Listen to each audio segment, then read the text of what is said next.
Woo! Let's go. It's time for when we watch Impact, right? Let's go. I'm Oh my both God. drank, as you can see. I drank more than Austin did, I think. Yeah. Austin, you never cracked your shooter, bro. Can you crack your shooter? Fine, I'll crack it. Let's get ready for one hell of a review where my glasses are like lopsided in my face right now. I look like Jason Voorhees. In 3, 2, 1. Oh, God, fuck. Okay. Oh, fuck. Okay. This is gonna be something. Okay. Oh fuck, bro. I'm like slumped over in my chair right now. So we watched Impact Slammiversary 2023. This show was trash. This is so trash, bro. There was like one good match on the show. And what match was that? Because I don't It was remember. the match you missed. Oh, the match well, the only thing I remember is people getting hurt and Scott D'Amore looking like a thick ass piece of fucking chicken breast and fucking Killer Kelly's ass looking like a healthy serving a goddamn hamburger helper. And that's all I remember besides Alex Shelley looking like a school shooter.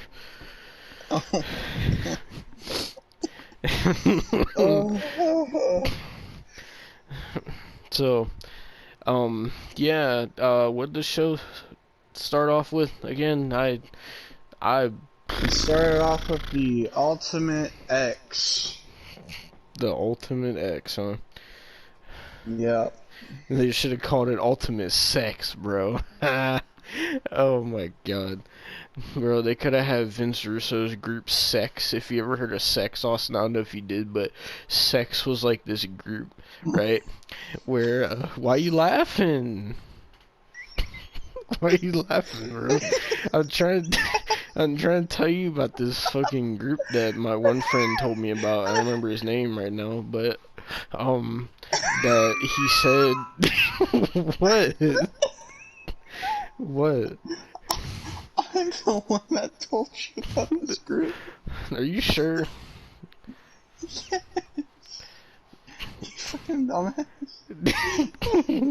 Okay, well you know what Sex is then, right? It was fucking Vince Russo and David Flair and I know that. what both versions of Sex are. So they should have called it the Ultimate Sex Match, and like the objective would be to have sex, right?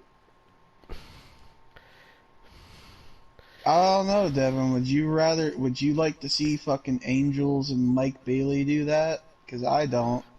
Well, I didn't mean have sex with each other. I'm talking like instead of the X, they put one of the knockouts up there, and then the objective is Which like knockout would they put? Especially nowadays, which knockout would they put?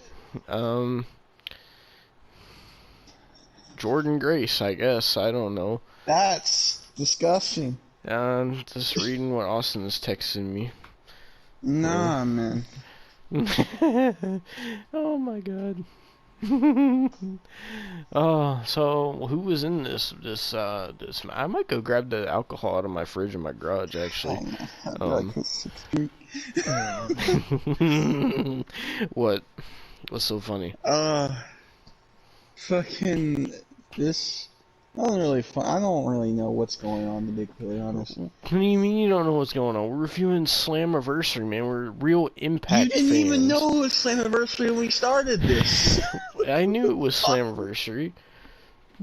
You're like, where do we watch Impact? Well, yeah, because Impact is so, what's that word? Irrelevant that I just didn't know that it was them. I thought it was like some other wrestling company, like fucking PWG or something, Pro Wrestling Grapes, whatever that is. This match included Angels, fucking Alan Angels. Oh yeah, Um, 5 from AEW. That's right, Alan 5 Angels. yeah, he almost broke his fucking neck and back. Did he There was also break his Speed, pussy and his crack, Austin? probably.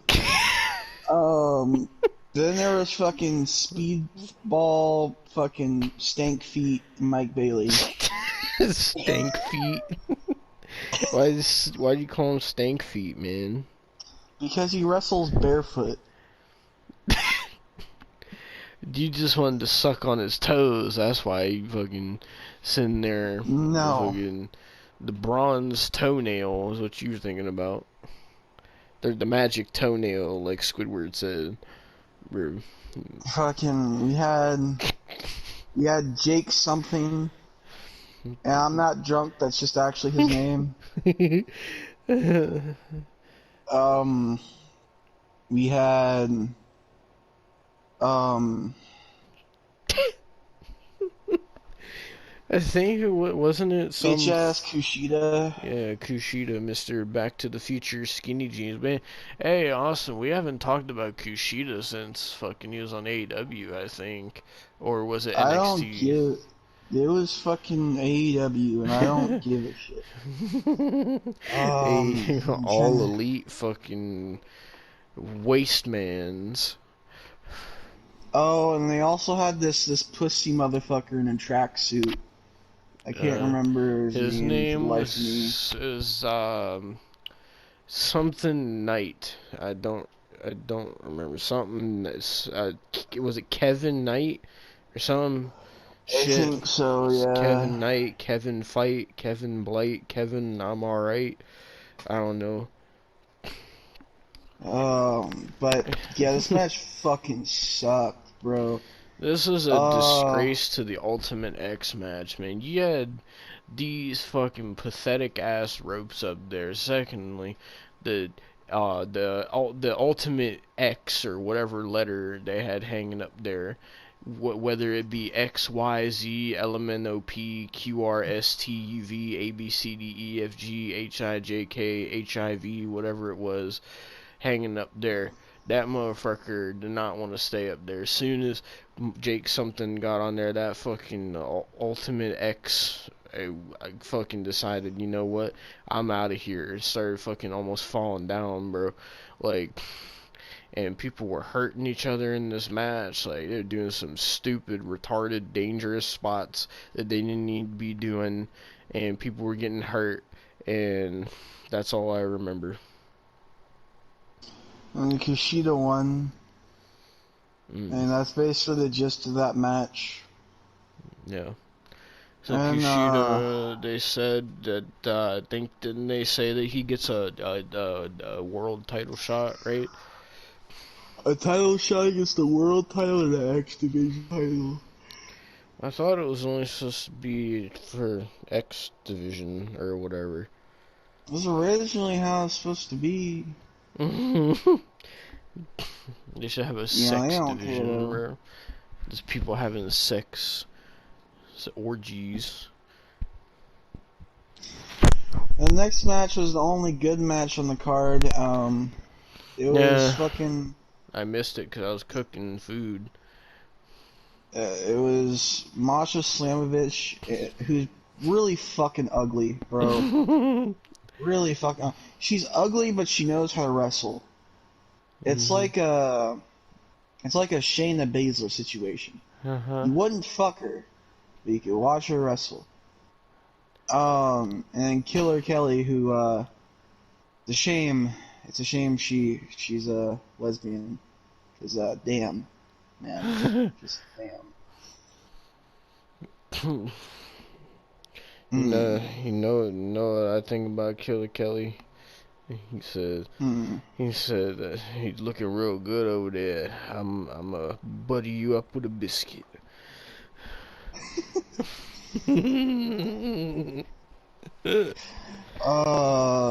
And then Ow. they faced the women's knockout tag. Oh, I don't know. I thought I was The the drunk fucking. one here, man. I took a shooter, so I'm kind of you, getting back you, into it. Shut up, bitch. I'm talking. I'm.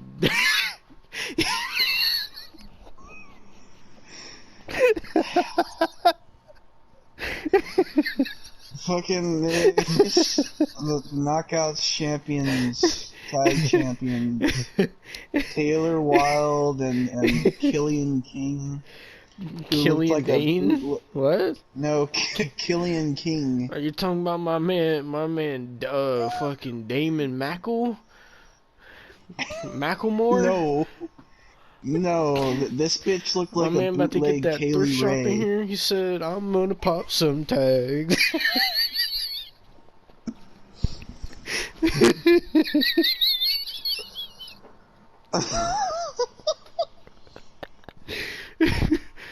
uh, Oh, shit. but this match was good. They Oh. fought. It was actually didn't have no botches, and What a shocker. yeah, that's actually a shocker to me. It had no botches. Yeah. And fucking Masha Slamovich and Killer Kelly became the new Knockouts women's tag champ thingies. Every Um, title changed hands on this show except the world title, bro. This was stupid. yeah. The next was Devon's favorite match. It was Scott D'Amore and the mystery partner Eric Young Bro. versus Bully Ray and Diener. The fucking so first of all we had my man Big Con, fucking Victor from the Ascension. My man had his nipples out and everything. Nipples was hard, He ready to he go. was he was Connor from the Ascension, Devon. Yeah, that's what I said. My man Con from the Ascension. You said Victor. Well, fuck you, is what I say. Anyway, he comes out wearing this Curious George yellow ass shirt, looking like SpongeBob. Came out there, motherfucking looking like goddamn banana peel with the goddamn shirt that he had on. Motherfucker looking like some goddamn honey nut Cheerio. Fucking with his goddamn mohawk looking like fucking Undertaker 2014. His fucking goddamn, I seen that fucking cream on his upper lip. Motherfucker must have been enjoying a couple beignets in the back. And yeah, I think he came out with someone named fucking Beaner, right? Beaner. You can't be saying that's not his name. You can't be saying that. It's What? Diener. I'm talking about my man Beaner Andrew. You don't know who Beaner Andrew Oh is? my. Beaner Andrew from ESW, Backyard Wrestling. You never heard That's of not who this ESW? was. Beaner, No. Diener, Creamer, what? Oh God. Yeah, he teamed with Diener. So I just took a And bean and I'm on a helicopter. oh no. Fucking Diener and you said Bully Ray, right? No. Yeah, bitch ass, bald ass, fucking hailing from obesity, Bully Ray. Yeah.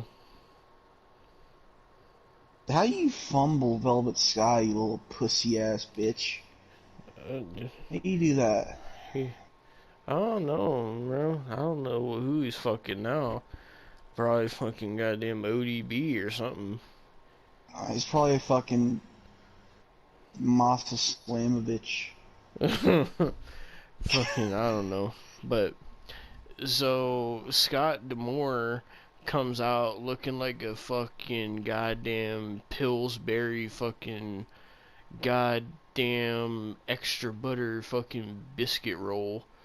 And Are you gonna butter him up like a biscuit, Devon? no, motherfucker's one of them goddamn. He's that fucking that Hawaiian sweet roll biscuit. That's what he is. Motherfucker built like them Pillsbury crescent rolls that you get out the can when you open it, and it's all soft and pudgy. That's what Scott D'Amore is. Motherfucker's built like the hamburger helper glove, but sat there and came out wearing his wrestling gear, and then the lights go dark and they started playing this black and red, and I thought it was the Fiend Bray Wyatt or something, and fucking it wasn't, because all of a sudden fucking bald ass Eric Young walks out. I'm gonna start calling him Eric Old because he ain't fucking young no more. Eric Old comes out and he looks like a freaking dude that drives a white van, and he comes out and he's the mystery partner for Scott D'Amore, and also Scott D'Amore's mother was in the front row. Don't know why, but yeah. Oh, yeah. Oh fuck, bro. I feel just funny right now. Well, fucking, this match was a fucking wreck. Bully Ray's Like, career is a fucking wreck. dope. There goes Devon. I accidentally dropped my controller on the floor. Jesus. But fucking, this match ended with Scott D'Amore hitting the Canadian Destroyer. And that's where it all went downhill, because that's when I started my first fucking alcohol. It's that right there. So, yeah.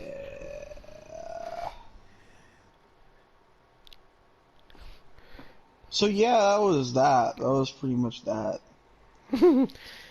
And after that, it was Lio Rush and Chris Sabin. Chris Benoit? Sabin. Oh, I thought you said Benoit. I was gonna say, holy fucking hell. Nah. Although he probably wouldn't have been a bitch like Chris and lost. But fucking Chris Sabin comes out there and Lio Rush is already out there. And Lio Rush seems fucking terrible, god awful, because he raps in himself. You know, let's listen to Lio Rush's theme. Actually, Lio Rush Impact Wrestling theme. Oh shit. This is the go on Twitter, and the first thing on my timeline is a video. Apparently Shotzi's boyfriend proposed to her, and she said yes. So, congrats. Yeah. Fuck JD from New York. You're a fucking virgin piece of shit, neck beard, fucking piece of garbage. Fuck you, Jerry Erasmo, fucking pedophile. Well, oh god, here's Lio Rush's theme.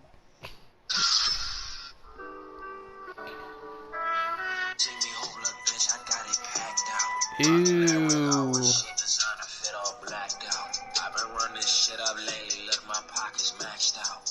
That is like ear bleeding cringe. I'm going to get my alcohol. I can't listen to that, bro. That's bad. I'm going to get my alcohol. Okay, well, I'll just talk about this match. This match fucking Sabin fucking got knocked the fuck out. by Leo Rush, and they started the match, and then Leo Rush hit 2 frog splashes, and it was over. So, you know, fucking, that was that, man. It really wasn't that good. Another title change. Fuck me, man. Oh, fuck. Oh. Ooh.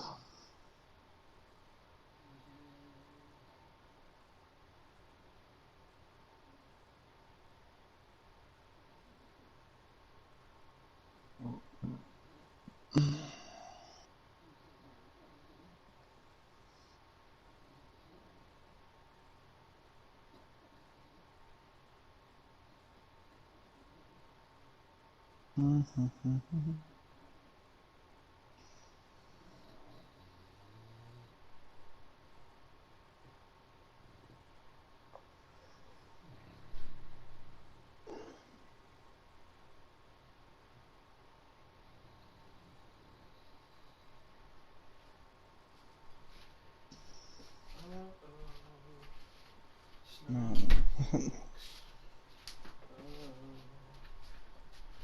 Seeing Snowflakes again. Oh, I'm back. Hello? Alright, I'm here. I just talked about the fucking X Division Championship match. Now I was gonna get to the Fatal 4-Way Tag Team match. Do you remember anything about this match? Oh, baby, that alcohol, God. What? You remember anything about the 4-Way Tag match? Cause I'll say something if you don't. I remember that Moose and Kurt Hawkins were a team because Moose just refuses to leave TNA because he's a pussy and he won't go to WWE for some reason. And Brian Myers just does all this indie shit with Matt Cardona and Rich Swann, who's Well, a let fucking... me talk about let me talk about his partner. Actually, let's talk about his fucking partner. Mm-hmm. Cause this bitch ass, cunt ass motherfucker. Every time, I don't know what Impact sees in this motherfucker. Like, I don't know, he's a fat, bald, looking, pedo looking motherfucker. Like, I don't... Sammy Callahan. He's nothing but an indie mud show fuck, bro. I can't be bothered. He's gotten fatter. I'm like, Jesus. Fucking Flash Morgan Webster and Mark Andrews won this match. Basically it, man. And we had Eddie Edwards versus fucking Frankie Kazarian. Mm-hmm. And it was long, and boring, and long. Yeah. I mean, Kazarian, I mean, this is better than what he was doing in AEW. Yeah. Because guess what he was doing in AEW? Not a damn thing. That's what he was doing. How do you like them apples, Devon? Oh, that's what caused me to start drinking, I think. Yeah. Because he said, my man said, how do you like them apples, Eddie Edwards? His fucking lisp. Frankie Kazarian, my wife, Tracy Brooks. How you like them apples? Fucking Eddie Edwards won this match. And that was it. Oh, shit.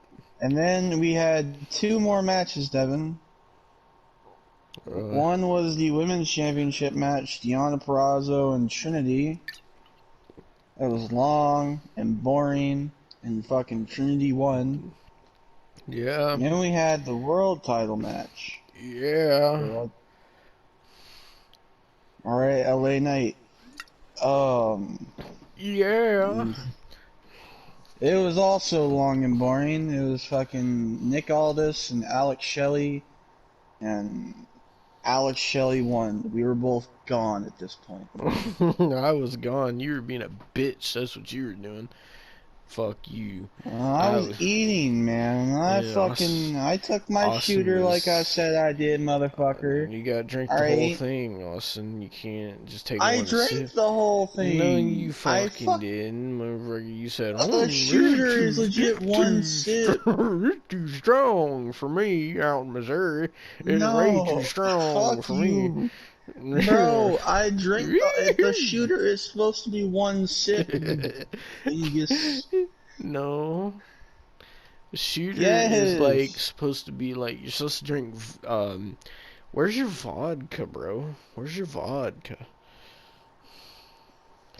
I'm not drinking vodka. Why? Why not? Cause Austin, I'm fucking faded right now. I could tell. Ooh. I'll take my glasses off, bro. It don't help me see anyway. Well, that was a show, so fuck. Is there Yes. anything else you'd like to say about this show, Devon? Because I don't have anything else. The show sucked. Impact sucks. It's mid. It's trash. Fucking Scott Demore was built like the fucking baby on the Pampers diaper box, and fucking I don't know. I mean, now we've reviewed Slammiversary 2021, 2022, and 2023, Austin. So there's that. It's sad that that's a trilogy. This show was like 4 hours long, bro. This is It was only like fucking. 3. It only felt like 2, but it was like 3. Well, the fucking damn stream kept getting copyrighted over and over and over and over and over. It was getting annoying. Fucking fuck off. Impact and Access TV or Destination America, wherever you're on now. I think it's Access TV, but I think they're owned by Anthem. Fuck I think. Anthem. Fucking. You know what? I'm gonna look up if I can see how much this pay-per-view costs. Impact Slammiversary 2023 price $40. They're charging $40 for this crap, bro? Are you out of your fucking mind? I mean, these are the same people, like the same wrestling people that fucking charge $50 for AEW pay-per-views. So Well, I don't. Why did they still do? But see, that's stupid, right? Me and Austin, we both have Impact Plus, right? You would think you pay, like how for WWE, right? You pay the subscription and you get the library plus pay-per-views, right? You think that if you could get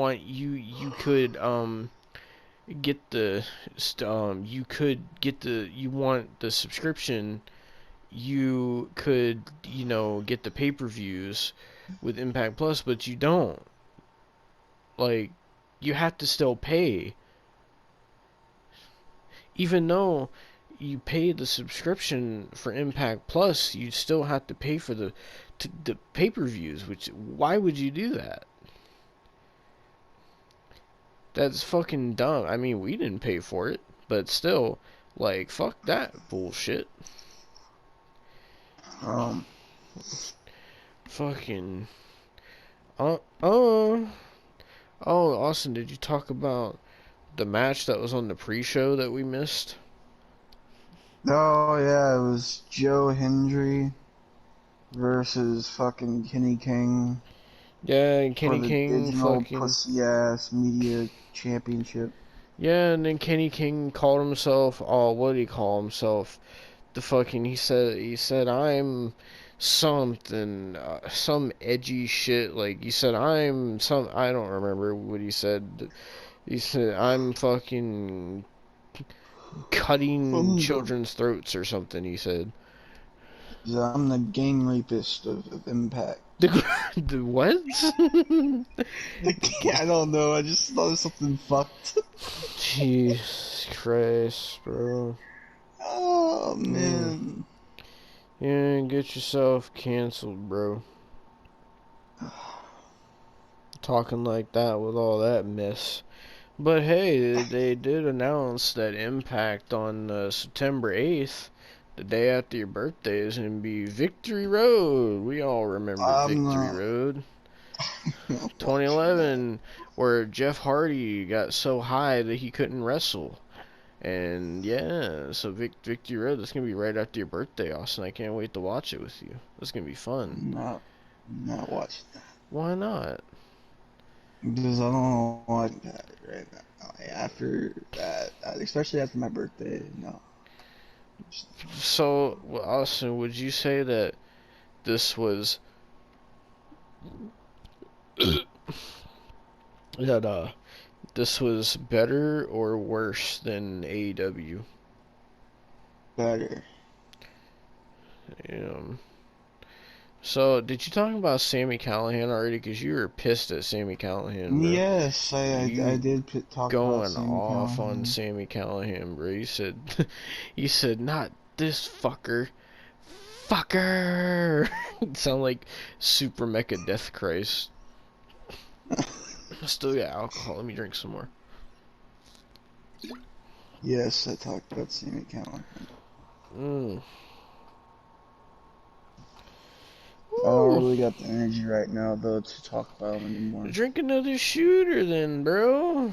Come on That's gonna now. make me. I don't have another shooter, for Go one. to walk your ass. Go for, as Harry said, go on a hike to the damn whatever store is by you and go get some, bro. You You, can do it. there's so many things wrong with that sentence. I'm just not even. I'm just saying that I think you just don't want to fuck, that you don't want to drink no more, man. Like, I think I'm not blackout drunk. I've been blackout drunk before. I know I'm not blackout drunk, but I think I'm close. If I drink, like, thankfully this is the last alcohol I have, but if I was to drink like 3 more, I'd be blackout drunk to where I would black out. Well, do you want to end this? Because I think they're wanting us to get into party, even though we're kind of like out of it. Well, we did so much Impact this week, man. We did 2012 and the Claire Lynch, and we, did 2011 with the Kurt Angle with the clown, and we did 2009 with Black Snow, and the main event Mafia taking over, and now this. Like, are you tired of Impact yet, Austin? A little bit. We'll take a break from it. But What? if What? I find something cursed, Well, don't worry, how? we'll go back to it. Why can't I find anything cursed? Why is it only you? I mean, if you can find something cursed, it's just like there's sometimes where you find stuff that's cursed. Like you tried Hmm. to find that you saw that Jeff Jarrett clip of where he was like getting a gun pulled out on him, and then we tried to watch it, and it wasn't good, so we just scrapped the review. Well, well, yeah, but That was one thing you found. You found a lot of the WCW stuff, man. what do you mean I found a lot? I think you're trying to make it seem like I find all this curse shit. Motherfucker, you have been I know I responsible for the last 8 reviews being so damn fucked. Don't you? Oh, Austin, you know what I saw today? I saw, What? you know how we reviewed like 2004 SmackDown? So I saw Oh that yeah. Pav Wrestling Gifts put out a video talking about SmackDown in 2004 and how it was so fucked. So this motherfucker's copying us, bro. Wow. What This a bitch. legit is on his channel. I seen it and I was like, why, bro? Like,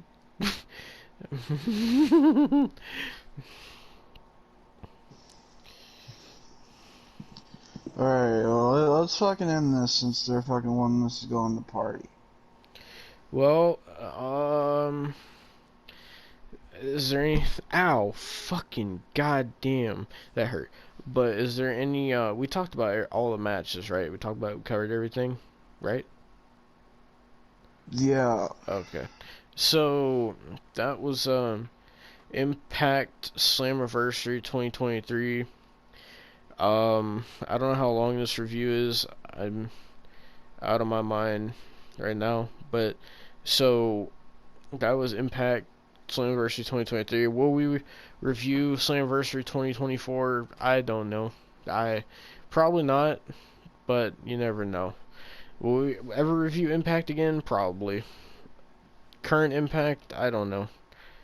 But yeah. Oh yeah, I do want to say that people were saying that Mercedes Moné was supposed to be here and she wasn't. So I don't know what people were talking about. Fucking Sasha Banks stands need to go like touch grass, bro, and get a life. Like Jesus fucking Christ. Fucking I know. As soon as I go on Twitter, all these fucking stands of Mercedes Moné are gonna be sitting there. Oh my God, Trinity won the title. Oh my God, you deserve it. And even Tom Phillips, bro, was sitting there. Tom Phillips or whatever his name is now was sitting there. Oh, Trinity, she deserves this, and she had to bet on herself. Shut the fuck up, you pussy. You goddamn motherfucker, fucking ear fucker. Fuck you. Tom Phillips, motherfucking one that put your goddamn penis in people's ears. Don't think I don't remember that shit. I remember you got called out for that shit and wanted to put your goddamn dick in someone's ear, you fucking weirdo. Fuck you, Tom Phillips. You probably want to put your dick in Naomi's ear. That's probably why you're saying that, you fucking motherfucker. I goddamn bet you had Aiden English jacking you off under the goddamn announce table. So don't you even sit there and say that shit. She doesn't deserve shit, bro. What has she done the past year and a half that she sat at home and did absolutely fucking nothing and sat there and walked out like a fucking crybaby over the goddamn women's tag titles and sits at home for a damn year, does nothing but bitch and moan and complain, and then sits there, shows up to Impact. She has the same gimmick, same everything, and she just gets a title shot all of a sudden. We're gonna give her the title.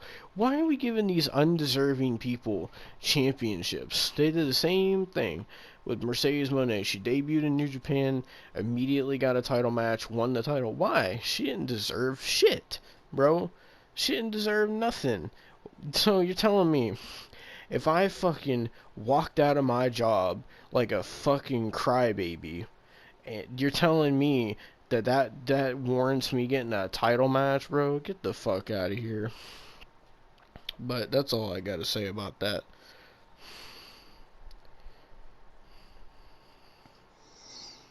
Uh, Why are you moaning, bro? You having sex right now, Austin? Holy fucking shit, shit. I wish. I know you said something about wanting to fucking have anal sex with Jordan Grace earlier. Is that what you're doing? That is not. No. Oh shit. Alright, well, that was your Impact Slammiversary 2023 review. I'm so gone right now. I'm probably not gonna remember anything I said on this review. So, yeah, fucking, I guess There's only one more thing left to do before we end this, Austin. Yep. Here it is. Oh God, I gotta finish my alcohol because of that.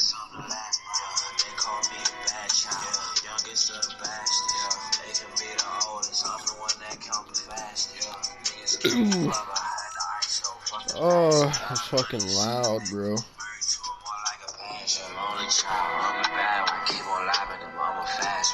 Well, fuck you. I want to play some music. Fuck you. I put that in the curse playlist. Great. No, I'm gonna play something from the. Oh God, I just drooled all over myself. I'm gonna play something from the curse playlist, bro. Fuck you. Oh God, I can barely stand up. All right, fucking sitting there. God damn. I'm gonna play that shit. I'll play this shit, motherfucker. Hello? Yeah. Thank you for watching this Slammiversary review. Here you go. Play, bitch. Listen. Oh, shit, bro. I'm dizzy. I never had sex before. I got a bad leg, bitch. I can barely hear you. Something, yeah. Listen, yeah, I never had sex before. I got a bad leg, bitch. Yeah, that's for sure. I know that. I ain't never taken off my shorts. So if you think we gonna stash it, baby, close that door. Yeah, get up pretty hard to keep taking my pants. Told profits and the money, man. I need that. I can't even, I'm dizzy, bro. Fucking hell. Sex is really gross, we don't wanna have it. I'm in the bathroom tricking out, that's why I need have it. I'm wrapping all this cash around me like it was a jacket, but I can kill a pussy, man, I can't even tap it. I ain't never had sex before, except for profit. Now we poppin' getting checks for sure. I've been pushing this I can barely hear you. I'm saying me and the virgins be up next for sure. For real, the pussy pink like it's curvy, but with me I would never know, cause I ain't doing the dirty. And even when this goes in the 30s and chase getting flirty, my verses on virgins, my pussy dogs. Austin, are you there, bro? Yeah, I can barely hear you for a bit. Fuck you. I heard the song though. Fucking play something else then. Fuck you.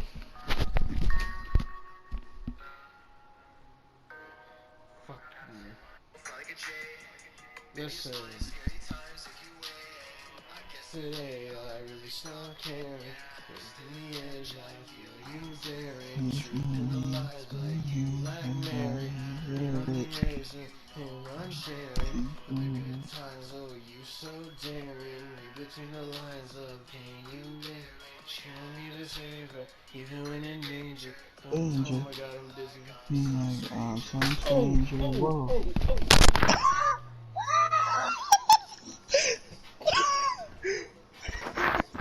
Hello? Ow! I'm on the floor. Ow!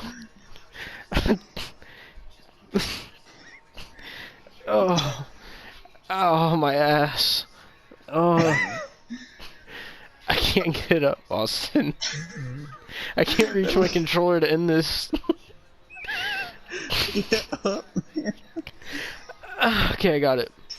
Really stop caring, Destiny. I feel you daring. Truth in the lies, but you like merit. Nah. Oh. Thank you guys. You for watching. Go ahead, do it. Okay, thank you for watching. We'll see you next time for another cursed review. Yeah. See you next time, bitches. Woohoo! Yeah, Impact. Yeehaw!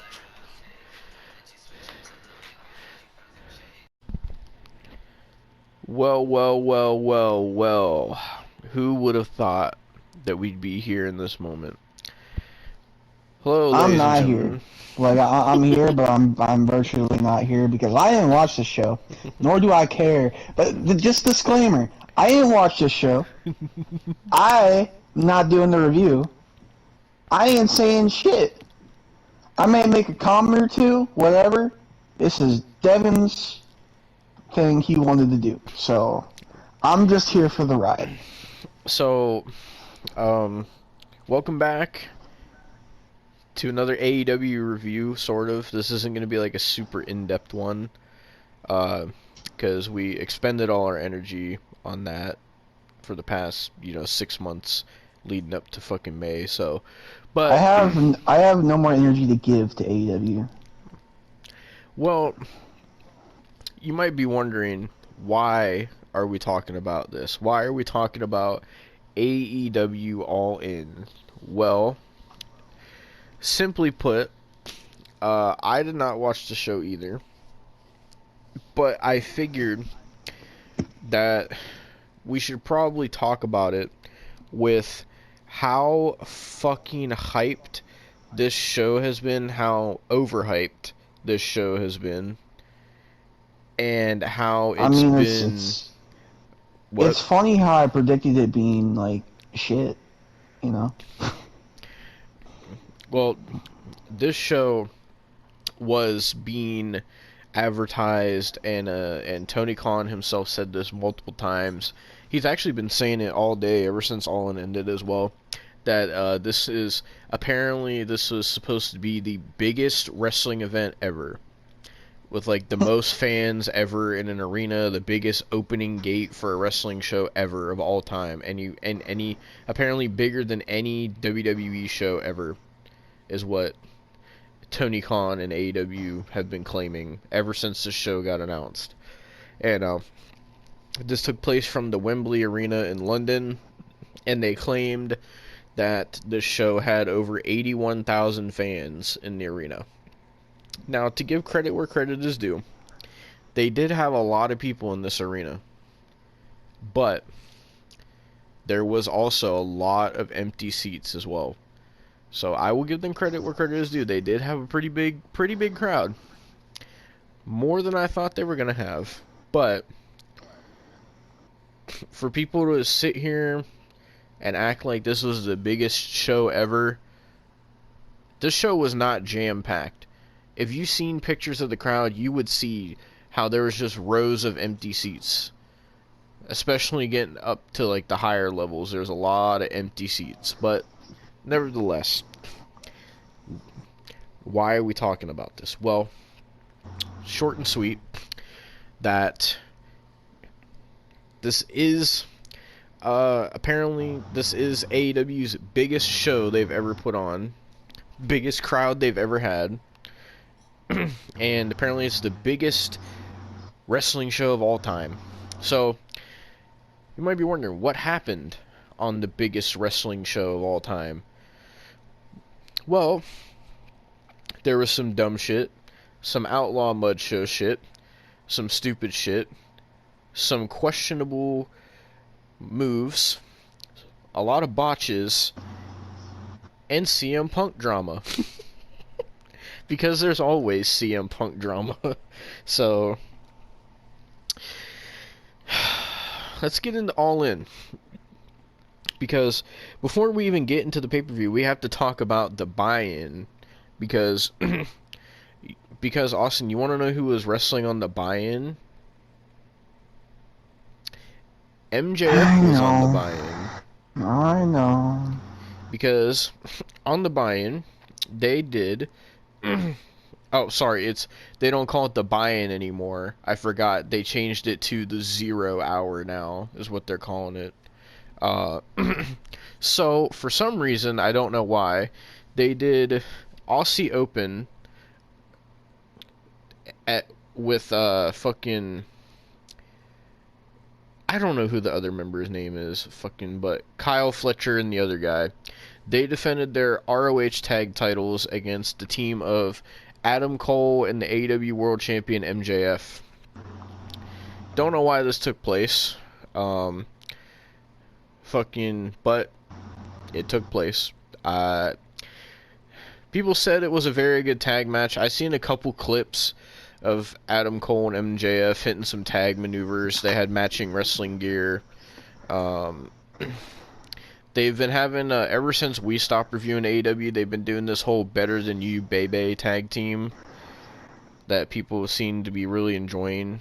But As I said, we're not going super in depth, but for some reason they had MJF and Adam Cole win. So MJF and Adam Cole are the new Ring of Honor World Tag Team Champions. Which, correct me if I'm wrong, is this MJF's first tag title that he's won? I don't remember if he won any on the Indies, but I think definitely in AEW. Let me just double check and see if he won any on the Indies.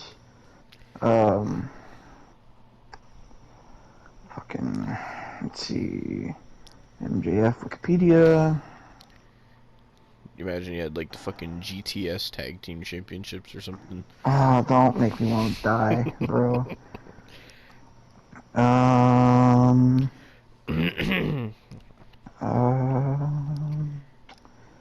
GW champion. He was a one-time MLW World Tag Champ with Richard Holiday. And, well, now they just updated the Ring of Honor Championship. Okay. He was a Trios Champion with... What the fuck? That's a weird-ass team. A Trios Champion with Ace Romero and Clayton Jackson. Oh, I know AC Romero. He was an Impact before. I don't know the other guy. He was a WrestlePro Tag Champ with Valerio Lamorte. That's his. That's where he got trained. So I'm not surprised. And that's it. No, all right. So yeah, I mean, the only one I could really count there is kind of the MLW one. But yeah. Well, now he's a Ring of Honor Tag Team Champion with Adam Cole. Because why not? From what it seemed like, it was a decent tag match. At least compared to everything else that was on this show, it was probably one of the better matches from the clips I've seen of it. Because there's a lot of stinkers on this show. I'm not the only one saying this, because a lot of people were saying that this show was very lackluster and underwhelming when it came to the matches.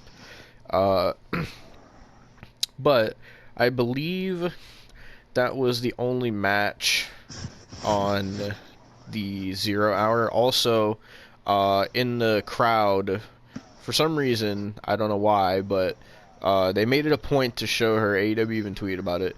Mercedes Moné was in the crowd. And yep, Kyle's baby mama.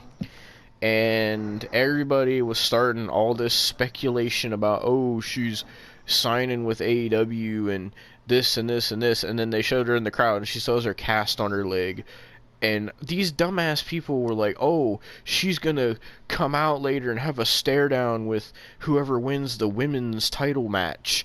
And I was like, bro, she still has a cast on. She's not gonna come out wearing a fucking cast, you dumbass. Like, man.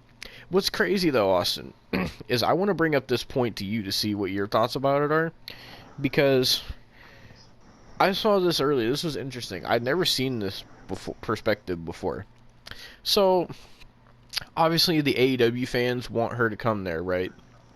Mm-hmm. But something interesting happened that I seen, which I'd never seen before. Every post that I seen of the Sasha stands about her being there, they are fucking adamant, and I mean adamant, that they do not want her to go there. Like, I have never seen them be so against something that she was doing.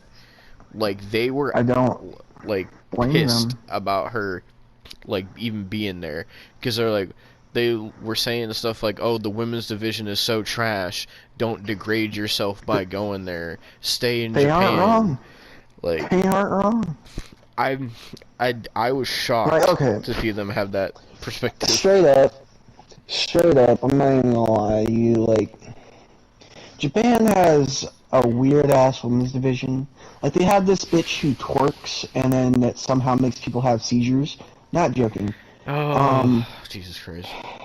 Who AEW are wanting to work with, by the way. They're wanting to Oh, work with that bitch. I But mean, they already nonetheless, work with DDT Pros, so it doesn't surprise me. nonetheless, I think that bitch's name is Maria May or some shit. A lot of people simp over her. She can't even twerk, man. She looks like fucking Miley Cyrus trying to twerk. I'm not even joking. Oh, But that's who like, that chick is. I've seen her on my timeline before, because people will be like, oh, she's so hot. yeah, yeah, she's so bad. But nonetheless, fucking Japan has a weird ass fucking women's division. But if we're gonna compare that to what's going on in AEW right now, especially with what you've told me what happened on this show, Oh, yeah, yeah, we'll get to that later. I wouldn't want to go to AEW and degrade yourself with being in this awful fucking women's division. Because, bro, like, and I mean, this isn't even me getting mad or angry or anything, because I'm not about that today. It's more just answering the question, because it's like, I genuinely don't think anybody should go to AEW. And that's just saying because it's not good for anybody in company. Even my mom, because she was talking to me about, she was asking me, she was like, today, she was asking me, she was like, because I told her about Trinity going to Impact, and she's like, why would you take a pay cut from WWE to go to somewhere so like terrible like that? I was like, I don't fucking know. I mean, the only place you could possibly go to make somewhat good money is fucking AEW, and even then, they're not that great. Like, they're not gonna book you. Like, they're gonna book you for like two months max, and then you're gonna go straight to fucking Rampage or fucking whatever, what have you. Like, Bro, there's a lot of women in that division that don't even get that. Like, they straight up don't get booked on any of the shows. yeah, like, bro, like, they have potential. They have wrestlers that have potential. They have women's wrestlers that have potential. Like Julia Hart, she gets TV time, but she doesn't get wrestling time. Like, they instead decided to put time on Anna Jay, who is 2 packs of ass, bro. And that's not, I'm not even talking about fucking her ass in general. She's just dog shit at wrestling. And they also decided to put on fucking Tay Conti, who was decent at the start, but it seems like she just don't give a flying fuck no more. Like I don't fucking know. I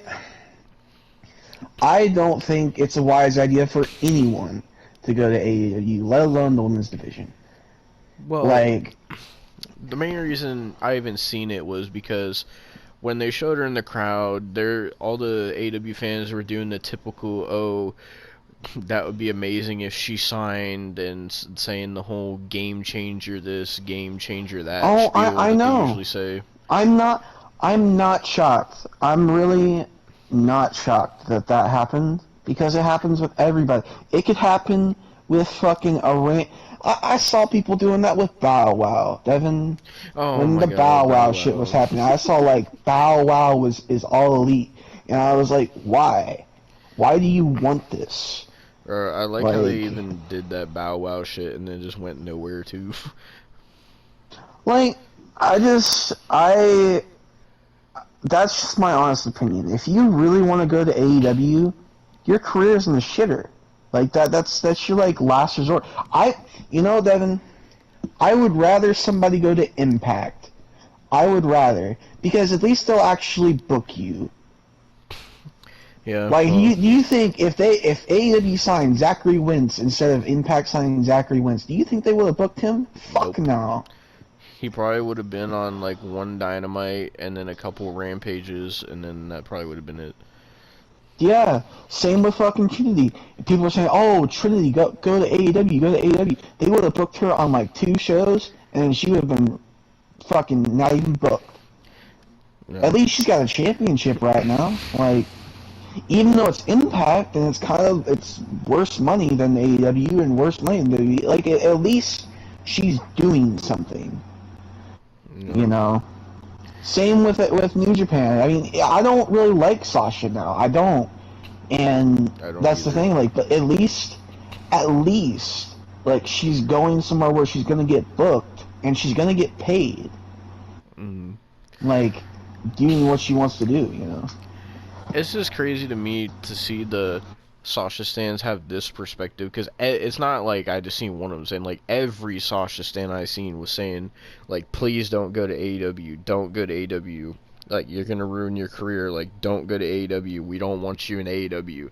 Keep in mind, these are the same people that were saying just because she was in the movie Collective that she should be fucking. These people wanted her to play Ghostface in Scream 7.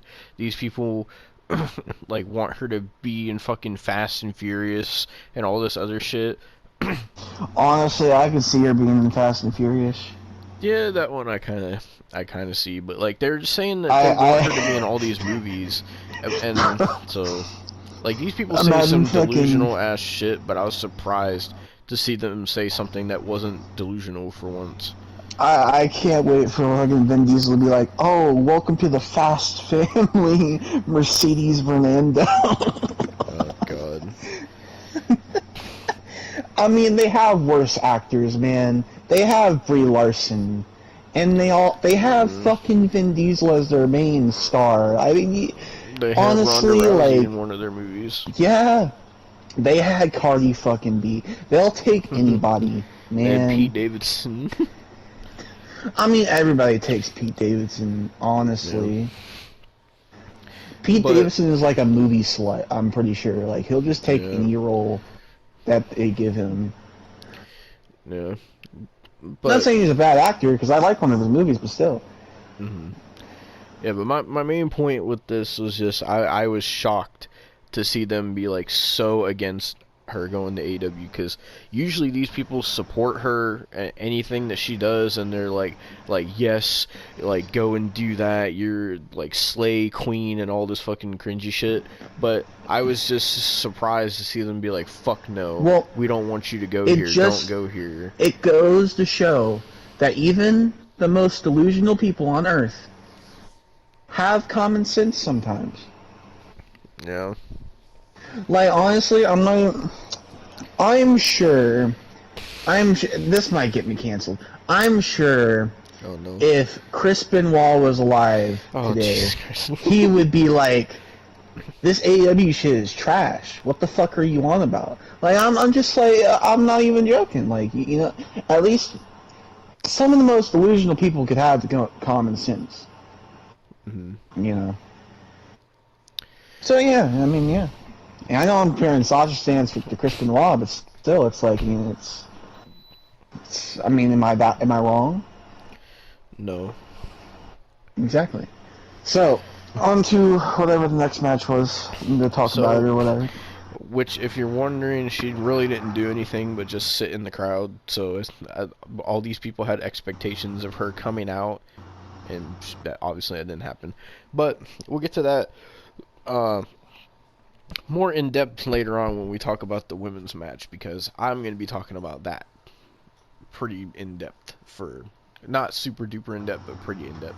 So, apparently they had uh, another match on the I'll fucking turn my fan up, but they had another match on the 0 hour. I forgot about this. They did Jungle Boy, Jack Perry. Sorry, it's just Jack Perry now. He looks like he's a ripoff of fucking Hyde from that '70s show now. He's trying to be like this Yeah. fake ass like tough guy, and he's just not. This dude is just not tough. And he took on Hook for the FTW title. uh, I was just thinking of fucking one of Hyde's quotes in the show. I'm thinking of Jungle, like Jack Perry saying it. So I just think of fucking Jack Perry sitting down in a fucking chair, and he's like, "There's this car that runs on water." So, speaking of Jack Perry, he came out in a limo, like a real badass. So, fucking. The reason why this match is important to talk about is they did a spot. Hook and. I'm just gonna fucking say Jungle Boy. Hook and Jungle Boy. Right. They do this spot. I seen the clip of it. And this is what caused the CM Punk drama. I don't know why Jack Perry has an issue with CM Punk, but nevertheless, they did this spot where they got up on the limo and Jungle Boy like slammed Hook on the limo and it like cracked the windshield or whatever. So Jack Perry decided to say something along the lines of, I believe it was, "This is real glass, go cry me a river." And apparently that was a shot So, at CM Punk, from what people were saying. can I ask how that was a shot at CM Punk? Because I don't know. I don't, like... But apparently that's what started it. And, which by the way, Hook defeated Jungle Boy, so Hook is FTW champion again. I don't really think anybody cares. Oh. You remember when Hook won fucking Wrestler of the Year?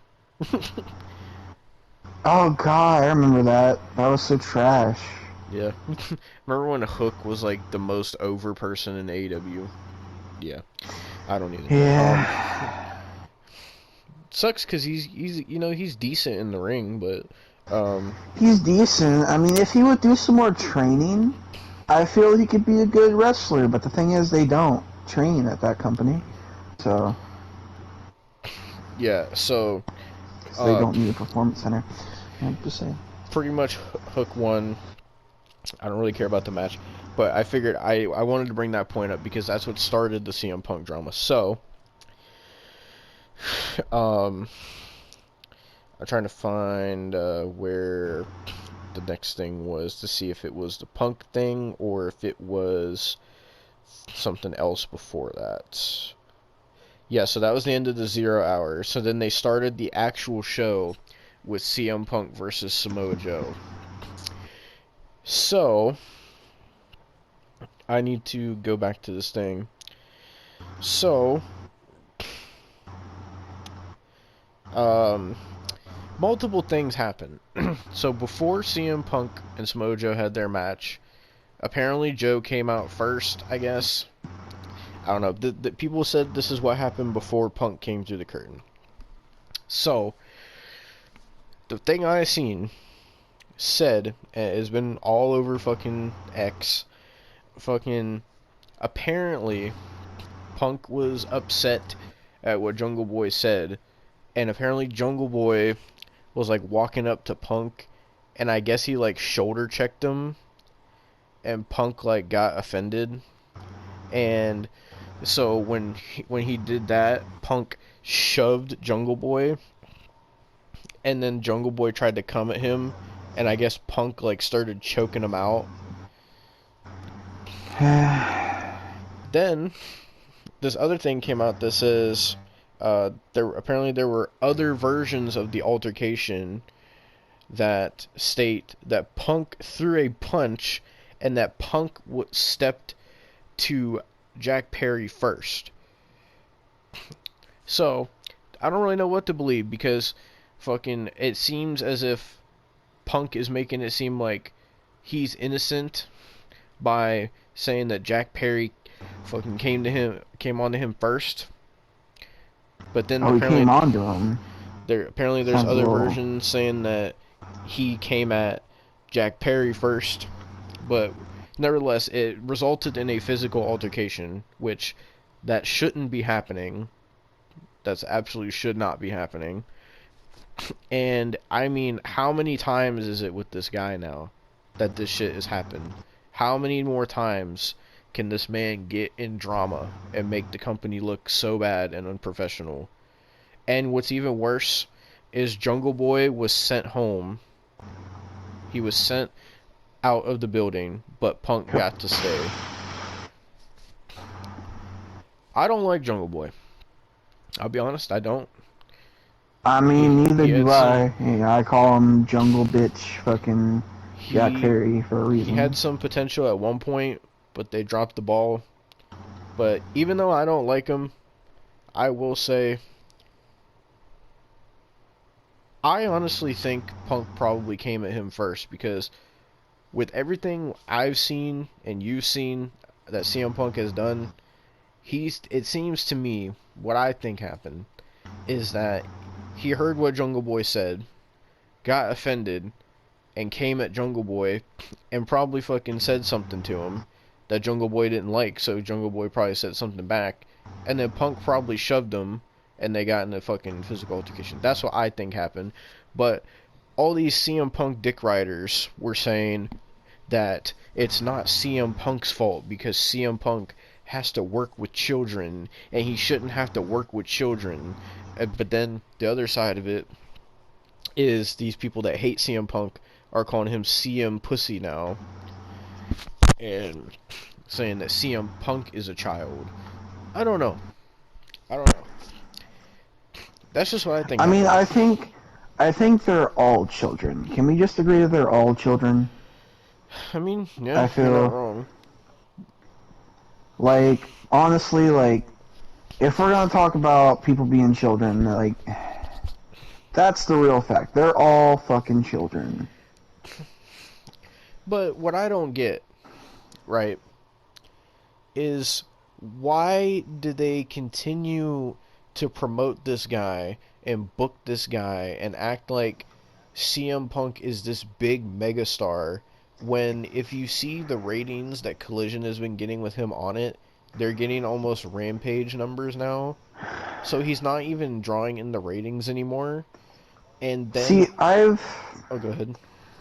I've figured out. I know what question you're gonna ask. You're gonna ask like why they keep booking them or whatever. I have figured out why. And at this point, it should be like the answer to like every question when it comes to Tony Khan. Mm-hmm. He's a giant fucking fanboy. Like he doesn't care if there's all this drama. He does not give a shit. All he cares about is living his fucking fantasy booking dream. I shit you not. So when there's a chance for him to book something he thought of in his mom's basement, like he'll fucking book it. Like, I mean, I'm not gonna lie. I mean, if I had the chance to book Samoa Joe versus CM Punk as well, I would book it. But like, when there's all this shit going on, it's kind of shitty, you know.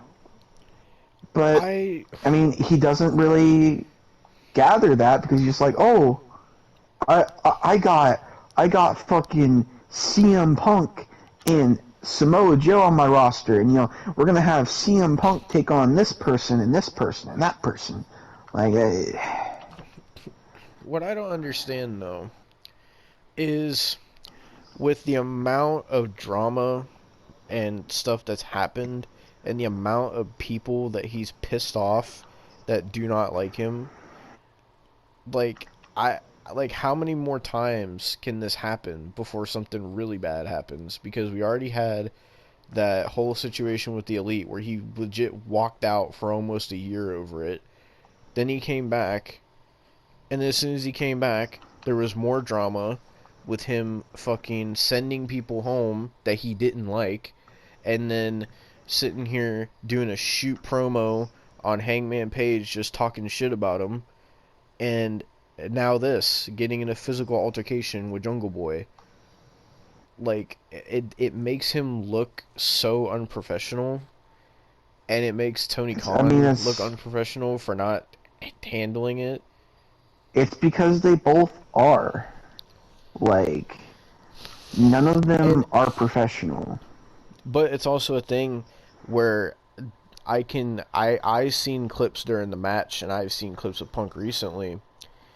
It's to now where the fans are actually starting to turn on him because he's been getting the shit booed out of him recently. Like, everywhere he goes, he's been getting the shit booed out. Even in this match with Samoa Joe, like, people were booing the shit out of him, and they were 100% behind Joe. Like, these people did not care to see CM Punk. And, like, my question is how many more times can this happen before somebody legitimately fucks CM Punk up to where he can't wrestle or something? Like, if he gets in a physical altercation with someone, if he like fucks with the wrong person, like fucking Samoa Joe or someone like that, and they just Bro, he fucking like fucks with Joe, he's done. like Like, he's dead. Like, he's dead if he fucks with Joe. He I'm just wouldn't be saying caught dead fucking with Joe, dude. There's absolutely no way. it's crazy when you think about it because like Punk is just he's all he is just a wrestler that's signed like everybody else. But for some reason, he has the ability to send people home if he wants to. He has, like, why would It's CM Punk because have that kind of power? Tony Khan sucks his dick. Like, I'm telling you, he's such a fanboy for CM Punk. And I'm not even gonna lie, I like CM Punk to an extent. Like, old CM Punk. Like, Same I'm not here. gonna say I don't, but, like, it's to a point where Tony... This is why I don't like Tony. This is one of the reasons I don't like Tony. It's because he's such a fucking fanboy, dude. Like, imagine, okay, just imagine for a minute. You're Triple H, Hmm. and you're a fucking massive fanboy version of Triple H, and like I don't know, for some reason Brock Lesnar just fucking legit almost murders one of your fucking talent, but you say, oh, I'm still gonna book Brock Lesnar because I like Brock Lesnar. That's what Tony Khan is. I mean, you Like, know, even though I don't like the Elite and I despise them, you know, that's exactly what Tony Khan did with that situation. Instead of yeah, handling it, he like just said, "Fuck the Elite. I'm gonna send you home, and I'm gonna keep CM Punk here exactly. because I like CM Punk." It don't even matter if it's their vice president. See, that's the thing. Like, I don't respect the Elite. I fucking hate the Elite. I'm not gonna say I like it because I don't. But like, Tony Khan was in the wrong for sending them home. Like, Yeah. and that's on Tony Khan. That is not on fucking the Elite. Yeah, And I never thought I'd and be defending the Elite, but like, still, yeah, and it's I completely on Tony Khan. completely understood why they were so pissed too, because I remember they were Yeah, fucking fuming over it. yeah, because that's technically like their company that they built. Like, like, You know, and I mean, it's a thing where it's like.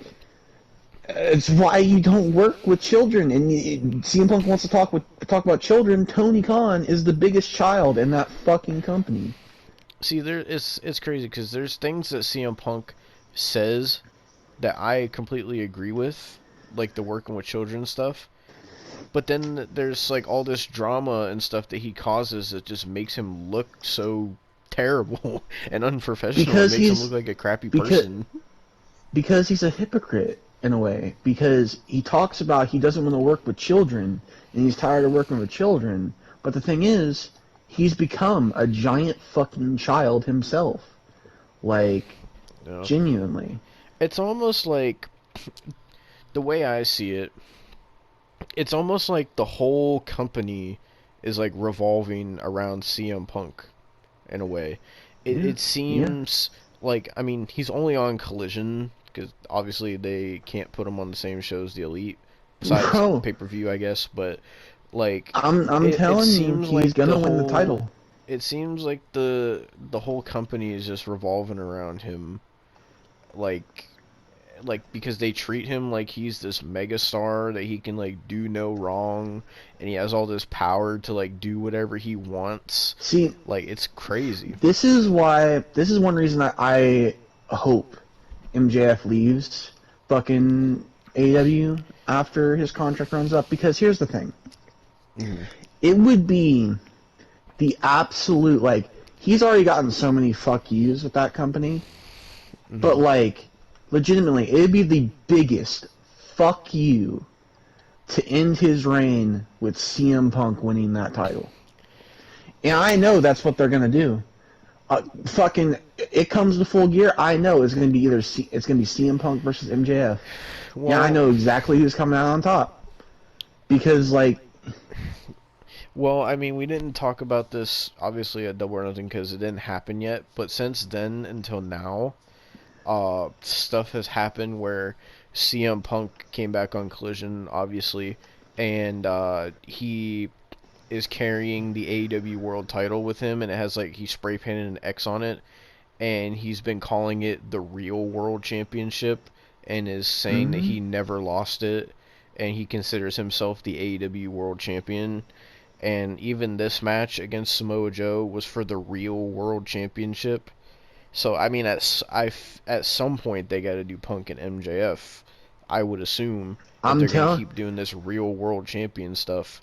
And if they keep doing this whole thing where MJF is going to leave in January, they have to the day that they have to do it. If they don't, they would have to do it on a pay-per-view.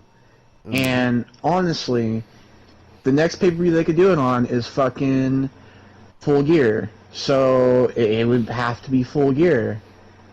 Like, Yeah. yeah, I could almost like 100% guarantee that if MJF is actually leaving and everything like that, fucking CM Punk is winning that title, and it'd be the biggest fuck you. Because honestly, like, if you're gonna give that child the title again, like, I genuinely don't know what you're on about. Like, I don't. It's Like, because you view him seriously. as a megastar. Like even I seen I FTR know. was saying, like I think it was Dax Harwood that was saying recently that he said that CM Punk is on the same level as Roman Reigns right now, and that he's one of the biggest megastars in the history of the business and shit. Like that's how they Yeah. view him as. And that's exactly what I'm saying. Like, when it comes to him being there, I mean, it's whatever.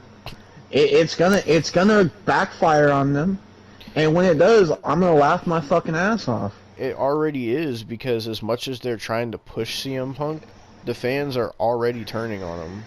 Oh, I know, but They're I'm saying already it's not gonna liking him. backfire worse. It's gonna Yeah, backfire. It's gonna get to where CM Punk is gonna actually genuinely hurt somebody, or he's just gonna fucking quit. yeah. I was about to say that. I was about to say, or he'll walk out again.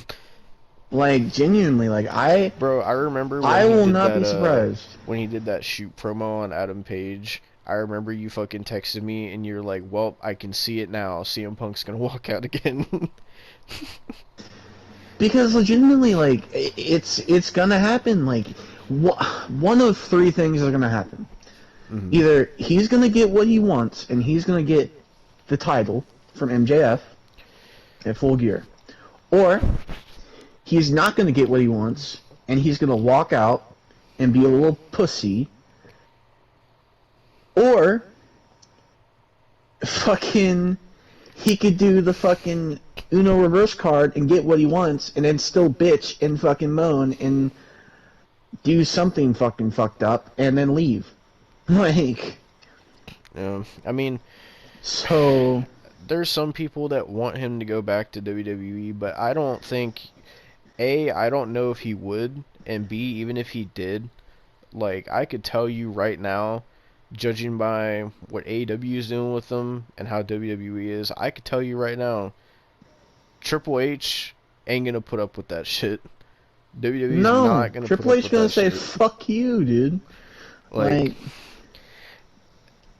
Like, like it, like Triple H is a cool guy. I'm pretty sure him and Punk like made amends and whatever. But like even then, like if he tried to do this type of shit in WWE, that's not gonna fly there, bro. They will not put up with that shit. bro, okay, I'm gonna straight up say it. Like, I could see Punk being in the Hall of Fame, possibly, but Hmm. I don't see him wrestling again in WWE. Like, there's no way. Triple H Yeah. is not gonna fucking do that shit. He is not gonna fuck with that. And if he does, he'll be stupid for it. Like, genuinely. Yeah, I mean, look at another example. Fucking Ronda Rousey is someone who acted very childish in WWE, and because it seemed to me like they're done putting up with her shit of her demanding all this stuff. Because it seems like they finally said, "Fuck you, we're not giving you what you want anymore." I think that's why she fucking told him that she's leaving, because they stopped putting up with their shit. So if they do that to Ronda Rousey, who they themselves have said on multiple occasions that they view her as like a megastar, they definitely ain't gonna put up with CM Punk's bullshit that he's doing. No, they're not. Like, I honestly, like, but I mean, honestly, we could probably be done with talking about CM Punk because I mean, we said our piece. Fucking, I don't like genuinely. I don't think he's ever gonna fucking redeem himself at this point. Like, all I'm gonna say, people. Oh, go ahead. I was gonna say, if you people still want to like him, whatever. I mean, I don't know why you fucking want to like this prick, but to me, I'm only gonna like the old Punk, and that's it. And this new Punk is a piece of shit. So that's my stance.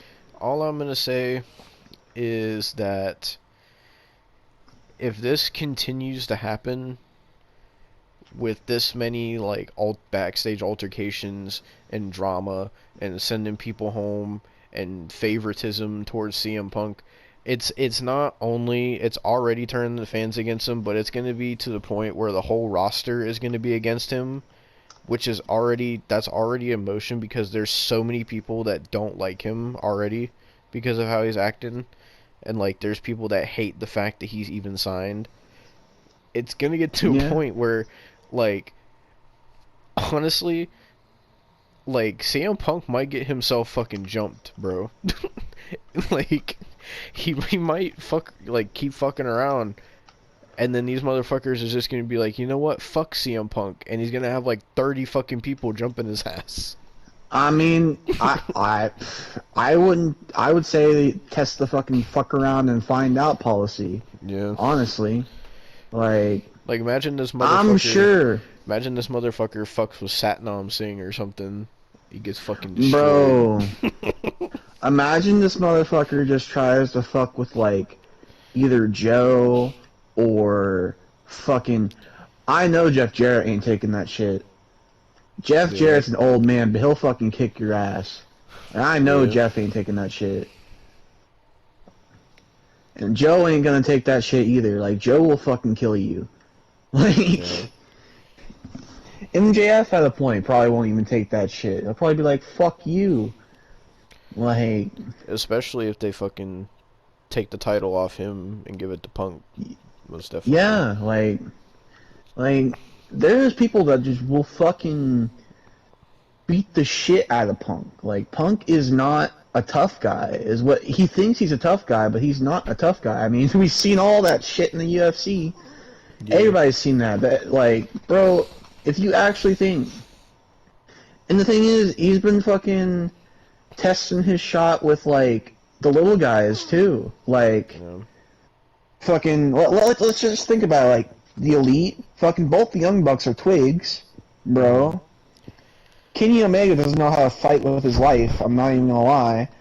And then you got Jack Perry, who's like half his size. Like, if he were to fuck with somebody that's like bigger than him, or even his size, he's getting fucked up. Like, don't forget how many times fucking Punk, for some reason, I don't know why, decided that he wanted to have Ryan Nemeth get sent home, of all people. Yeah, and Ryan Nemeth is fucking not his size either. Like, he's picking on the little guys. I don't know what Ryan Nemeth ever did that's so wrong to see him. I don't know. From what I know, fucking he's still friends with Dolph Ziggler. So what did his fucking brother do? I don't know. I just found that very weird. Like, even fucking... Like, he even fucking... I don't like him, but he even fucking sent Matt Hardy home for some reason. And he's known Matt Hardy a long time. I don't... And, like, even Matt Hardy, like, tweeted, he was, like, super pissed about it. Like... And, like, I don't know why he continues to just dog on Hangman Page as much as he can. He fucking hates Hangman. That's, like, his #1 most hated person. Like, he... See, the thing is... to trash him so bad. Hangman... I don't like Hangman. I don't like Hangman no more, but, like... Hangman could probably whoop his ass. Like, that's probably why he got him sent home. honestly, that night. Because he knew he was gonna fucking say some shit, and he didn't want his ass to get whooped. So, Like, you know why he sends people home. I think I just figured it out. I think it's because either Punk doesn't like what someone says to him, or doesn't. He seems like one of those people that would get offended, like, of like how somebody would say something to him, or get offended at like how somebody looks at him or something. I feel like Punk Punk knows that he's got Tony Khan in his back pocket, so he knows that he could just be like, "Oh, Ryan Nemeth looked at me weird. Send him home." And he knows Tony Khan won't say no. So yeah, I feel like that's why people are getting sent home, because he's just like, "Oh, I don't like how Matt Hardy said, 'Hey Phil, send him home.'" And Tony Khan's just like, "Okay, whatever you want, Mr. Punk." yeah, because fucking legit, fucking CM Punk has got his cock in Tony's mouth. Like, I'm not even joking. Like, I mean, he probably had Tony fucking Khan probably had to, in all honesty, he probably had to fucking suck CM Punk's dick pretty fucking hard to actually get him to come back to wrestling. So, I mean, yeah, I mean, on some GCJ shit, he fucking slobbed on his knob. Like, oh I'm my not god. even. But yeah, we could be done talking about CM Punk now if you want. Slop on your knob, like corn on the cob. Well, I mean, we do have to talk about him a little bit more, because I do want to talk about a spot in the match, because there is a spot where Punk really got booed because uh, which by the way, Punk beat Joe in this match, just so you know. Um, Yeah, I so know. there was one spot where Punk had Joe down, and he like looked like he was gonna do the five knuckle shuffle, and then for some reason he started doing the Hulk Hogan taunt, and he did the shittiest looking running leg drop I've ever seen, and people started booing the shit out of him for it. And I was like, why of all people would you pay homage to Hulk Hogan of anybody? Like, fucking. And there's even one spot where they did the, you know what the soda plunge is, right? Yeah, isn't like the fucking pedigree from the top. Yeah. So they did that, and like Punk didn't even want to bump, so he went down like super weird, and he just like dropped Joe straight down on his face. Jesus. Fucking. I'm trying to see fucking Okay, they didn't show how he won, but yeah, Punk retained the real world title against Joe, but that's all we got to say about fucking Punk, because there ain't much else to say, honestly. It's just, Well, the only other thing I remember seeing is apparently he like fucking posted a picture by this girl with a sign that said "Protect Trans Kids," mhm, and I was like, oh, I mean, I guess like I think you should probably be older to figure out that situation, but I mean, yeah. I guess like I'm not gonna say no. Yeah. Well, let's be done talking about Punk now. Let's get on to the next match. So the next match was, uh, it was a trios match, not for the trios titles. That was later on, but it was the team they're calling Bullet Club Gold, which is Jay White, Juice Robinson, and fucking oh, I guess it was just those two that are called Bullet Club Gold, because they teamed with Kensuke Takeshita with Don Callis, because Takeshita, if you remember at the end of Double or Nothing, he turned on the Elite, so he's fucking heel now. Ooh. And so they took on the Golden Elite, which was Hangman Page, Kota Ibushi, and Kenny Omega. And I mean, if you've seen Kota Ibushi and Kenny Omega and the things they've done, then you know what to expect from this. If you've seen Hangman, you know what to expect.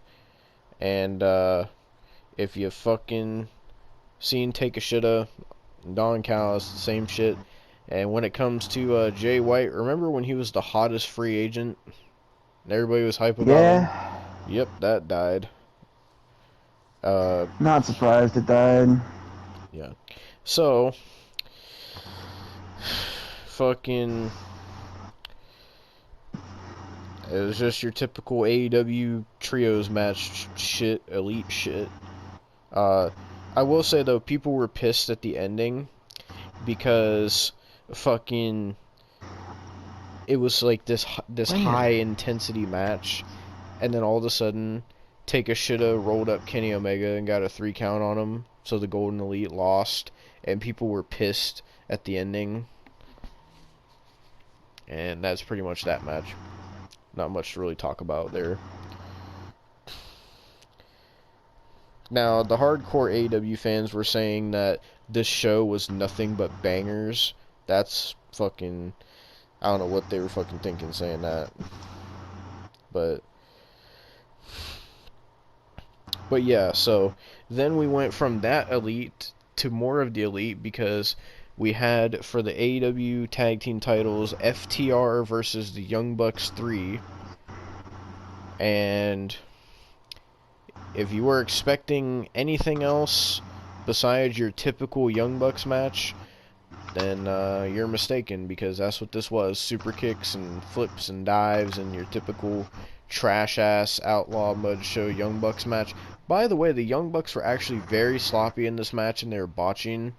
And actually, something I was surprised by, the crowd did not care for the Young Bucks. Like, the Young Bucks got, like, no reaction, and they were really only cheering for FTR. So, by the way, this crowd...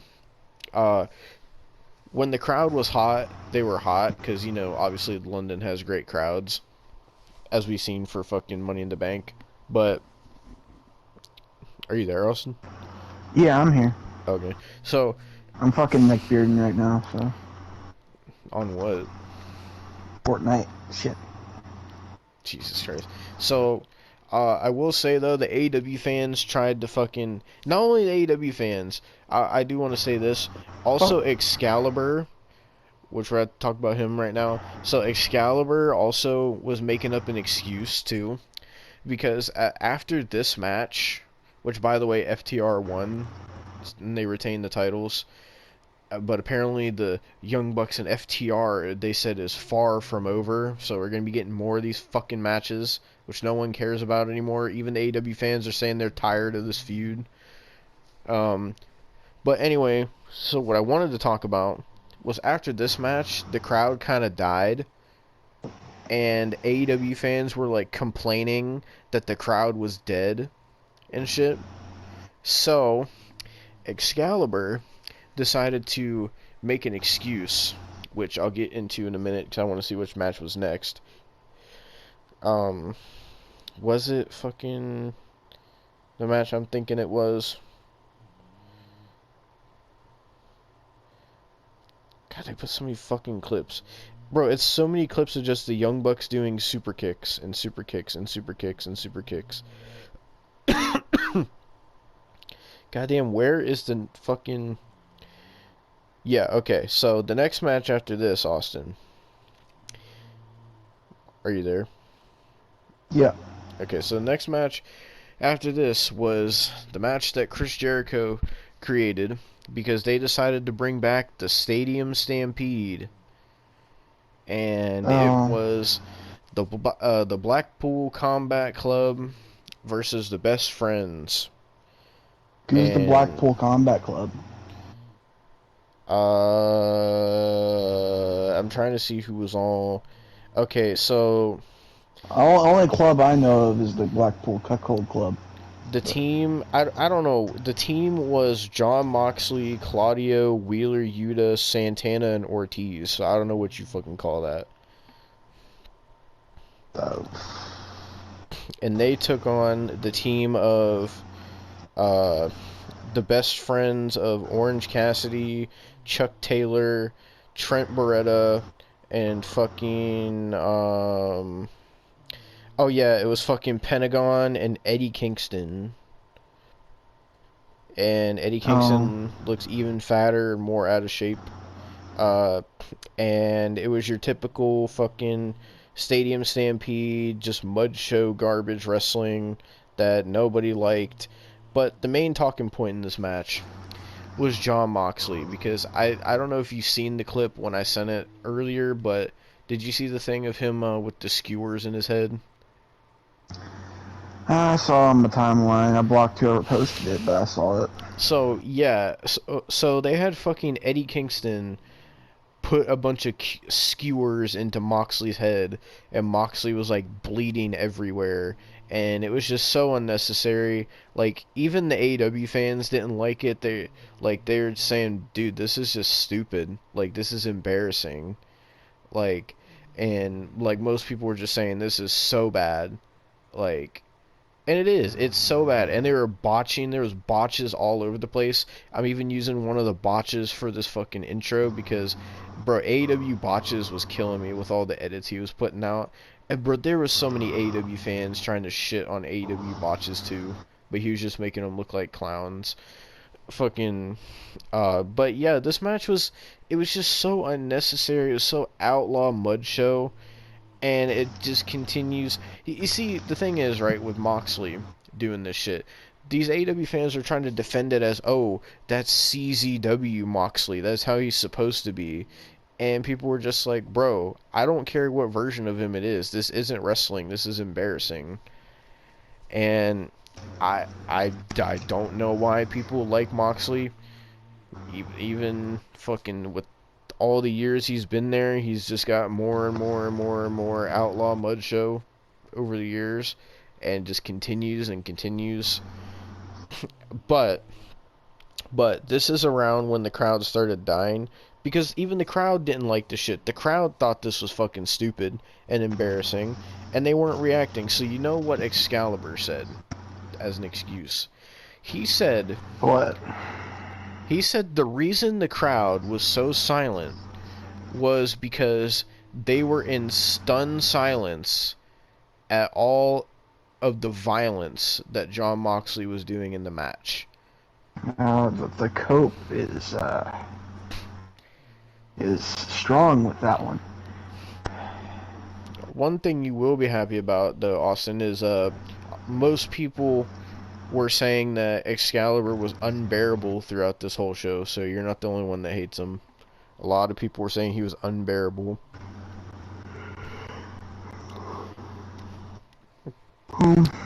Honestly, I will say this show had a lot more of the AEW fans against it than usual that I noticed. Like, a lot of AEW fans were actually saying, like, this Stadium Stampede sucks. Like, this is actually stupid. Or, like shitting on Punk. Or, like, stuff like that. Like, I was surprised to actually see some AEW fans being like, hey, this is actually stupid for once. But, was still some people out there defending it as like saying every match was amazing, 5 out of 5 stars, 10 out of 10, saying that the whole show was a 10 out of 10 greatest pay-per-view of all time and all this bullshit. But yeah, so that's when the crowd died. Also something stupid. I watched the clip. This was so fucking dumb, Austin. So first of all, a white van drives out for no reason, right? This white Don't van tell drives out, me. and Is it fucking Trent's mom? yes, it was Trent's mom, I've seen it and happen the like multiple the times. It's like a van, running joke.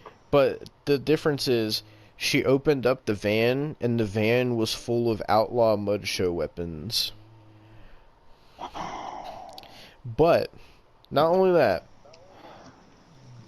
during the match, Pentagon and them were fighting on the stage, right? They made it look like Pentagon was injured. Then the lights go out, and this weird ass music starts playing, right? What? And then the lights, this is mid-match while everybody's still fighting. The lights come back on, and Pentagon changed his attire from black to red, and Excalibur started marking out, and he was like, "Oh my god, it's Penta Oscuro! Penta Oscuro is back!" And everybody just looks so confused, and it looks so bad. And this is why. This is why I can't give any energy into this company no more. I can't. Like, cause... Oh, also, I'm trying to look at the clip here. So, after he came back as Penta Oscuro, he fucking climbed a ladder and did a fucking... He did a... I'm trying to see the clip here, because they keep fucking doing all these camera cuts. He did a fucking sunset flip on, I can't tell who that is, off the top of a ladder through 2 tables on, like, the solid concrete on the stage right after that. So, yeah. And it was also botched, too. Yeah, people said...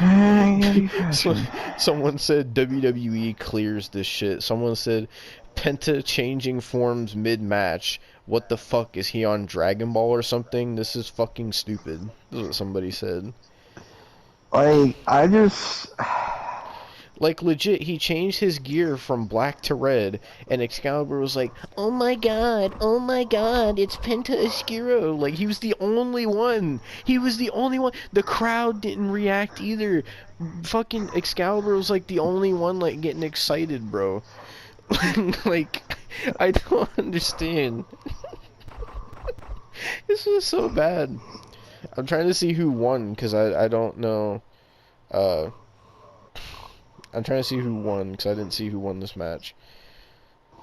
Oh yeah, fucking also Orange Cassidy did the orange punch, but he put glass on his fist. So, there's that. And the best friends won. So they defeated the Blackpool Cuckold Club. And there's blood everywhere, in case you're wondering. So, but yeah. So, that was the trash-ass Stadium Stampede. But now we're going to get into the match that I'm going to go in depth about, because it's time to talk about the women's fatal 4-way for the AEW Women's Championship, Austin. Before I say who won this match, the match was Psoriasis versus Toni Storm versus Bitch Baker versus Hikaru Shida. And even the way this match was booked was stupid, because Toni Storm just automatically got put in the match, but Hikaru Shida, who was the champion going in, had to compete in a match to be in this match. And then Psoriasis defeated Sky Blue to be in this match. And then Britt Baker just got put in this match because she's Britt Baker. Yeah. So, the build-up to this was fucking stupid. And the fans were very vocal about saying how stupid this was. The fans did not like this match at all. This match was trash. This is the only women's match on the show. And the match only lasted 8 minutes. Wait. This is the only women's match on the show? Yep. I thought they had more. Nope. They were supposed to have Chris Statlander versus Ruby Soho for the TBS title, but it just didn't happen. It got cut? I guess so. So this was the only women's match. The only one. Are you fucking serious? Oh. Remember, these are the same people. That's jokes. These are the same people that complained about Becky and Trish getting cut, but this was fine. Nah, absolutely no. I can't be bothered. This is why I don't put energy into this company no more. Not only was it the only women's match, it only lasted 8 minutes. Oh. So, the match itself was very bad. There was a lot of botches. And we talked... What? You're, you're telling me every women's match on these pay-per-views have been so fucking bad. Mm-hmm. My fucking god. Psoriasis was botching, Bitch Baker was botching, Tony Storm was botching. Hikaru Oh, Shida was man. the only one that seemed like she knew what she was trying to do. Fucking This company's a fucking joke, man. there was one point they were teasing like the breakup of the Outcast because Psoriasis and Tony Storm started arguing over who was gonna get the pin, and then Tony Storm acted like she was gonna attack Saraya, and then fucking Ruby Soho came out, was trying to stop her, and then Tony Storm decked the fuck out of Ruby Soho. But so this was a moment that I was dreading since we started reviewing AEW again. We talked about this many times. We started covering AEW when Psoriasis had her first match back at Full Gear last year. And multiple times throughout that six-month period, both of us had said, do you know how horrible it would be if they gave Psoriasis the AEW Women's Championship? Well, guess what they did tonight? They did it. They fucking did it. Psoriasis is the new AEW Women's Champion. The funny part is I kept seeing this morning when I woke up, I kept seeing people say, if they give Saraya the championship, I'm done. Like, there was actual people saying, I'm done. Like, you can't do that. So many people were pissed. And so, not only that, when she came out, it was so bad. She came out to, not to Zombified, which is already bad enough. She came out to, we will rock you. Not only that, the entire Knight family came out with her too. All of them. All of them. Oh my god, there's so many in that family, bro. There's so many family members in that family. So, yeah. It was a bad match. Terrible. And Psoriasis won. I think I'm trying to remember who she pinned. Let me actually see if I could see the clip of who she pinned. I saw a decent spot in the match. It was like okay. It was like Psoriasis had the PTO, and then Britt Baker hit a curb stomp while Paige is doing the PTO on Tony Storm. And it was kind of okay, but then when Britt Baker hit Psoriasis after, it looked bad, so it kind of ruined it in the process. Oh yeah, so there was one spot I forgot to say where Tony Storm had Britt Baker by the barricade, and Psoriasis' mom was in the front row, and Tony Storm accidentally decked the fuck out of Psoriasis' mom and knocked her the fuck down. The fuck? And Psoriasis got fucking pissed. Like, she straight up forearmed Paige's mom right in the face and knocked her. Like, she fucking dropped, bro. Like, she looked like she didn't even know that was gonna happen. But, oh, Jesus. I'm trying to see... Of course, they don't fucking show who she fucking pinned. But, so, they gave Psoriasis the fucking women's title. And this is her first championship she's won in what they said was 9 years, I think. Yeah, because I think the only championship she held on the main roster was the Divas Championship. Yep. She had the NXT Women's Championship and the Divas Championship, and that was it. Yeah, like, she... Bro. Like, honestly, like...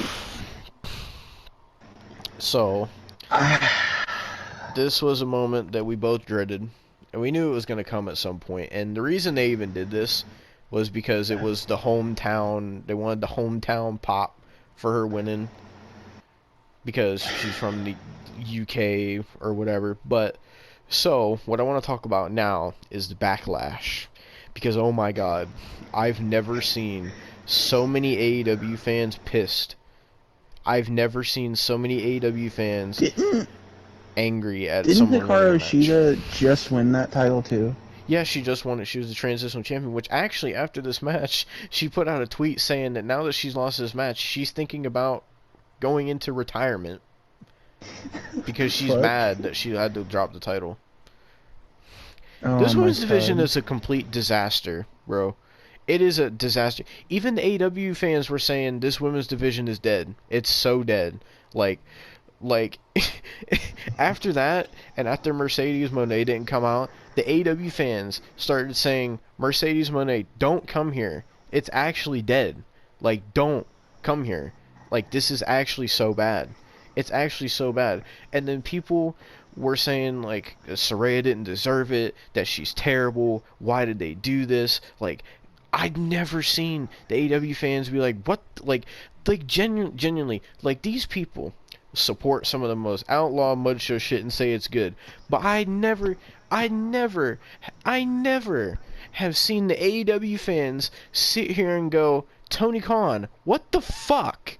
Like, actually, I've never seen this before, bro. Like, they hate this so bad.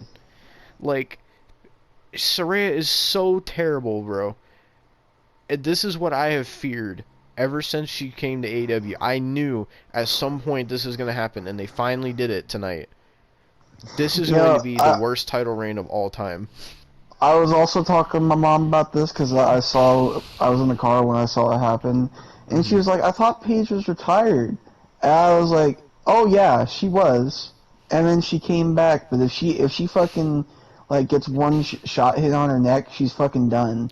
And she's like, Oh, "Well, that's just like Edge, though," and I was like, "No, it is not like Edge." I what's was like, "There funny? is no, you cannot compare Edge to this." What's funny about that, right?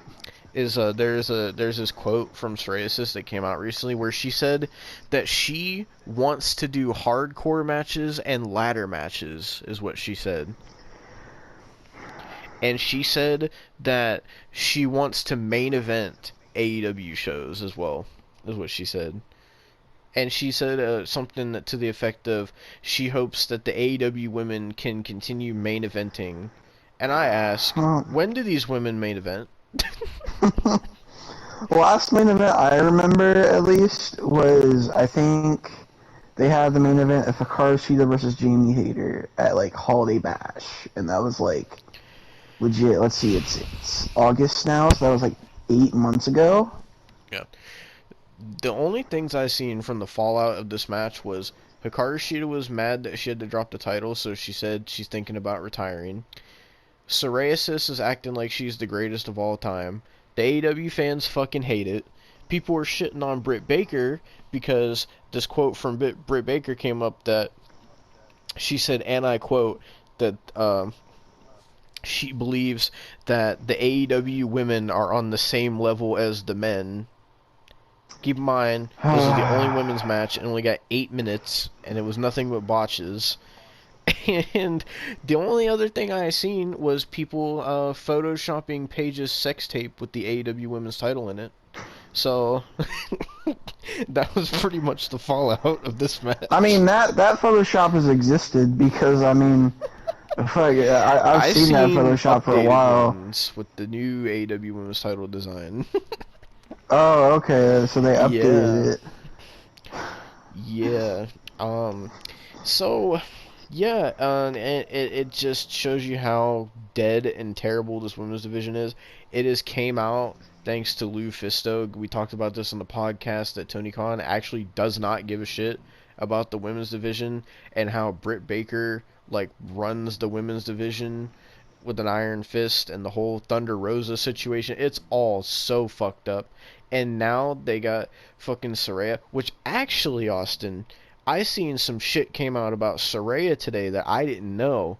So, Oh no. did you know this? So we seen her talking shit about Thunder Rosa, right, on the fucking All Access show, right? So what I didn't know, I found this out today. Apparently, back when she was in WWE, right, and she seen people like Sasha Banks winning titles and Charlotte and Bayley and Becky and all these people, right? Apparently, what we didn't know was back then Psoriasis was talking shit about all these people behind their back and was trashing the fuck out of them and was saying how mad she was that she wasn't in the title picture and that she deserved to be champion. So she's been a backstabbing cunt this whole time and we didn't know it. But that came out today because somebody fucking was talking about it. And now she's AEW Women's Champion.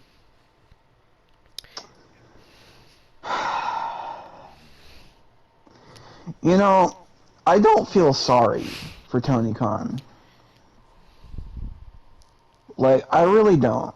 Like, he's done this to himself. CM Punk and psoriasis, like, you kind of just fucked yourself, honestly. He's kind of just fucked himself. He really seems like the kind of guy that just absolutely lets his talent just walk all over him. Like, he seems like he has no authority over these people. Jim Cornette said it best that AEW is one of those places where the inmates run the asylum, and I think that's true. Yeah.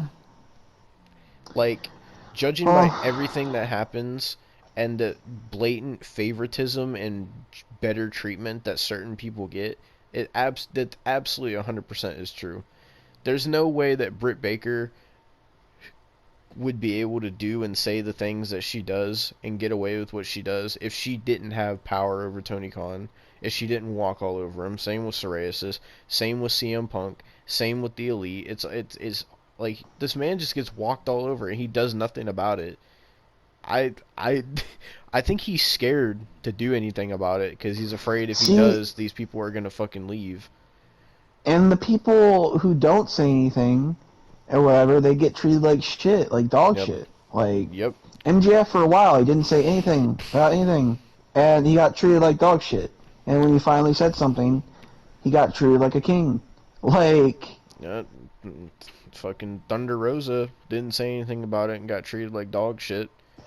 And she still really hasn't said much about it, but she still gets treated. She gets like trashed more than anybody else does, and for no reason.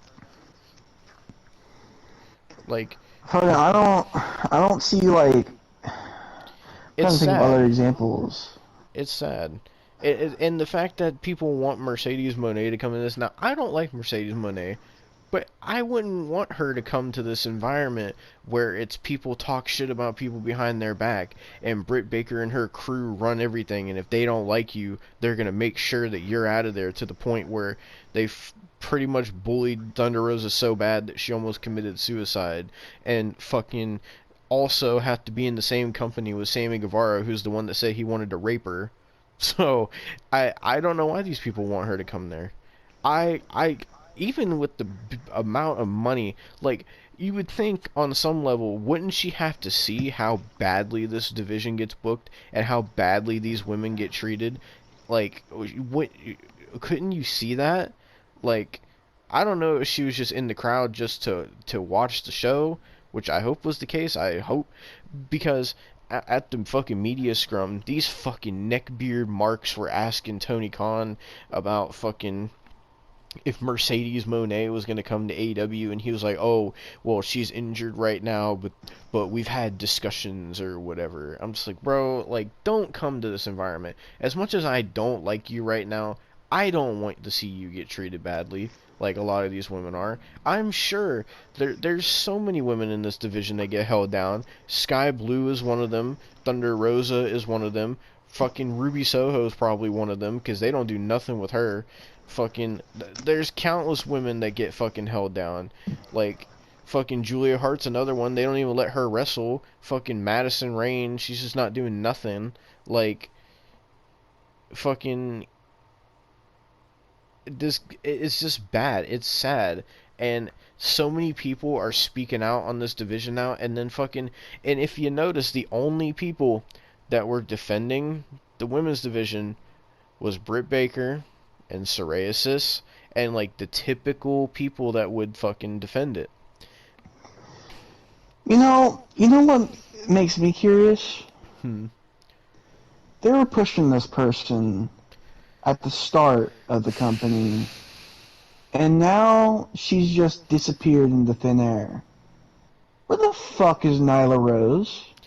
Now, I don't I know. don't like Nyla Rose by any means, but it's like she was one of those people that they were pushing like Honestly, hard. the only reason that they were, and it's sad to say this because, I don't have any problem with Nyla Rose for being trans or whatever. I feel the only reason they did was because I remember at the start of AEW they were like very adamantly trying to push this agenda that AEW is for everyone, because I remember they had their shit Yeah. as like you remember they had their designs as like rainbow colors and stuff, and they kept Oh, you know promoting what pissed me off? that. Hmm. You know what pissed me off? When they started trying to put the shit up about like how it was cool for some people, I guess, if you do like AEW, but fucking they were putting this shit up about fucking oh, like all this like autism awareness shit, and it's like okay, at a point that's fine, but they were pushing it down people's throats, and it's like as somebody who does have it, fuck you. Like Uh, don't don't put it on every show. Don't do that. No, we don't want that. but I Like, I feel that's why when they first started they were pushing her so hard, and that's why they put the women's title on her so quickly too. Because I remember like Riho won it first, and then they quickly put that title on fucking Nyla you Rose. know, that's another question. Where the fuck is Riho? I don't know. I never thought I would say that. Where the fuck is Riho? I couldn't tell you. I don't know. I don't know. That's how it goes with this division. Like we won't see people. You even seen this when you were watching for 6 months. There'd be people that were there one week and you wouldn't see them for like 4 or 5 months, and then all of a sudden they'd come back and then disappear again. It's just I don't know. it's just how I it think goes when you got way too many people on your roster and not enough fucking time to give everybody TV time. I've had enough kind of talking about fucking the women's division, honestly. Yeah, it's so sad. This women's division is the worst women's division I've ever seen. It's sad the state that it's in, and it's pathetic how the women in this division act. Not all of them, but people like Britt Baker and Psoriasis and people like that. Like it's honestly disgusting how some of them act and treat the other women in this division.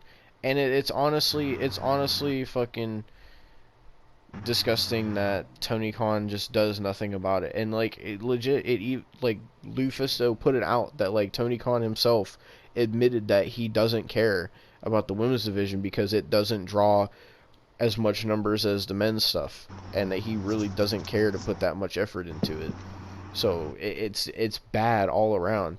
And it's like when you see stuff like that, like why would someone like Mercedes Moné even consider going there? Like I don't understand, and it's just it's sad and it's pathetic and it's disgusting. And now that they got Psoriasis as the women's champion, it's only gonna get so much worse. It's like something bad is gonna happen. Either somebody's gonna get injured wrestling Psoriasis, or Psoriasis is gonna fuck her neck up again, and it's just gonna be bad.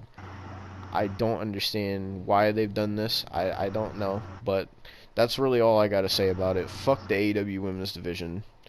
Um, and I feel bad that people like Thunder Rosa and Sky Blue and Ruby Soho and Tony Storm and fucking Madison Rain and fucking all these other people, Hikaru Shida is another one, that are just getting mistreated and actually have talent. Julia Hart's another one, and that actually could be something if they actually fucking tried with their women's division. And some of these women have so much talent. Like Sky Blue is so young and she has so much talent, and she has shown in the time that she's been in AEW that she clears half of their women's division when it comes to talent. Thunder Rosa shown since day one that she fucking clears almost their whole women's division with how much talent she has. Julia Hart, even though she's young, she's shown that with a little more work, she could probably be very, very good in the ring. Like in with her being with House of Black, giving her this character, they could really do something with Julia Hart. They have women there that have potential, but they just don't do nothing, and they pick their favorites over everyone else, and it causes nothing but drama and all this fucking shit, and it's such a toxic environment. I don't know why women keep signing with AEW. That's a mystery to me, but I wish all these women that are being held down there could fucking go to WWE or Impact or somewhere else and get fucking booked way better and actually get treated with fucking respect and get to actually showcase the talent they have instead of being held down by people like Britt Baker. And it's funny because Britt Baker fucking even makes jokes about it because she was tweeting on her Twitter that she like because she'll respond to people and be like, "Oh, I don't know. I'm just a bully apparently. Oh, I hold everyone down apparently. Oh, I'm like the worst person ever apparently." And like she's real fucking sarcastic about it. She's such an egotistical bitch, man. I can't even. But that's all I want to say about it. Fuck the AEW Women's Division. They need to be treated better. And that's all I'm going to say. Psoriasis wins the title. Absolutely fucking terrible is what I'm going to say to that. But, yeah. So we moved to the next match, which was, for some reason, Swerve Strickland... Wait. Okay, hold on a minute. It's fucking... Oh, God. Okay, so... Swerve Strickland was played to the ring by DJ Woo Kid and Flash Garments. I'm trying to fucking Am I supposed to know who that is? I'm trying to see who he teamed with. Okay, so it was Swerve Strickland and Christian Cage in a coffin match against fucking Sting and Darby Allin. Why? I don't know. I couldn't tell you. But what I can tell you is some dumb shit that Sting was doing. Let me find the clip that I sent in the chat. So, I'm watching the clip now. So, Sting did this shitty looking... I wanted to say a leg drop, but he just kind of like threw his whole ass onto Swerve Strickland. Also, Sting was wearing like the Joker face paint, too. He just kind of like threw his whole ass onto Swerve Strickland's back through a table, and it just looked pretty bad. So there's that. Oh, okay, I'm seeing now. So he went to do a Stinger splash on Swerve Strickland, but the table didn't break, so Sting had to do it again.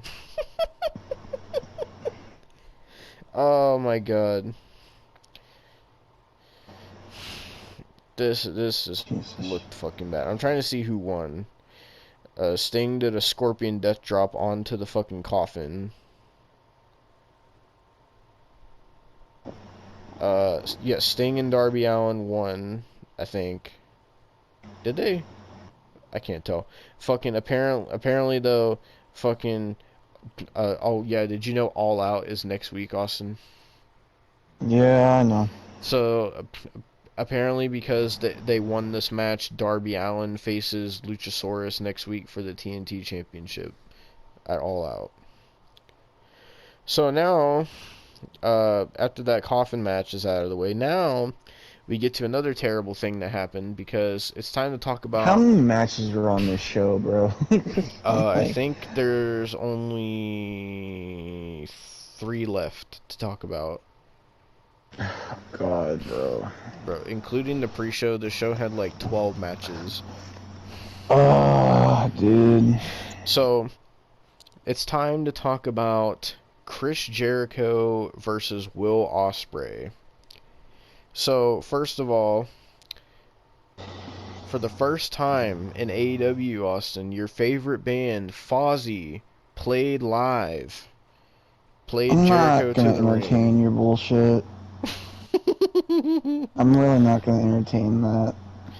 So Jericho and Fozzy played live. They played Jericho to the ring, and Chris Jericho sounded like a dying cat when he was singing. Uh, then fucking Will Ospreay came out. Will Ospreay actually got a pretty big pop. Uh, fucking Jericho was like sloppy most of this match from clips I seen. There was one clip where he went to do a lion salt and he landed like right on his fucking head and it looked so bad. Um, fucking trying to see some of the other clips because I didn't pay much attention to this match. Um, fucking the crowd was like really behind Will Ospreay. Oh God, what's he doing in this clip?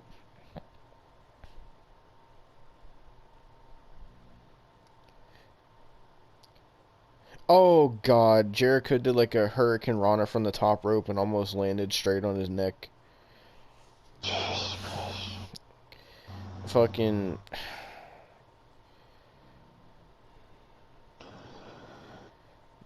Oh my God, Jericho went to counter the Os Cutter into a code breaker and it looked terrible. So many botches. Oh God, fucking Jesus Christ. Okay, so the way the match ended was Jericho went for the Judas effect, I think, and he got countered, and Will Ospreay hit the Os Cutter and pinned Jericho 1, 2, 3. Will Ospreay defeats Chris Jericho.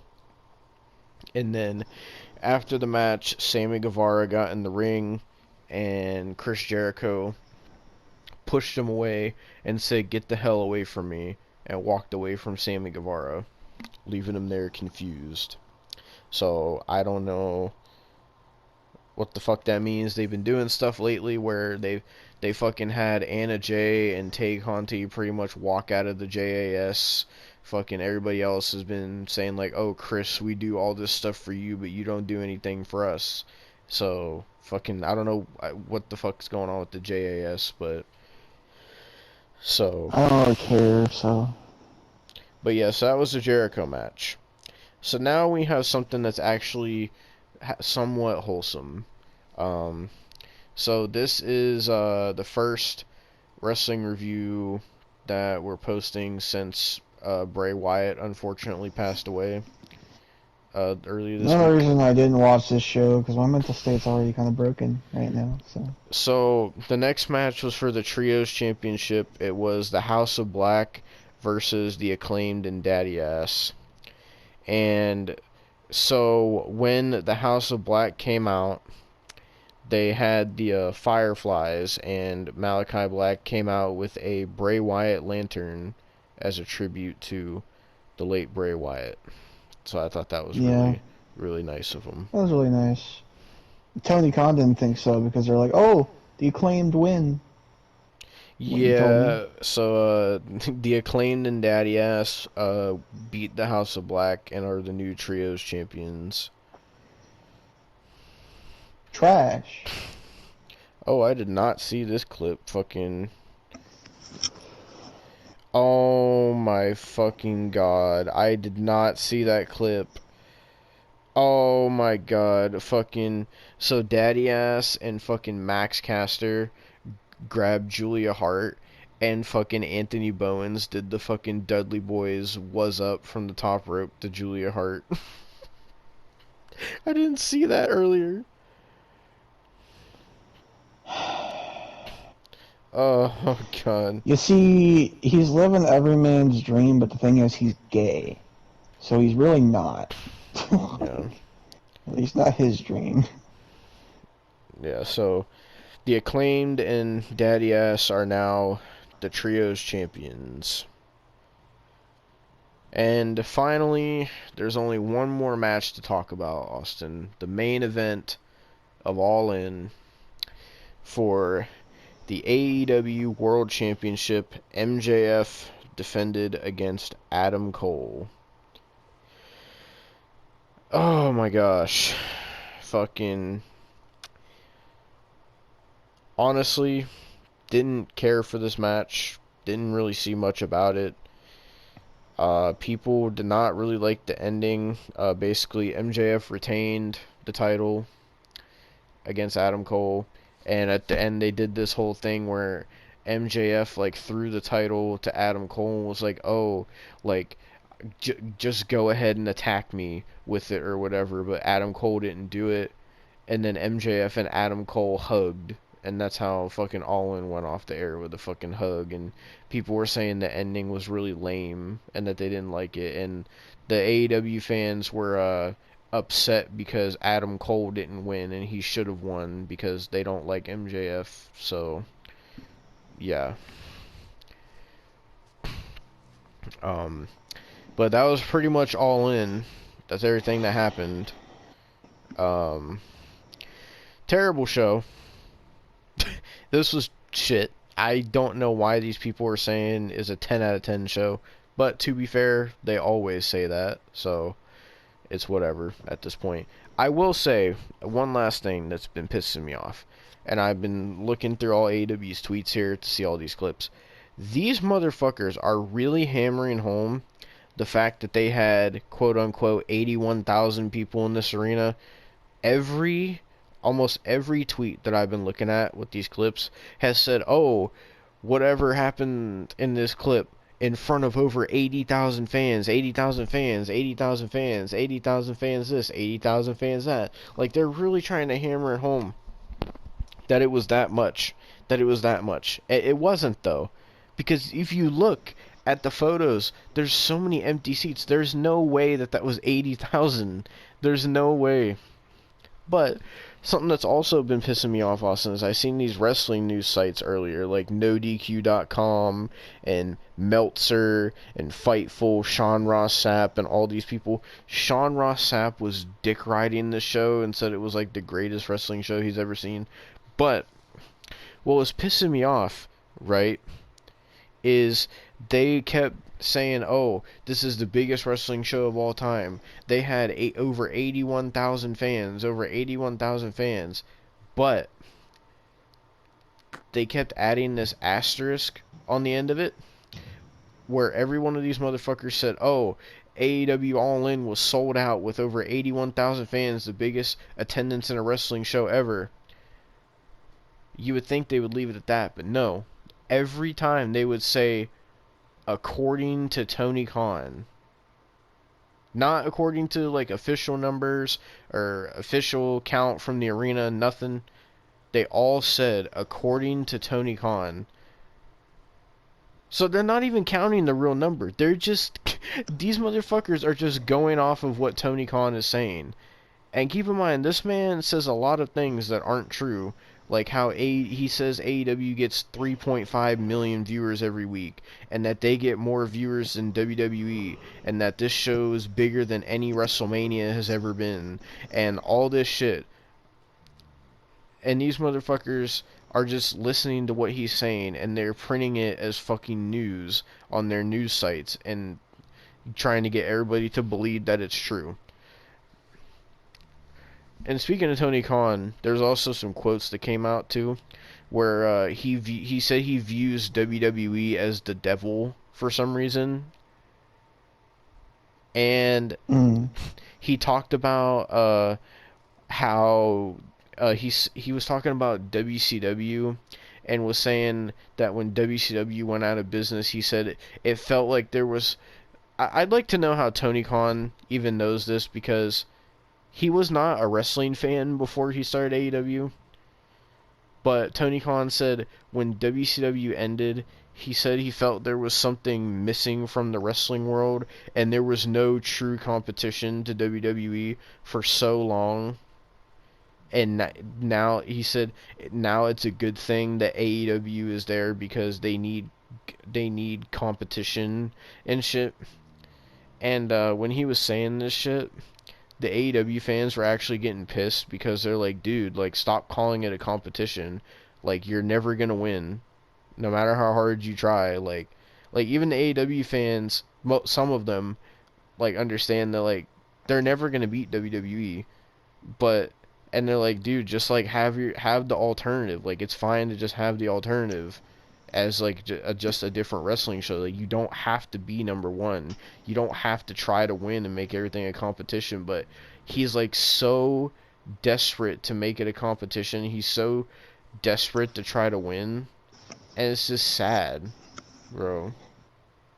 He cares more, Austin. He cares more about beating WWE and winning rather than actually booking his own company good and treating his employees good. Yeah, I mean, I have no reaction to that, to be completely honest. It's just I can sad. care less. It's sad, honestly. It really is. And for what was supposed to be the biggest wrestling show of all time, no, it's not. And this motherfucker was saying this up and down, and some AEW fans were because WWE was like posting stuff today on their Twitter, and it, like, their comments were just filled with nothing but these AEW fans saying, "Oh, no one cares. All In is on. Who cares? We're watching All In. No one cares. All In is on." Like, like why? That'd be like if they were fucking going to like fucking Impact, since they had a pay-per-view tonight. It was like, oh, no one cares. Impact. All In was on today. All In was on. No one cares. Like why? Why are you just randomly shitting on WWE for no reason? And these motherfuckers are acting like 81,000 fans is like this record-setting number when it wasn't even that much. And fucking WWE has already put. Think of it this way. This fucking thing was their biggest show ever, and it wasn't even sold out. There were so many empty seats. Keep in mind, Survivor Series isn't until September or November. Survivor Series has already been sold out. They've been selling out Raws and SmackDowns every fucking week. Fucking I think Payback is sold out. They already put fucking I don't know if you've seen, but they already put WrestleMania tickets up for not pre-order to, like, you can buy WrestleMania tickets now, and apparently WrestleMania has already been sold out, and it, like, apparently they have sold way more tickets than this fucking show, and it's a 2-night event too. So, and that's not even until fucking April of next year, and it's already fucking sold out, or almost sold out, one of the two. I think the Rumble is sold out too, because I think they did that too. Bro, the day that they put out the Survivor Series tickets, it sold out that day. It sold out within like hours. Like, but these people are convinced that this 81,000 fucking this 81,000 crowd show that they had was this monumental event. Bro, there was people showing stuff from Wembley when, like, fucking, when they had like boxing matches there and like other sports, and it looks way more sold out than this shit was. Like, they're like, bro, this is what it looks like when they have boxing at Wembley and football at Wembley and this at Wembley and whatever, and the crowds were fucking jam packed. And then you look at All In, and it wasn't even packed. Like, it's just sad, bro. Like, this had to have been, there's been a lot of overhyped things in AEW that we've seen throughout our time watching it and reviewing it. But this show had to be, and there's probably going to be some fucking AEW fans in the comments that are going to fucking, be hating on this and disagreeing with what we're saying. But what we're saying, everything that we have said since the beginning of this review has been absolutely 100% factual truth. But, God damn, excuse me. I'm trying to remember what I was going to say now. Fucking, fuck. What was I going to say? You were saying something about all of our statements being factual, and I know that, but before that, I was going to say something. We've seen a lot of ridiculous things. Okay. Yeah, so I was going to say this has to be, out of every AEW show we've ever watched, ever talked about, ever reviewed, ever anything, this absolutely had to have been, out of any wrestling show or promotion I've ever seen in my entirety of watching wrestling. This had to be That the includes most... GPS. Yes. This has to be the most overhyped show I've ever seen in my life.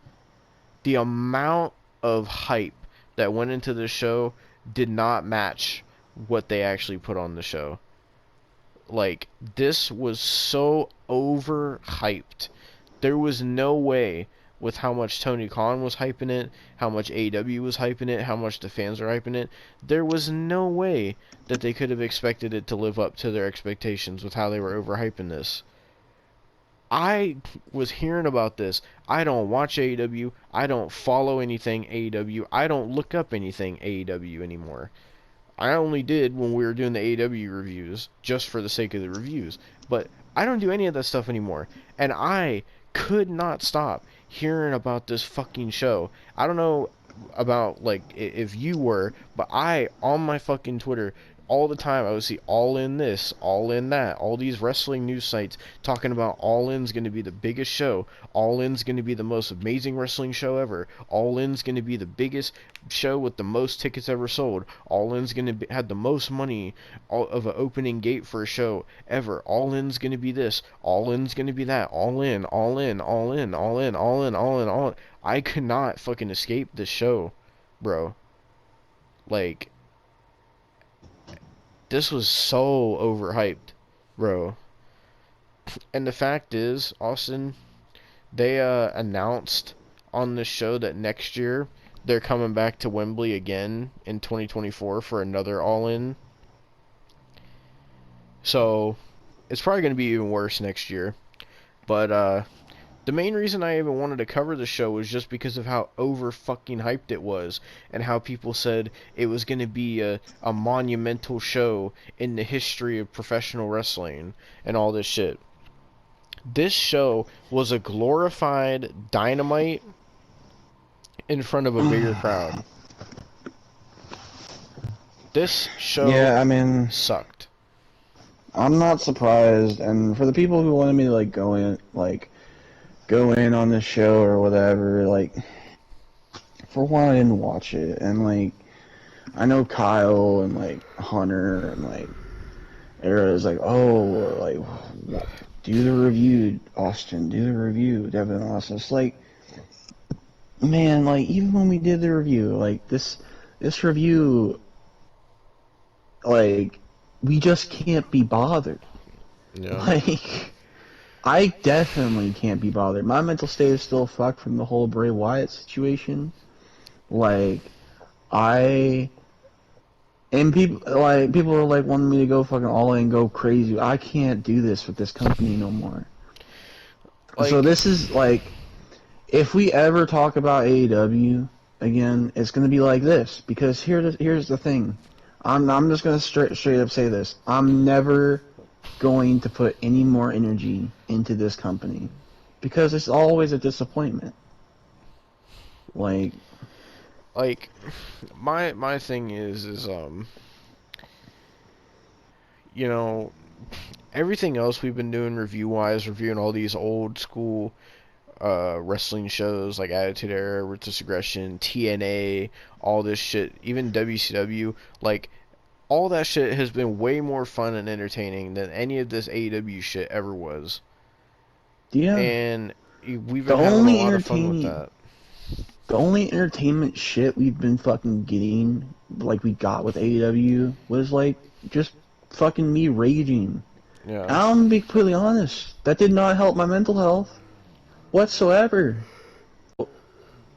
I'm saying it here, I'm not putting no more energy into this company. I don't care if fucking CM Punk murders 16 children and then sits there and fucking wins the world title afterwards. Jesus I'm Christ. not putting my energy into this company.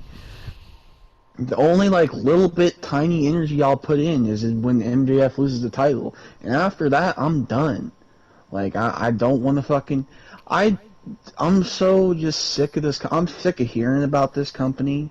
I was telling Devon before we even started this fucking review, I was telling him, the past 3 days I've seen some like really wholesome shit about Bray Wyatt and how everything he did was so great, and how he was the nicest person. I was really enjoying that on my timeline.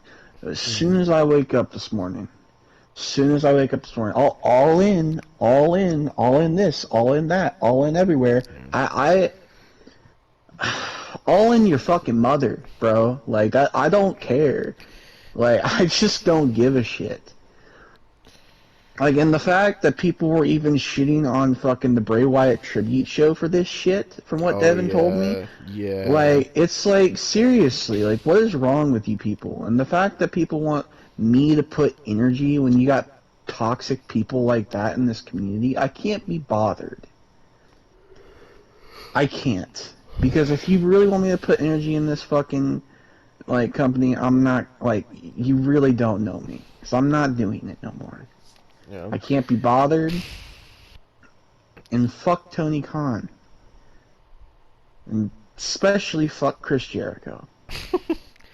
Fucking, so, like, when we even came up with, like, doing this review, I never had an intention of doing this review of, like, as a thing of, like, ooh, I want to do it because I know Austin's gonna be mad, or that we're gonna get Austin rage. Like, I legit said, like, I've been seeing this fucking shit on my timeline all day, and I literally, I just want to call it like it is. It's so fucking bad. And I understand that. I understand that. My main thing, the reason I'm saying all this, is because when it comes to people like Kyle and Tyrese and Hunter and everything like that, and all these people that want me to rage, I'm telling you straight up, right now, it's never going to happen again. Double or Nothing 3 was your last time that I was going to rage like that. It was the last time. Yeah. Because I can't do it no more. Mentally, it's like, and I'm being 100% serious. Don't do what I did. Don't fucking put yourself through that torture. Like, I'm proud of myself for doing it, because at least I got through it. But here's the thing: don't put yourself through that fucking torture. If you really fucking don't like something, don't fucking watch it. Like, I'm straight. This is like a PSA. I'm serious. Like, it affected my mental health so fucking bad. I got it done for you guys, but the reason I got it done is so I don't have to do it no more. So for all of you who want me to fucking rage again and talk about AEW like all the time and fucking rage about it and rage about Chris Jericho, I can't do it no more. Okay? Can't. And there's always going to be I know there's always going to be jokes about me and AEW. That's fine. I don't care at this point. I just want you guys to understand. Mentally, I cannot do it. And Devon understands that, but I want other people to understand that as well. So if we ever talk about AEW on this channel again, whether it be a review or the podcast or anything like that, right? It's just going to be like this. Yeah. It's not going to be anything rage-inducing, because I can't do it. When I said Double or Nothing was my last go-around, I meant it. And no, I'm not going to open my mouth again, because I can't mentally do that. But on that note, if you want to do the outro. Oh my god. How great. So, I was looking at one of the tweets of, like, MJF winning or whatever, and so, you know how I said people were, like, pissed that Adam Cole didn't win? Like, someone put in the comments, they said what AEW fans were expecting to happen at the end of the show. And they put this picture from, like, I don't know what Monday Night Raw this is from, but it's from, like, the early 2000s. And they put this picture of Chris Benoit, and it said, "Benoit is back tonight." Oh my god. Oh, but yeah, fucking, yep, that was your review, I guess, of fucking All In. Uh, Um, Terrible and show. now we'll. Technically this is All In too, because they did an All In back in 2018, but I guess they're not numbering Uh, these. They don't number any of their pay-per-views actually, they so yeah they don't number anything. I will say like you were saying, we've been having fun with the old school reviews. I yeah. like that format better, honestly. Just doing old school shit and then like sprinkling some new school stuff like in the middle of it, like a Yeah. new WWE review in the middle of it, or like on the off chance a new Impact review like the Slammiversary review we did. Like Oh god, man. I think I like that schedule more than doing 15 fucking AEW reviews a week And I hope and we shit. never make some kind of bet to do Impact again, because I had to drink so much alcohol to get through that show. Yeah, I was yeah, plastered in that review, bro. yeah. But nonetheless, though, like, just take what I'm saying seriously. We're gonna have fun and do our old school reviews with a little bit of Yeah. new school in between. I Yeah. can't be bothered with AEW no more. Like Neither can Devin at this point. it's even been fun doing like obscure fucking reviews like of shit like Saturday Morning Slam and stuff like that too. Just like Yeah, like stuff where it's like, oh, like remember this random fucking thing that WWE did? Let's see what this was about or whatever. yeah, like God, I that can't Cody believe Rhodes I'm saying dancing this. clip you used was so cursed though. Yeah, the Bro, one you with Nicki know, Minaj. fucking, I was listening to that when we're on the drive back from vacation, and I didn't have my headset on, so I fucking played that, and the fucking Cody Rhodes fucking intro blasted out of my phone. It was in the car too. Oh man, it's bad because I put the Nicki Minaj one in there. Yeah, yeah, and it was like fucking ear rape too. And my fucking grandfather looked at me because he was sitting right next to me too. Fucking, oh, bro, that was bad. But Uh, like stuff like that, I like reviewing because it's just like, oh, remember when WWE did this curse thing? The fun thing has been it's because we leave it as kind of a mystery because we'll remember some like curse thing that happened on a show, just one segment, and rewatching the curse segment is bad enough, but the fun surprise is like seeing what the rest of the show was surrounding that cursed segment. I think I think honestly probably like the absolute like most abhorrent fucking one had to be when we watched this. I think it was the Sexy Kurt episode of SmackDown, and then fucking same SmackDown had like Heidenreich singing poetry with this kid. Bro. Or the one where fucking Heidenreich raped Michael Cole and like randomly they had Taker face fucking Viscera and Gangrel for no reason. Bro, even stuff that had like legendary segments like this we reviewed it's not out yet, but we reviewed the Raw with fucking Stone Cold becoming the CEO, right? And we're like, "Oh, this is going to be cool to look back on the segment." And then fucking they had the most dumbest matches, and then someone in the crowd had a sign. This is the most wildest sign I've ever seen, where it said Pete Gas shot Tupac, and I just couldn't believe that was a sign that was allowed into the building. Let alone how that's not even like blurred on Peacock or anything. I don't know what Pete Gas ever did so wrong to that person either. I don't know, man. But like it's fun watching this like old school stuff and having fun with that.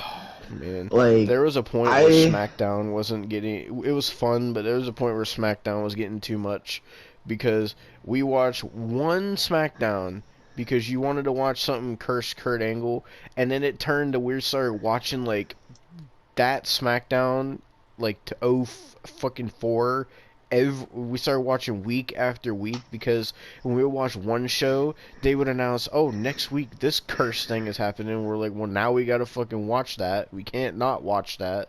And I was just like, oh my god, bro, fucking SmackDown, what the fuck was happening, bro? Like, but yeah, that stuff has been pretty fun. A lot more fun than reviewing AEW. Like, Yeah, like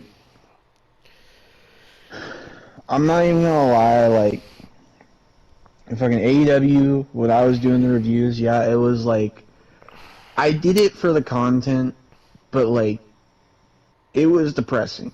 Like I would go to work, do my work shift, and then fucking the same day have to watch AEW. And I didn't want to. I really didn't want to.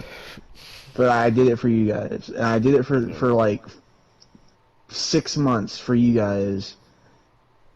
And that's why I'm not doing it no more. Because like half a year of my life was enough. yeah. Now I'm being dead serious when I say that. Yeah. Fucking, I mean, this is probably gonna be the last AEW review for a good while. For a few reasons. One, because they don't really have anything else going on this year that's really that important. But also because I don't really care about it, to be honest. Honestly, I'll Yeah. say probably the only other time we'll talk about AEW this year, most likely, is if at some point before the end of the year, if MJF does actually drop the title. I know we'll be talking about that. So, but that's probably honestly the only other time we'll talk about it, most likely. So, Yeah. I just want you guys to understand where I'm coming from, man. you know, Like yeah, this was fucking bad, and I'm ready to end this because I gotta fucking piss so goddamn bad. But this was your review of All In 20 AW All In 2023. This was way overhyped, and the show was trash, pretty much. And yeah, so that was All In. Most likely the next review we'll be doing after this one is most likely WWE Payback, which is next week on September 2nd. unless we do something fucking cursed in the middle. Yeah. But yeah, so expect that review to come soon. And with that being said, this was AW All In 2023. Overhyped garbage. Fuck you, Tony Khan. And thank you for watching. We'll see you next time. Fuck AEW. To hell. Hello. Alright, we Fucking just got done watching WWE Fastlane 2023. Jesus Christ, man. This was the first Fastlane since 2021 when they did Roman versus Daniel Bryan. I think that was actually Daniel Bryan's last pay-per-view match before he left. But no, or was because it it? was Mania. Oh yeah, Mania. That's fucking weird that like fucking Edge and Daniel Bryan are gone now. But so we just got done watching Fastlane.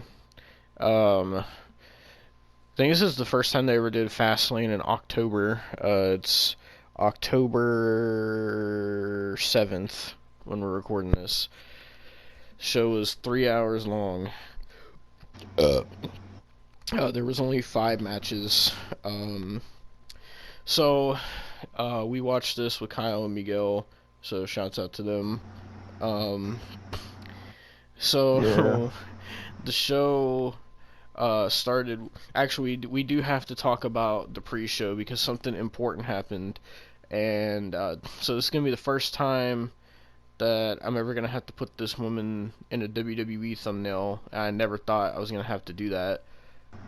So on the pre-show, they had a segment where this car pulls in and someone gets out. We don't know who it is, and they close the door, and it's none other than Jade Cargill making her WWE debut, technically.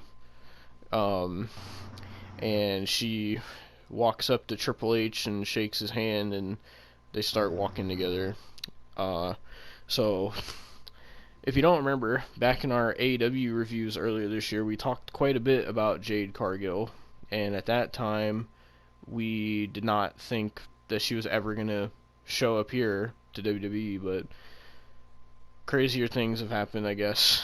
And I wonder what's really Yeah. gonna happen at the end of the year, because I don't know if you've seen, but I've seen apparently there's like multiple people in AEW that their contracts are up in like December and shit, and they might leave too.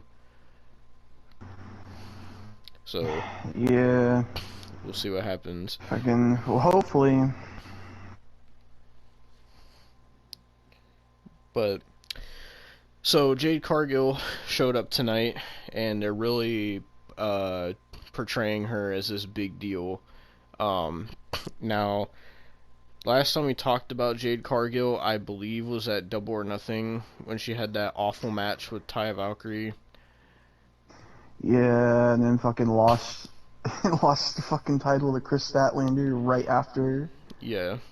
So I don't really know what to think about her in WWE yet. Uh, that remains to be seen whenever she has her first match. I'm hoping that she's got better because she's been training at the Performance Center. So I hope that she's gonna improve, but we won't know until she actually wrestles. Um, but nevertheless, I will say it is crazy to see her here. Um, it kind of has that same feeling of like when Cody Rhodes came back, where it was just like weird seeing him on WWE because I was used to seeing him on AEW for so long. Yeah. If MJF ever comes, that's gonna feel really fucking weird seeing him on Oh yeah, WWE. it's gonna feel great though. Yeah, but that was like the only important thing that happened on the pre-show. And then they showed the cold open, which had Pat McAfee on it, which Kyle was not happy about.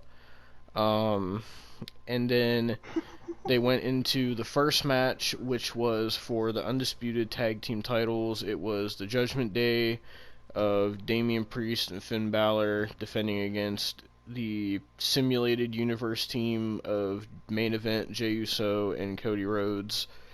And uh so Jey Uso came out first. He was wearing this really cool looking blue gear. And then Cody Yeah. Rhodes came out, and it was at this point where we seen this specific group of people in the front row that were really, really in love with Cody Rhodes for some Oh reason. yeah. She's Where so fucking cursed. they had like "We Heart Cody" signs. One of their signs said "We drove 7 hours just to see Cody." Uh, they had like a Nightmare Family sign and shit, and it was just too much for Kyle.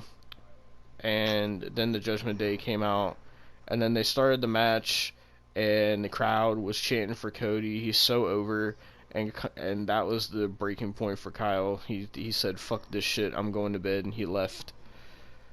Yeah. It was that. Oh, and then Pat McAfee also did the fucking like cold open. So Mhm. that pissed him off as well. Yeah. Oh, and Jade Cargill Oh, pissed him off too, yeah.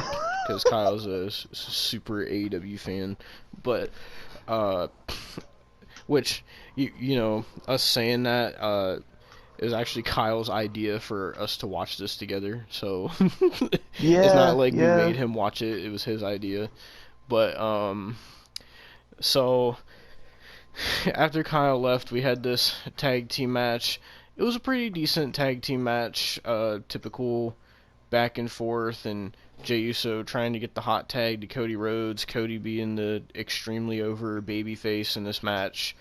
And Judgment Day obviously using Dominic and Rhea to try to get the advantage by doing a distraction, but it didn't work. And then JD McDonough was there, and he kind of fucked it all up because basically Rhea had handed Damien the briefcase to hit fucking, I think it was Cody Rhodes, and then fucking JD McDonough went to swing the briefcase at Jey Uso, but he ducked and hit Damian Priest right in the fucking knee with the briefcase, and then he got laid out on the announce table, and then in the ring, fucking uh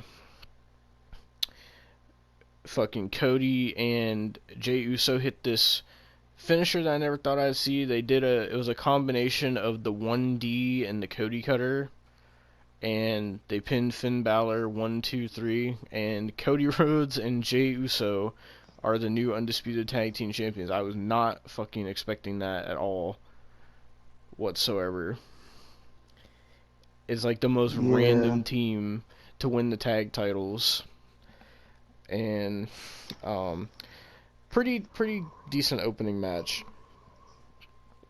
The crowd It was pretty decent. The crowd was extremely hot for Cody. Then we went into the second match, which was the LWO of Rey Mysterio and Santos Escobar with Zelina Vega versus the team of Bobby Lashley and the Street Profits. I don't think they have a name yet. No, they don't.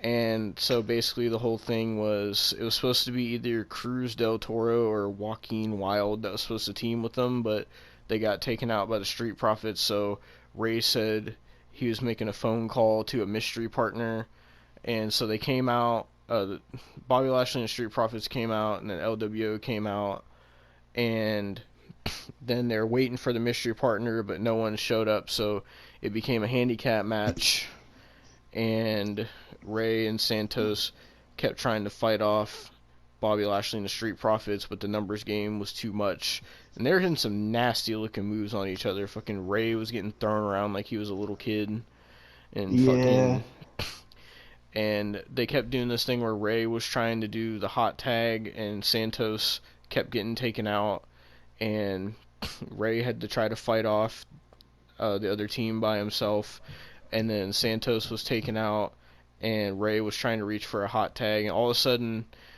we hear this. So this theme we hear I spit in the face of people who don't want to be cool, right? It's Carlito, but he has a new theme song. I'm not really sure how I feel about it. Yeah, it's really weird. Yeah. And It's so like some salsa shit. Carlito comes out looking real jacked, and he gets in the ring and starts beating up the Street Profits, starts taking everybody out. Fucking then the way the match ends is fucking Ray takes out Angelo Dawkins, and then Santos takes out Bobby Lashley with a dive, and then Montez Ford goes to kick Carlito. Carlito ducks it, goes behind, and hits a nasty looking fucking backstabber, and then pins Montez Ford 1, 2, 3, and the LWO win. And so I guess Carlito's one thing I do back want to now. say. One thing I do want to say, fucking, you know who they're thinking about adding to Bobby Lashley and the Street Profits group? Who? None other than Odyssey Jones. Jesus Christ. I mean, they should do something with him. Man got drafted to fucking Raw months ago, and he's never appeared, I don't think. Well, he had that amazing match with fucking Gunther. I don't know what you're talking about. I didn't see it. It was at SummerSlam, remember? He didn't fucking face Gunther at SummerSlam. What are you talking about? Yeah, he did. He had an amazing fucking match. It was a 5-star classic. It's sad the fact that you're trying to fucking make an Odyssey Jones and Gunther match real when Gunther actually fucking wrestled Shanky and it actually looked like it was a banger.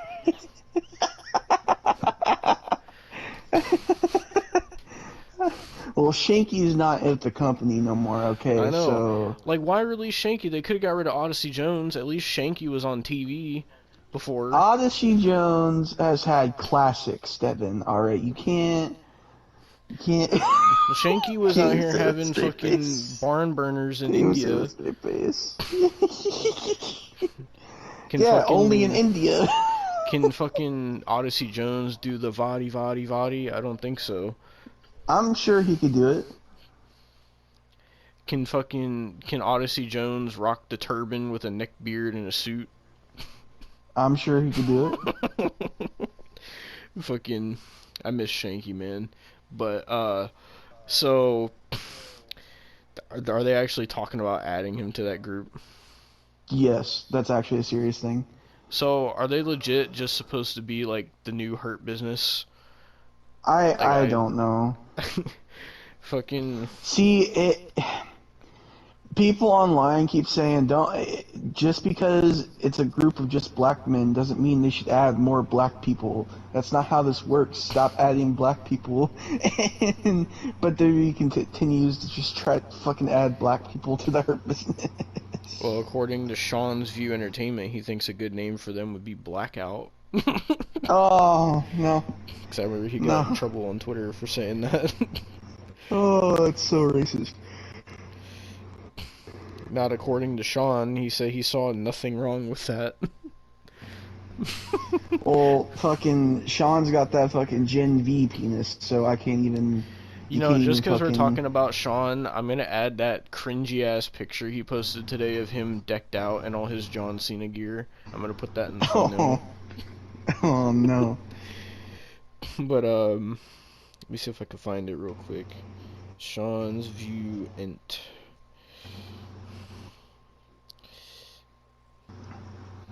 Ew, he has multiple pictures of like him in different John Cena gears. I want like the current one. Is that the one I seen? Yeah, it is. I'm gonna send it to you. Oh god. Fucking, if I could find it. No, not camera. Gallery. There we go.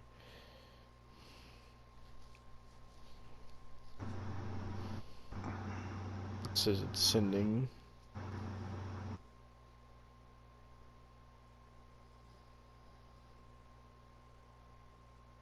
There we go. It's sent.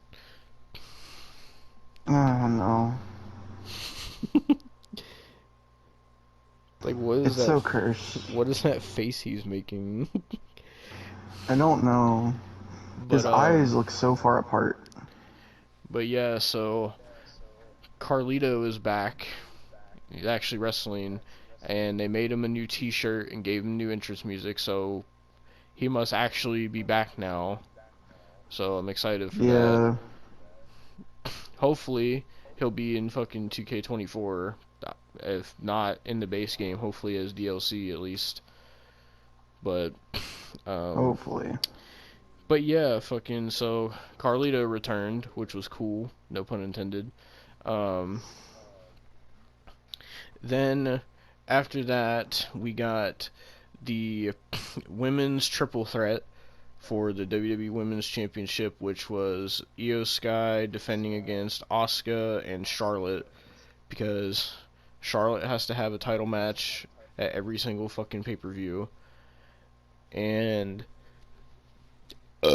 excuse me. So before this was kind of weird. So they were doing an interview with Damage Control, and Bailey was like trying to talk about their strategy, and then Io like cut her off and said, "I don't need you guys out there tonight. I don't need your help. I got my own strategy."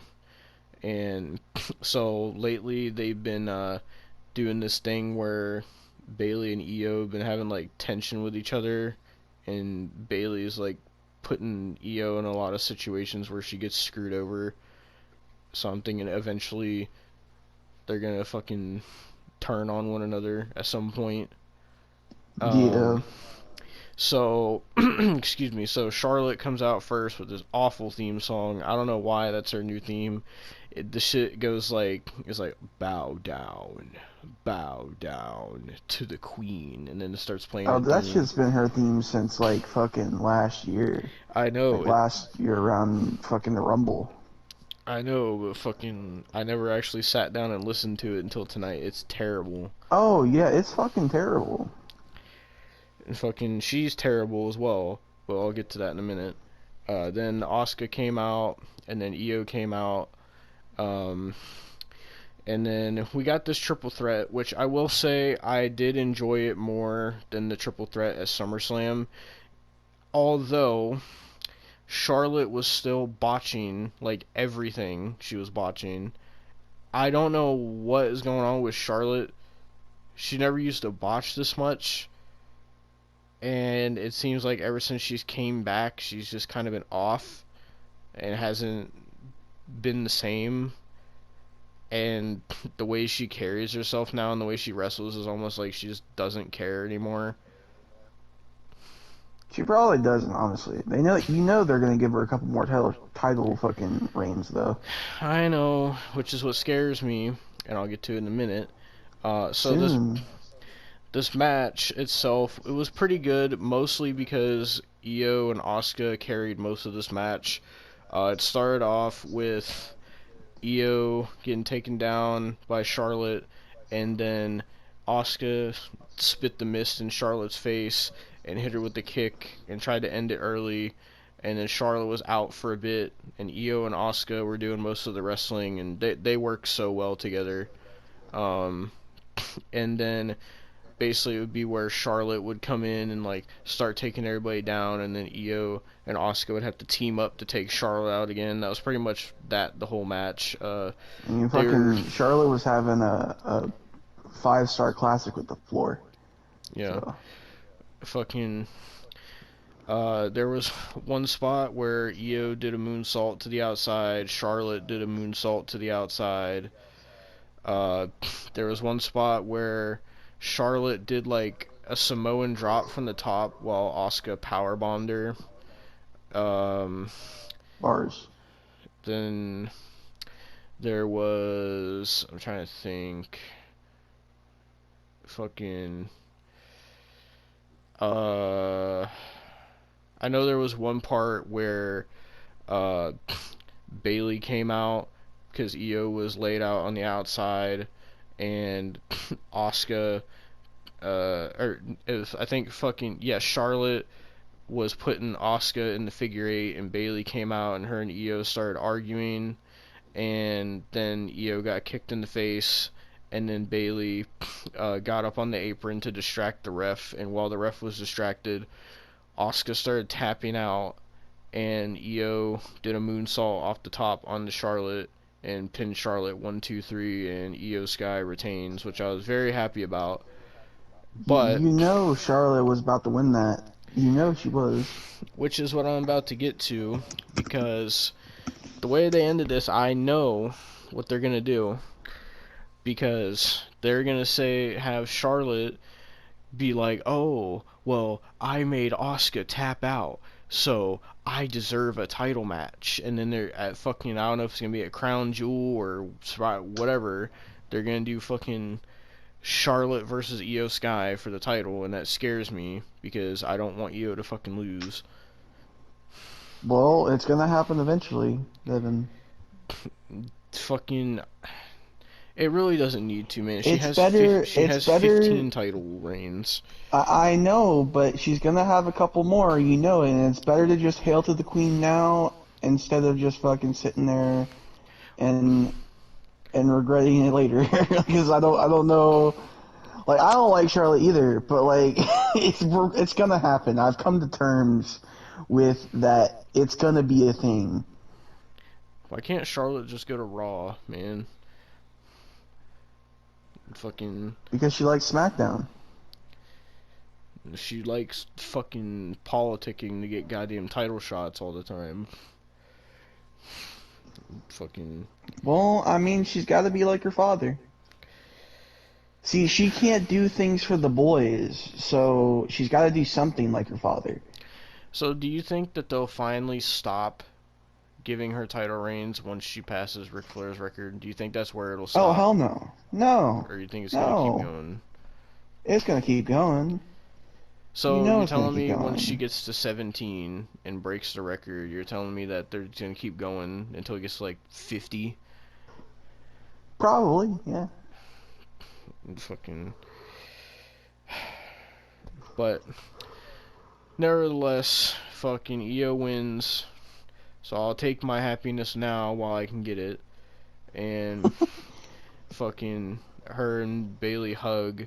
And one good thing is why I'm thinking she's going to at least hold the title for a little while is apparently WWE really likes her as champion and they view her as one of their top stars, which she absolutely fucking is. I'm glad they're recognizing that because fucking You know who they also view as one of their top stars? Charlotte.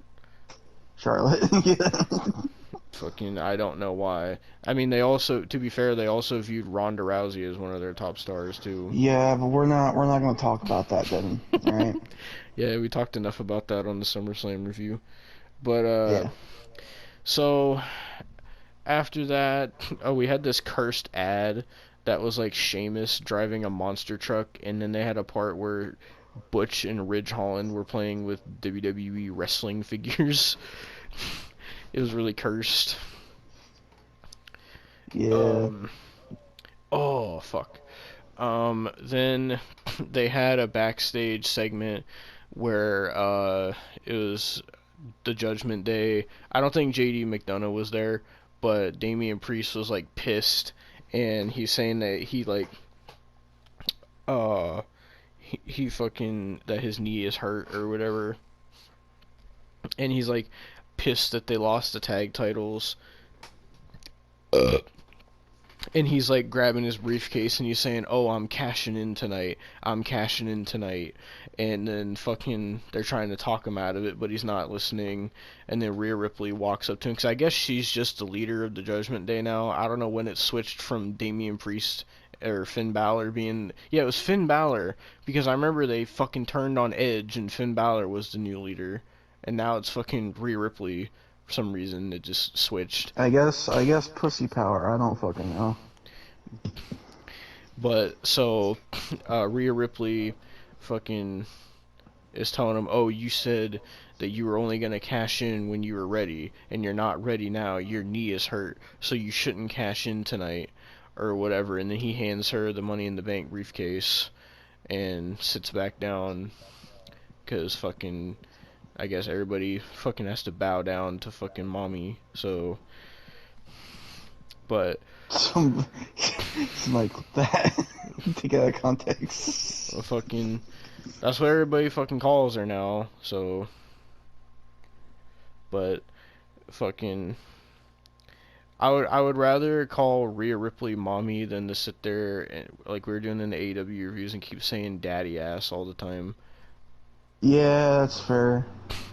But fucking so after that was the next match where we got well, first I'll talk about this because Pat McAfee came out, and it's a good thing Kyle wasn't there at this point. He came back though, don't worry, he came back with a lot of convincing, I will say. It took us so much to convince him to come back. We were relying saying CM Punk and AJ Lee fucking return. Yeah. Fucking. Oh yeah, I also forgot to mention during that LWO match, it was sponsored by Pizza Hut for some reason, and Yeah. there was like Pizza Hut graphics everywhere, and it on the ring apron, it was hard to pay attention to the match because it said "No one out pizzas the Hut," and it was like in bright ass white, and then fucking after the match, all of a sudden Xavier Woods brings a big dinner box from Pizza Hut over to Michael Cole and Corey Graves, and they open it and they start fucking eating Pizza Hut, and I was like, bro, that looks disgusting. That means I'm gonna have to put Pizza Hut in the thumbnail. Yes, you are. Fucking, does that mean I have to put Cyberpunk 2077 because they kept fucking advertising Oh. Cyberpunk every goddamn time, bro? And I was like, why would anybody buy this game with how broken it was? Apparently, it's gotten a lot better. I bought it for $5, so I mean, Yeah. I still haven't played it.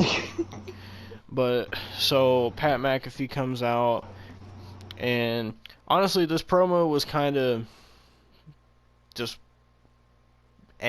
because it wasn't really much of a promo. He just came out and was just saying, "Oh, I want to introduce the 16-time champion. Everybody welcome John Cena, and that was just kind of all he said.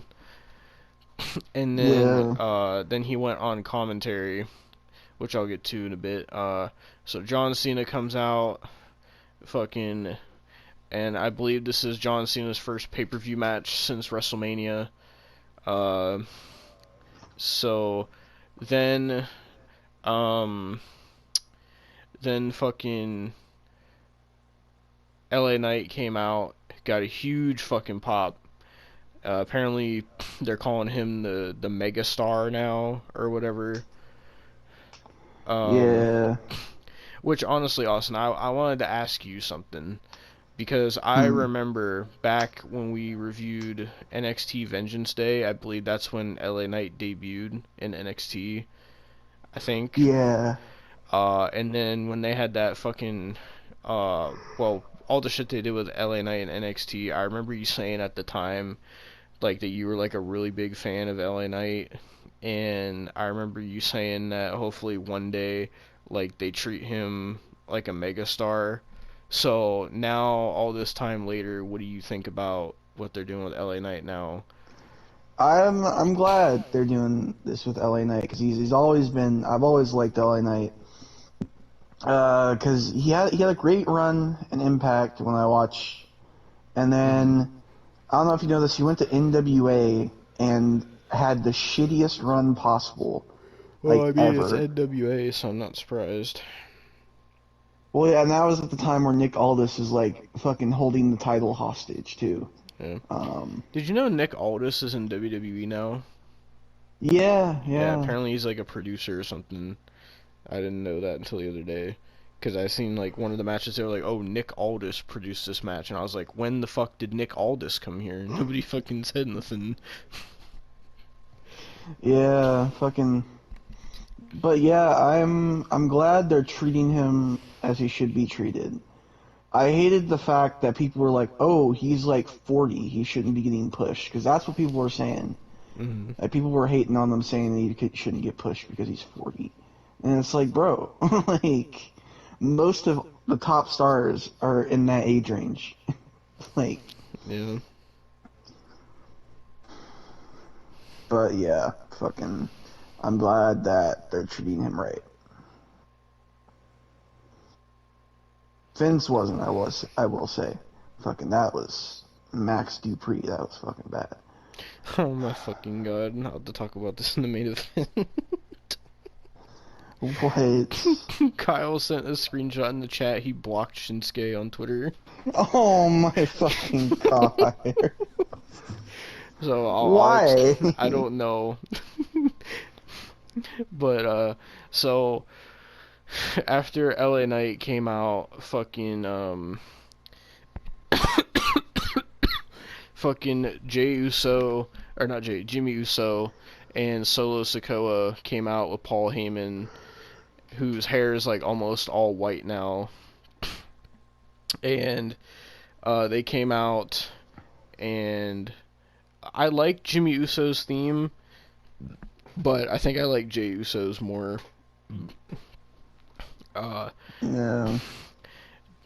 so since the last review we did was SummerSlam, where we talked about how Jimmy turned on Jay. So what's happened since then is obviously Jay got moved over to Raw and shit because fucking Jimmy was saying that he screwed Jay because he didn't want Jay to become like Roman or whatever, and fucking Jay just got fed up with it and said he quit, and then fucking I think it was at Payback is where Cody Rhodes announced that fucking he pulled some strings and signed or got Jey Uso to be traded to Raw or whatever, which I still don't think they said who the fuck they traded to SmackDown for Jey Uso yet.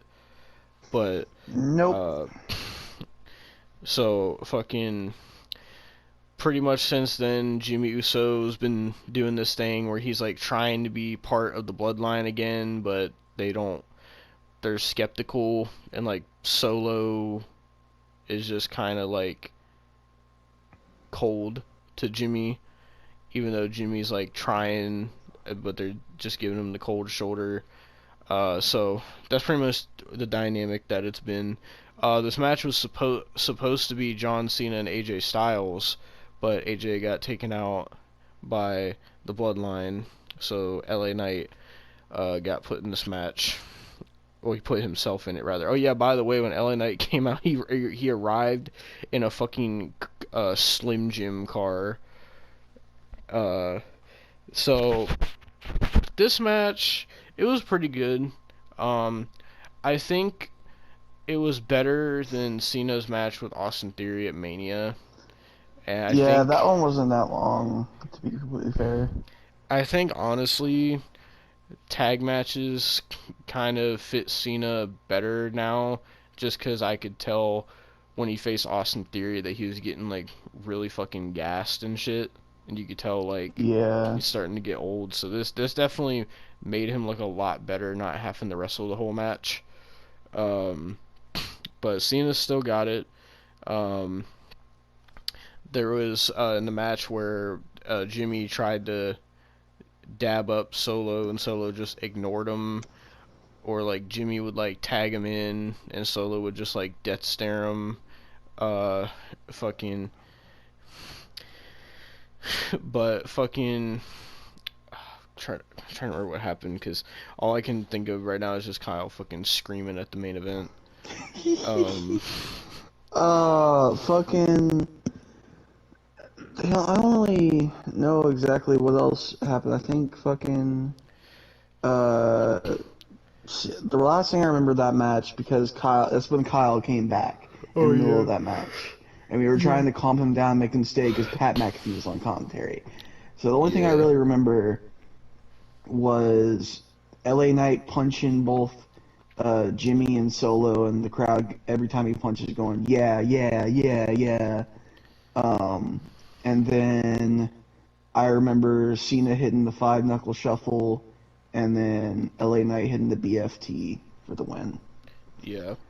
And then after the match, the Bloodline was walking up the ramp, and Paul Heyman was like talking on his phone, and I'm assuming he was talking to Roman Reigns because he said I heard him say, "My tribal chief, we got a real problem," and which I'm interested to see what happens with that because they announced that this Friday on SmackDown, Roman Reigns is returning for the first time since like what, SummerSlam almost. Yeah, yeah. So fucking, but that was pretty much that. Fucking LA Knight raised John Cena's hand, and then that was pretty much that. And then we get to the main event, which was Seth Rollins versus Shinsuke Nakamura for the World Heavyweight Championship in a last man standing match. It's been a little bit since I've seen a last man standing match, and this one was probably the longest match of the night. And it was honestly probably the match of the night by far. Not to say the other matches were bad. All the other matches were pretty good, but it helped that Kyle was there to scream every time Shinsuke would hit a move. Yeah, so Shinsuke came out wearing this like white jacket. He looked like a ghost. And then Seth came out wearing this weird like Versace attire with this really funny looking jacket.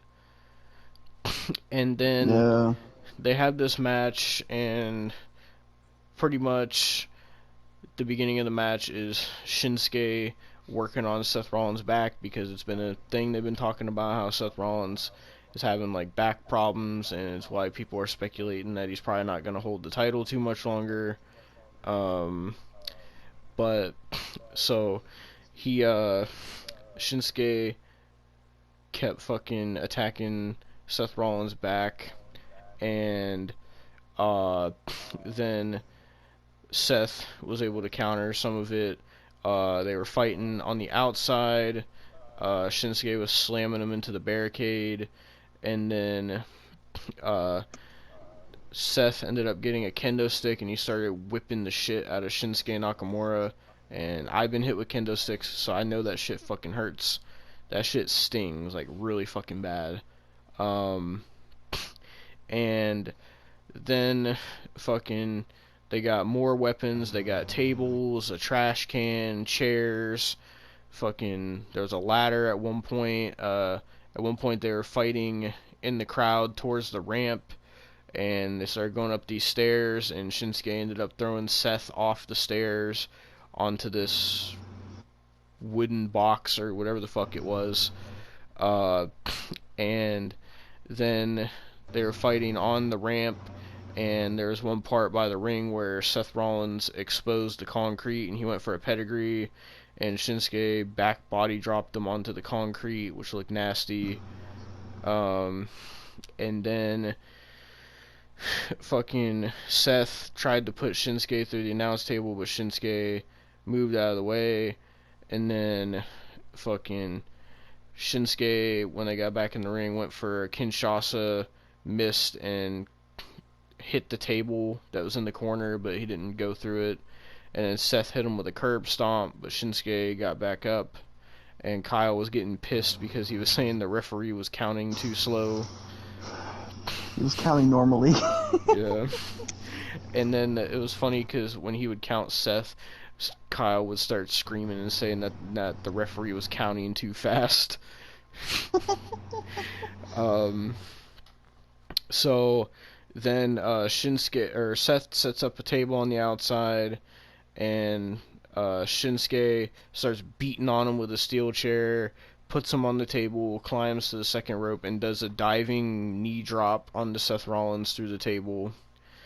And then fucking one of the biggest spots of the match is Seth put Shinsuke on the announce table again, and he started climbing the ladder, and then Shinsuke started climbing the other side of the ladder, and they were fighting on the top. Seth tried to go for a superplex, but Shinsuke countered and spit a red mist in Seth's face and pushed Seth off the ladder, and Seth went through the announce table, and somehow he still fucking got up. And then they went back in the ring, and Shinsuke hit a Kinshasa on Seth through the table, and somehow Seth still fucking got up. I legitimately thought that Shinsuke was about to win his first world title.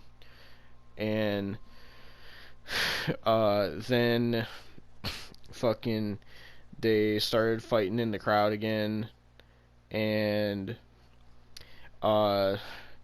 they're brawling through the crowd, and they went up on another wooden box thing, and Seth curb stomped Shinsuke on it, and then picked him up and did a Falcon Arrow off the wooden box through a table, and Seth made the 10 count, but Shinsuke did not, and he got counted out, and Seth Rollins retained the World Heavyweight title.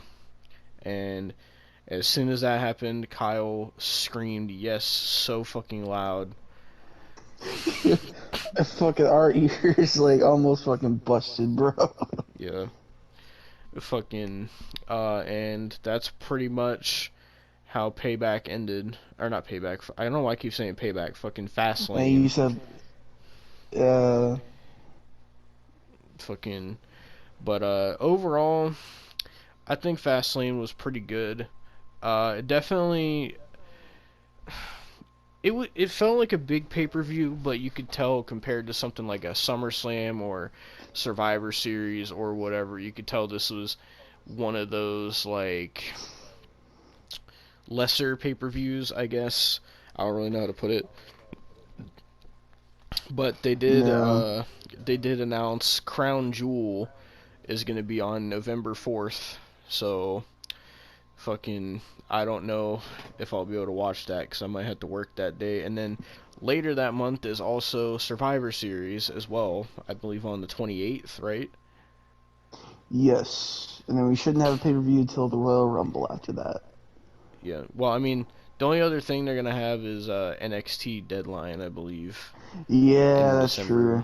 true. But yeah, so Crown Jewel's coming up. I don't know what the fuck they're going to book on that. I don't know when Jade Cargill's gonna have her first match. And I don't know what they're gonna do for Survivor Series, if they're gonna do the War Games stuff again, because they've been kind of teasing it. So we'll see. But that was Fastlane 2023. Do you think it was better than the last Fastlane they did? Uh, Match wise, only because Roman and Daniel Bryan was a really fucking good match. I don't think it was better Mm-hmm. match wise, but I mean, I did enjoy it, I will say. Mm-hmm. That's my opinion, though. Also, Alexa Al- Al- Bliss. Alexa what? What did you say? Alexa Bliss? What did you say? I don't know. I don't know, man. Alexa Bliss pinning Randy Orton the way she did, kind of, you know, you know. Yeah. Well, that was pretty much Fastlane. It was fun watching it. Shorter pay-per-view, I guess. At least it was shorter than SummerSlam, because my God, we were drained after SummerSlam. Um, Yeah. but uh, I'm excited to see what's gonna be built up for Survivor Series. So hopefully, we'll be able to review that again. Um, but yeah, so until then, that was Fastlane 2023. Is there anything else you want to say about it? Nope. Well, fucking, that being said, thank you for watching this review. Um, we will hopefully be back for Survivor Series. I don't know if we're gonna cover Crown Jewel again. I know we did last year, but I don't know about this year. But we're gonna try to do Survivor Series, because November is fucked, because of the holidays and work and shit. So we're gonna try, but um, that being Yeah. that being said, thank you guys for watching our Fastlane 2023 review, and we will see you next time for whatever fucking review is gonna come out after this one. I have no idea, but stay tuned. Yep. I hate my life. Fuck off, Deadlock Pro. Kill yourself, hang yourself, commit suicide. Fuck DPW. I hate this fucking show. I want to just die. It's 3 in the morning. I'm tired. This is fucking long. I'm done. I wasn't expecting that. Oh. So, we talked about in the past how, fucking, we were gonna watch the Chris Danger in-ring debut. Fucking, that pussy. Mm-hmm.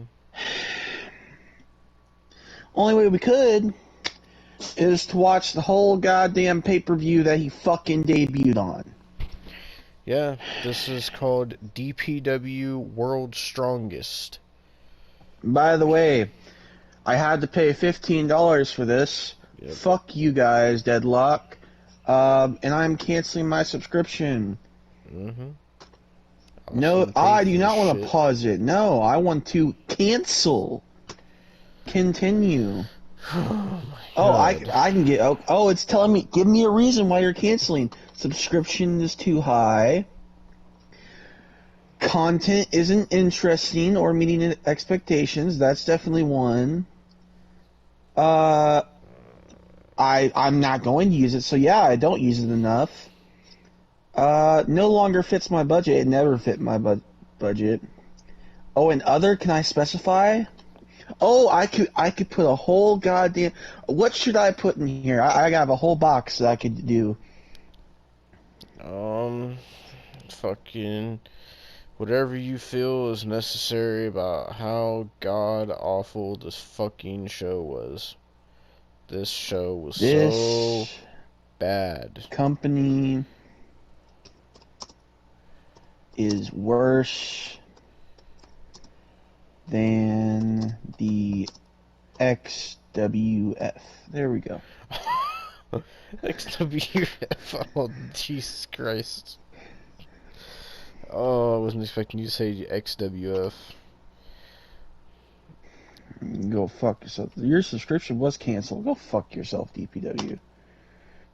Oh, God, I see this fucking Brandon does everything PNG that we're talking about now.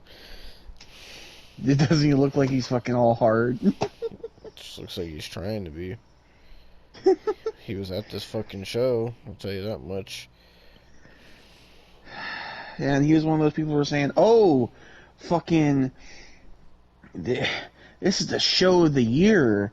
Like, you gotta watch this. It's the show of the year." This shit was awful. Every And match was awful. Everyone was long and boring and painful to sit through. I don't know how you can make the company so fucking dog shit, bro. I don't know. See, here's the thing. Like, when we watched DPW before, when it first started, like, we watched, and there was, like, at least, like, one thing positive we would say, like, every fucking show we watched, which is, like, 2. And we come to this, and then everything that we thought was positive fucking sucks now. This shit's ass, dude. Like,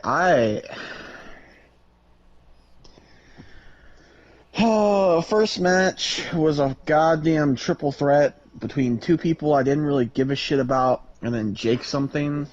Yep. Jake something won. Nobody had charisma. There was no story.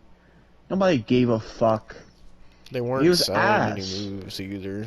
Yeah, they weren't selling shit. This fucking, like, match was so terrible, bro. And then we have, like, nobody has charisma, so it just gets even worse, because then we have this fucking promo by fucking BK, the Burger King fucking Westbrook is what I found out his name was. BK Westbrook. Wow. What a fucking name, Devon. And he's talking about stoner. Yeah. And he's talking about, oh, fucking, like, Andrew Everett, how's your dad, and all this bullshit. And he was calling fucking Andrew Everett the big bitch. And he was telling people to shut the fuck up. And then he had these security guards with him who looked like they were just grabbed from the street. Like, I shit you not. Like, Devon can even tell you. And then fucking Andrew Everett fucking comes out there and destroys the goddamn security, and then fucking sits there and attacks fucking Whopper, Double Whopper, BK Westbrook. Oh my god. Fucking... Then... We By had the way, the security guards were selling the moves more than the actual people in the fucking matches. Oh yeah. Oh yeah. Complete fucking dog shit. Then we have the match that we were fucking watching this show for. Oh yeah. Chris Austin Danger. wants to talk all about this, because this was quite the spectacle. This is quite. It was dog shit. Yeah. No, was. I'm just, like I fucking. Oh my god. Like, here's the thing. No, here's the thing. You know, I open my mouth a lot, especially when it comes to AEW. But damn, goddamn, fucking, at least with AEW, there was at least 1 or 2 positive things about the fucking show. At least with Impact, I could look at some positive shit, even though it was terrible. You're not going to sit here and tell me a YouTuber, a fucking YouTuber, and I see all these people, bro. They're like, oh, it's so inspiring. He made his dream come true. He's such a cringy piece of shit, bro. Like, have you seen how cringe he is? He is a man-child. Like, bro... I seen him do some fucking shit where he was like one of his videos, one of the last videos I seen, it was called like playing WWE 2K, and every time I lose, I have to put on a different hat or some bullshit. And I was like, what? The one thing that will always be stuck in my brain is when I made the mistake of watching his stream, because New Legacy Inc. wasn't streaming at the time, of him and New Legacy Inc. playing Mario Party. And it was the worst thing I ever heard, because he was getting ready, and he was like, yeah, I'm a star, boy. And I was like, bro, you were there. You were there, because I was listening to it while I was on the phone with you. Yep. I actually, like, this piece of shit, bro. Like, why?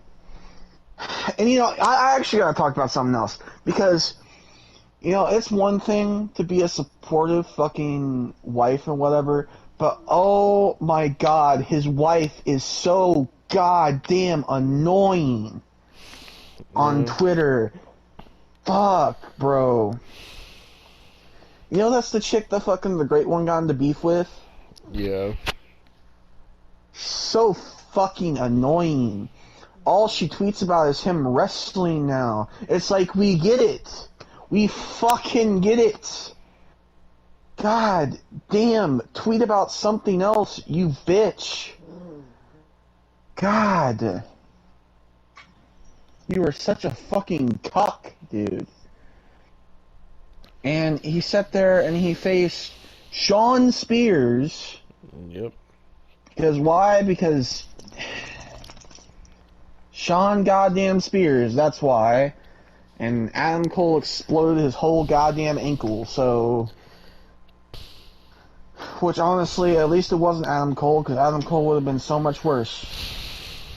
By the way, Austin, I'm putting you next to Chris Dinker in the thumbnail. Of course you are, you fucking cunt! That's what you get for making me watch this atrocious fucking show. I hated watching it too, but it's the only way we could watch this bullshit. And you know Hunter, you know goddamn fucking Kyle and Miguel and Tyrese and everybody that watches our goddamn fucking reviews was gonna be like, oh, did you watch the match with Chris Danker? Did you watch the match with Chris Danker? Did you watch the match with Chris Danker? I know it was gonna happen. That's why I fucking knew. I knew it. I knew it.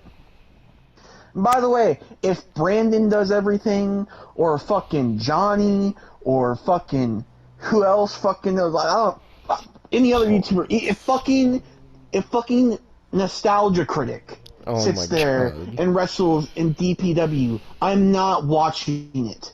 Fuck off. I care fuck all. Oh, fucking hell. This is so terrible, bro. I am tired of indie wrestling. This is the last time I will ever watch fucking DPW. You got 3 fucking DPW reviews. Milk it that's all we're doing. All we're doing. Enjoy it while you fucking got it, alright? Cannot be bothered, bro. Thumbnails done, I want to go back. Alright. I want to go back to fucking the TNA 2010s and the WCW 2000 because I'm actually having fun with that. This shit was ass, bro. Like, I sent the thumbnail. I'm looking at it. It's so cursed, dude. Jesus fucking Christ, dude.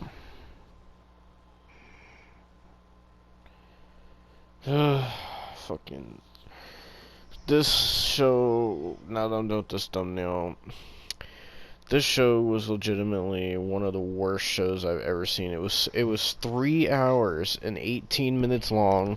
It was so boring. Most of these matches were so boring to watch. It was just nothing but boring indie wrestling. And it's not even like we had like Pulse and Johnny on commentary or anything to at least make it somewhat entertaining. You know, we had Caprice Coleman for some reason, and whoever this other fucking guy was on commentary, and they sounded like they weren't even interested. Caprice Coleman was getting a lot of shit wrong because he acted like he didn't give a shit. So, fucking... Man, I don't blame him, bro. Motherfucker wasn't even paying attention. He was like, oh... fucking Lucky Ollie was putting a goddamn trash can in the ring. And he was like, oh, Lucky Ollie's got that chair there and he's putting it in the ring. Like, that's how much he was not paying attention. Bro. And Well, I don't blame him.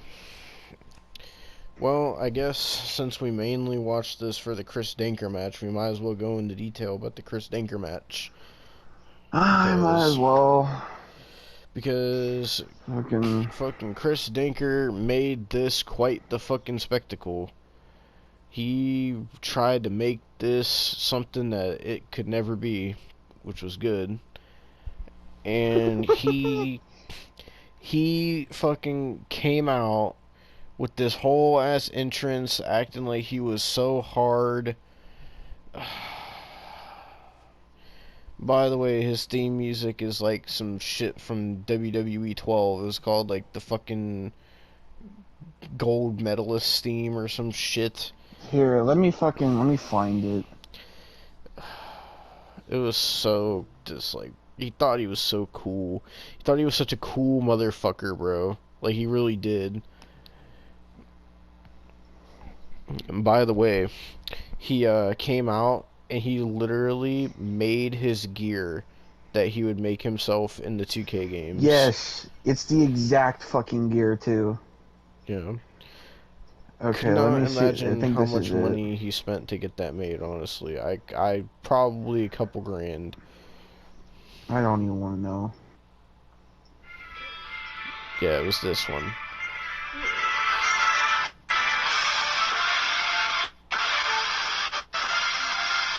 It's so cringe.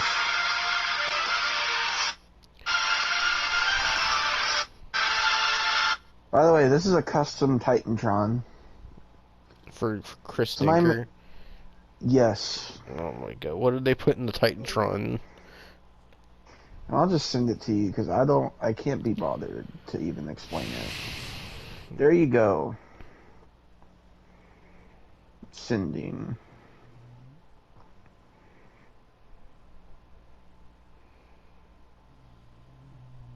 Oh, somebody did a metal cover because, of course.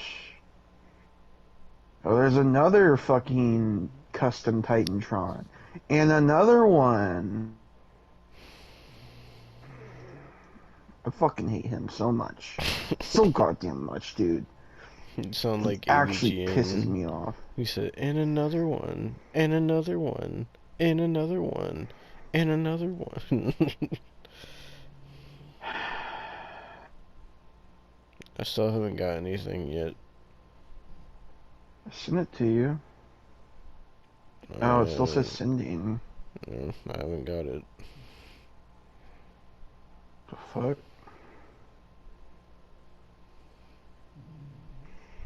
Okay, let me fucking send it to you on fucking Twitter. Don't know why it's doing all that shit. Next thing you know, you're gonna get it like randomly tomorrow. Yeah. Oh, now I got it. I sent it to you on Twitter. Oh yeah, I forgot that's what his faction was called, the NDA. Mm-hmm.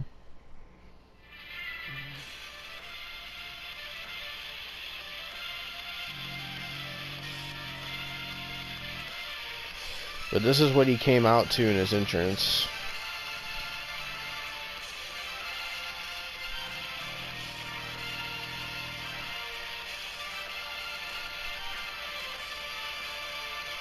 Ew! Like, the clips are like all from his DPW entrances.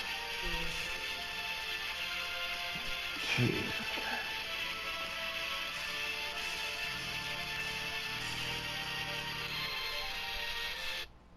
Okay, I'm done watching that. But, so, this motherfucker comes out in his whole custom gear and theme song and everything, acting like he's so fucking hard. And gets in the ring. Oh, by the way, he was wearing this cringy ass t-shirt that said, what did it say? Oh, it said it's not a game anymore. Yeah. Cause get it? Cause Chris Danger is actually real now, for real wrestling, and Mm-hmm. so he's in the ring, and then Shawn Spears comes out wearing he's wearing a skull mask for some reason, and then he's like walking to the ring, and like for some reason Chris Danker's acting like he's all scared, and Because he's a bitch, Devon. No, so no, this motherfucker is a pussy. Let me fucking speak. This motherfucker shouldn't be wrestling. He's not a wrestler. He's a 37-year-old YouTuber that makes content for children. Jesus Christ. You're not wrong. Like, bro. I don't give a fuck. Oh, he's following his dream. Fuck his dream.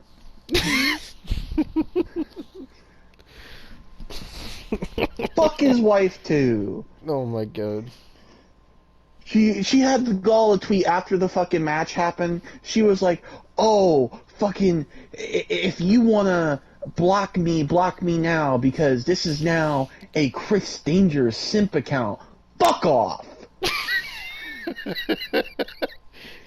And you know what, Brandon is another person that I want to talk about because he was sitting here raving about this match. He was raving about it. He was like, "This is the best thing I've seen since fucking sliced goddamn bread." You're a pussy too. You also make content for fucking 8-year-olds. Austin, Brandon does everything actually tweeted and said that this match of Chris Denker's, he said it makes him want to become a wrestler as well. So Kill yourself. Jesus Christ. No more. I don't want no more YouTubers becoming fucking wrestlers. Bro, it worked with Logan Paul, but what the fuck is this shit? You are not. You are not. Look, and that's the sad part. That is the fucking sad part. You are fucking not Logan Paul, and that man filmed a dead body, bro. Like, seriously. Well, technically, Chris Denker films a dead body, if you count the YouTube videos he makes, because his content is so dead. But, so, I was seeing clips from this match on Twitter before we watched this, and people were talking about how amazing this match was, and this and that and the other, and then we actually watched it. This may have been the worst match on the show. It was so bad, dude. So terrible. And come to find out that Shawn Spears actually trained Chris Denker to wrestle. Shame on you, Sean. Shame on you. No, seriously. Shame on you, Sean. It's sad that the only fucking thing in your career that's worth a damn is your goddamn wife. Oh, you know, it was kind of fucked too because the crowd was like chanting 10 towards him as well, from his Ty Dillinger days. I mean, half the time nobody gave a fuck about his Ty Dillinger days. They only chant that because that's the only thing he was known for a solid, I don't know, 2 months. Yeah. Well, AEW didn't do him any favors because they brought him in and tried to make him all a serious threat and had him in a feud with Cody Rhodes and really tried to get him over, and it didn't work. And then they put him in and the now he's Pinnacle, wrestling at and then just did fucking nothing high with him. schools. Yep, no, not just at high schools. High schools that had a fucking concession stand that you could see the goddamn menu, and he's wrestling a fucking 37-year-old WWE 2K YouTuber. See, unlike Sean, I feel like Chris Denker deserves to be in this position, just not in the way that you think. I mean, a janitor would be better suited for Chris. Maybe even a PE teacher, because they're never in shape. So.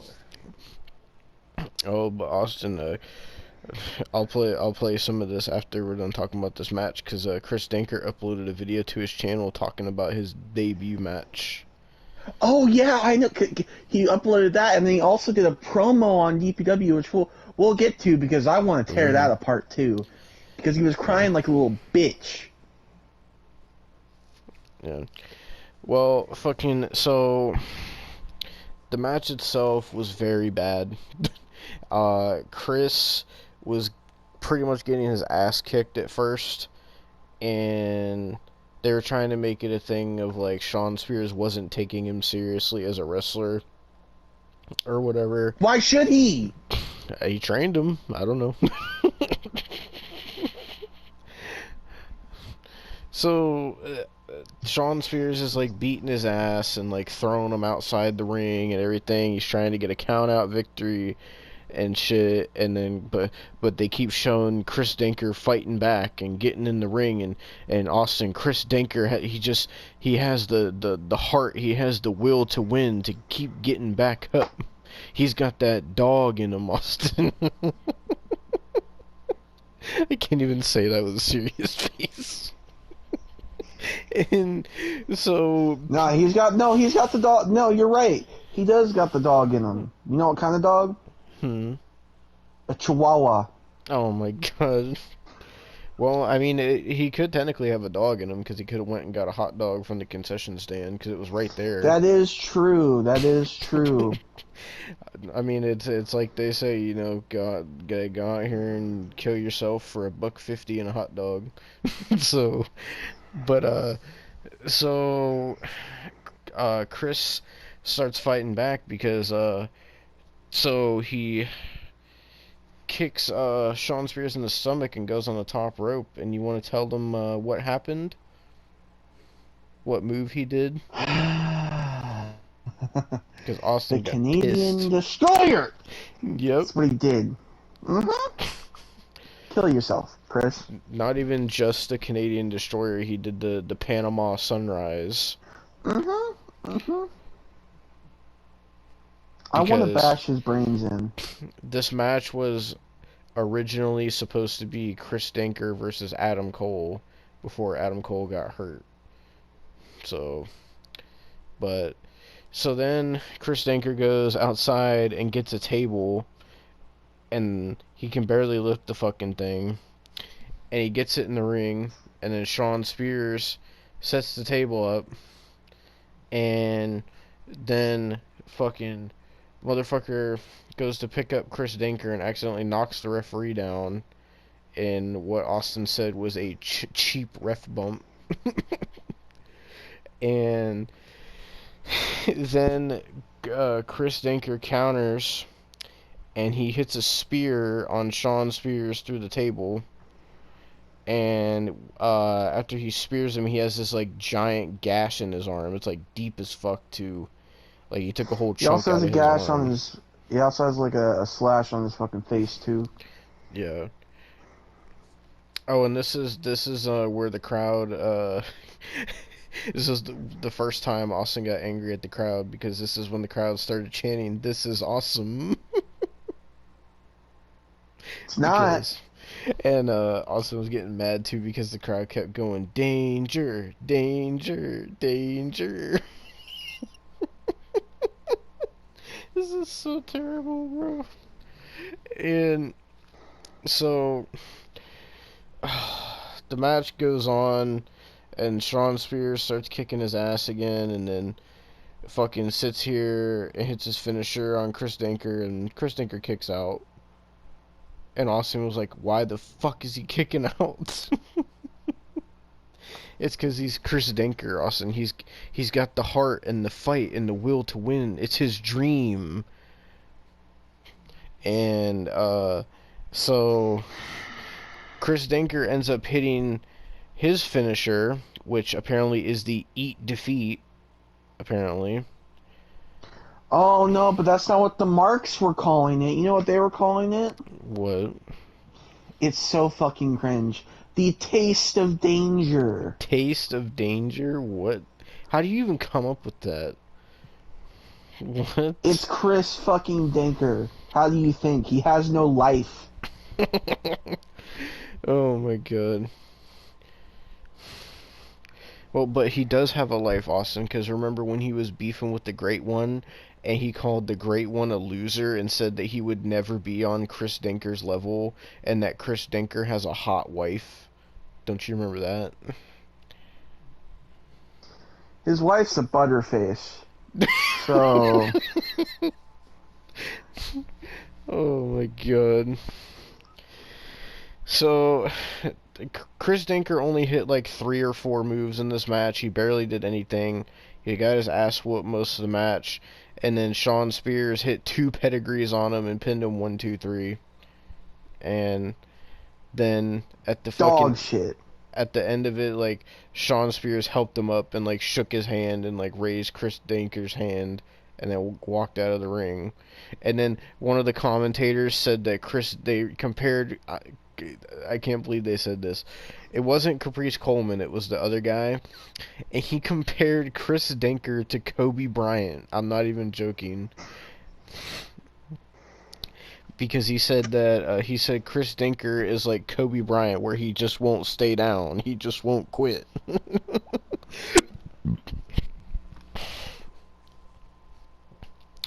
But yeah, that was the Chris Denker match.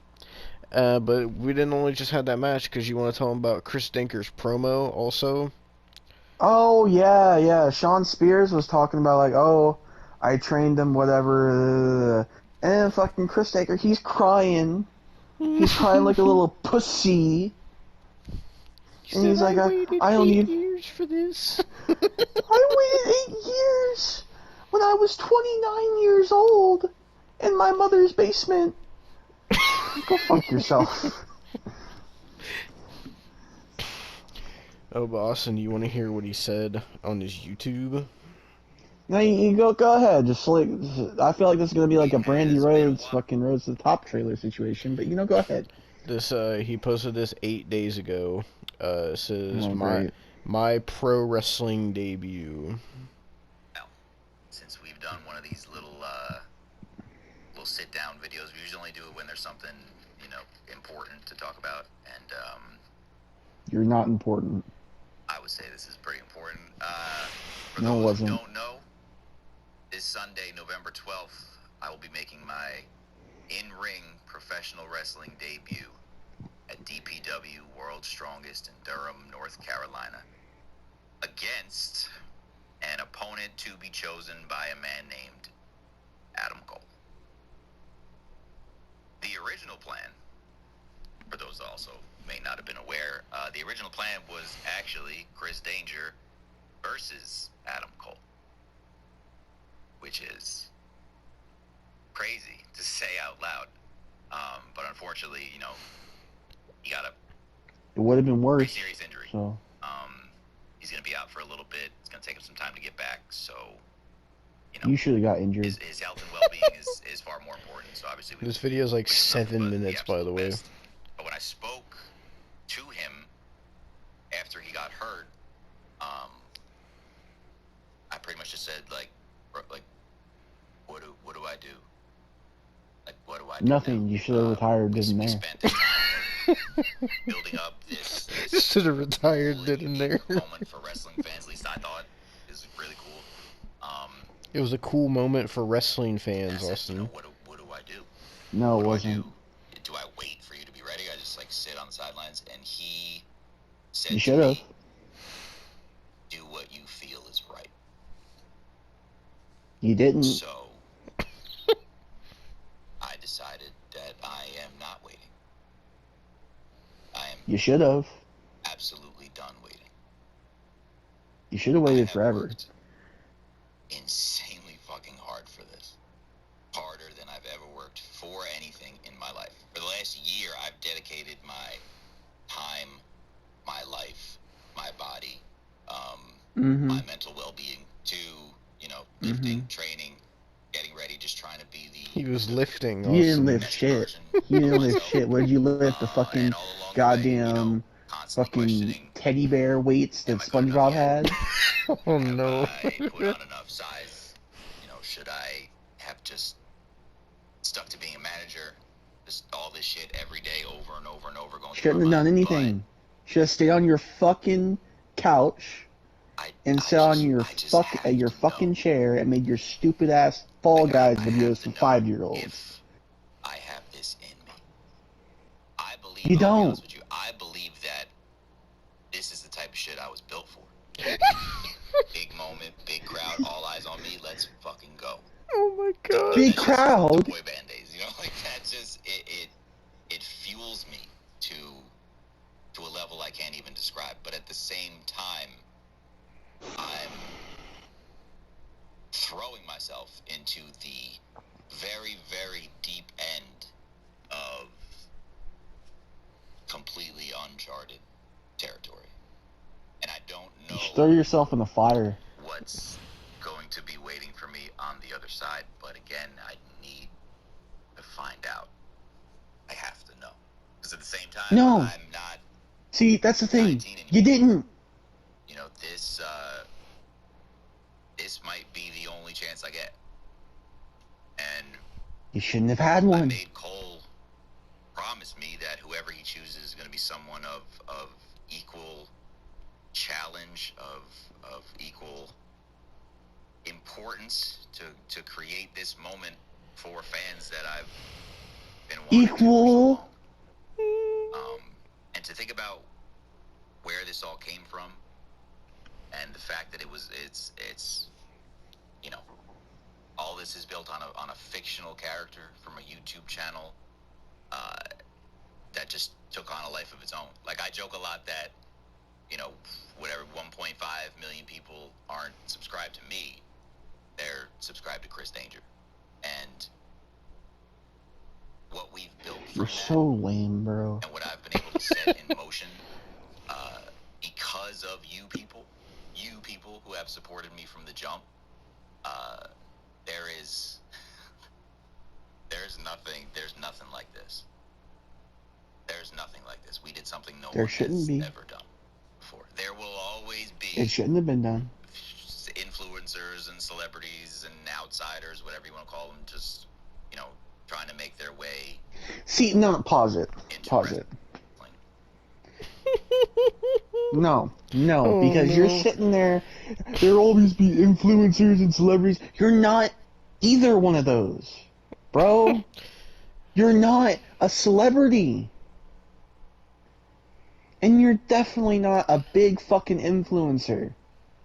You're a cuck that sits in your fucking office You're a cuck. playing Mario Party and Fall Guys and 2K. Jesus fucking Christ. And you're gonna sit here and say, oh, there's always gonna be influencers and celebrities. Go fuck yourself. Oh my god. Not like this. That's why this weekend is so special and so important to me, because I want every single person that pause. sees this. Oh my god. See, here's the thing. You think it's so important? You're not important, Chris. You never fucking will be important. You were shit in this match. You're always gonna be shit. Fucking stop trying to be something that you're not. But it's his dream, Austin. I don't give a fuck, bro. Oh my god. I had a dream the other day that I was with Maria Kanellis, but you know what? I'm not gonna follow it. I had a dream last week that I was a fucking millionaire, but you know, I'm not gonna follow it. Jesus Christ. Fuck your dreams, Chris. Oh my god. And if that's your dream, that's pretty fucking bleak. Jesus Christ. I wonder what took him so long. Or like, why did he wait 8 years to do this? Because he wouldn't get in otherwise. The only reason he got this spot was because his buddies owned the company. Yeah, that's true.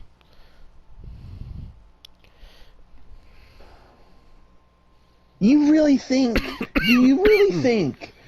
you know, I say a lot of things about indie wrestling, but do you really think somebody like GCW of all people, even the lowest of the low, or GTS of all people, the lowest of the low, bro, like, you really think they would kick Chris Danger?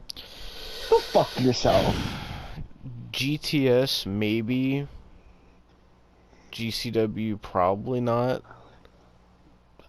I don't know. mean, It's hard to tell with GCW is Grim. saying, Because Grim has like no GCW is- standards for anything. well, GCW is hard to fucking say because they've had Sean Ross Sapp in a battle royal before. They've So- had fucking Yoshihiko. So They've had that Denise chick also. that's fucking yeah. I don't know. Still, regardless, I don't think they would lower their standards to fucking Chris Denker.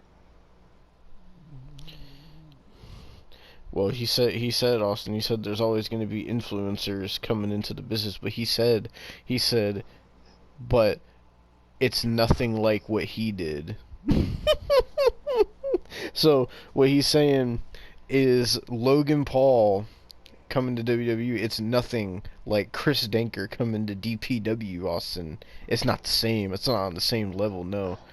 Yeah, because we're comparing Logan Paul debuting at WrestleMania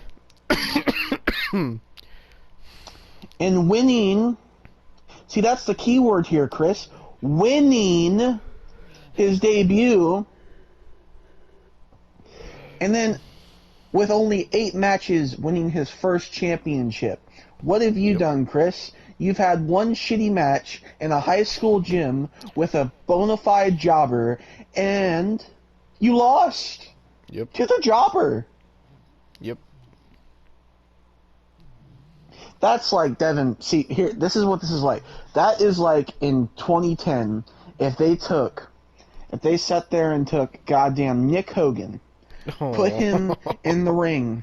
No, it's like they took Nick Hogan, put him in the ring, made him this big, like, extraordinary fucking talent, and he hadn't had a match yet, and they build this up for, like, Bound for Glory. Nick Hogan versus Shark Boy, and Shark Boy wins. That is exactly what that is. Oh my god. Jesus Christ. You know, fucking... I was gonna say, knowing Hulk Hogan, I wouldn't have been shocked if he actually booked that, to be honest. For what I know, he didn't, but still, like... Jesus Christ. Or that is like WWE in 2010 taking Justin Bieber, hyping him up for a WrestleMania match, and then putting him in that WrestleMania match with Yoshitatsu, and then having him lose to Yoshitatsu.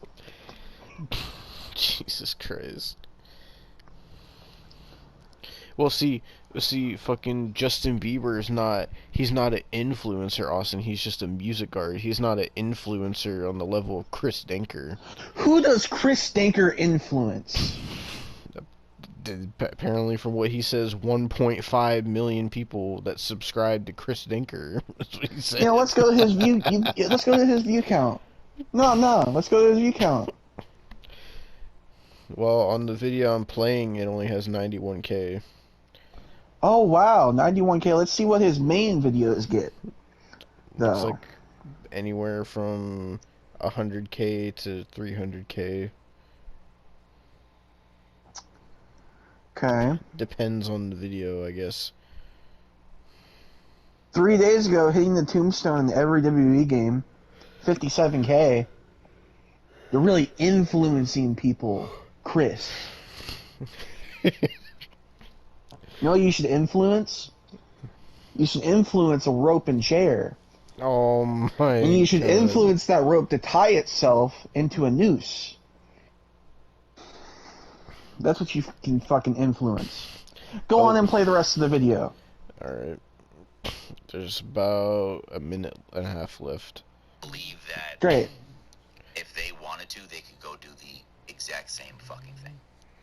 No. That's my actual end goal. No. When all is said and done, because it's not an outsider coming in. It's not a celebrity. It's someone who fucking loves this shit. So let me wrap this up. If you are at the show in the crowd this weekend, please, all I ask is that you give me every bit of energy you have, because I'm gonna do exactly the same. Yep, those 600 pound life everything motherfuckers that really I gave you have some energy. inside of me. Win, lose, draw, or die, I'm leaving it out there. Should have died.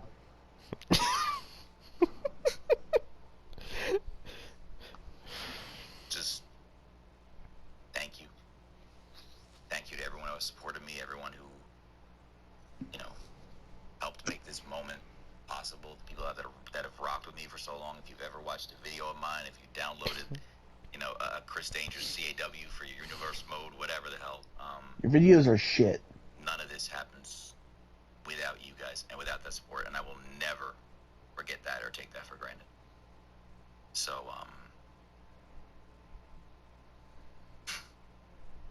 it really is not a game anymore. I'll see you on Sunday. And that's the video. Drink bleach, Chris. Oh my god.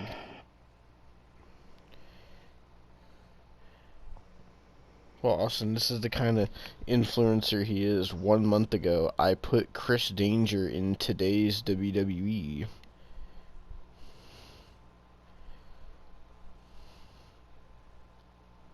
Wait, what is this? Chris. What is this? Yes, Chris. You looked completely outclassed and overpowered. Ew, he does like skits on his YouTube shorts. Great. He did a skit of him thinking that he's going to be in the UFC 5 game. Oh, if you're wondering about his streams, his last stream was Fortnite. 6.5 hours of Fortnite. Oh wow, Austin. AEW Fight Forever. Chris Danger is all elite. Road to elite mode. Kill yourself, Chris.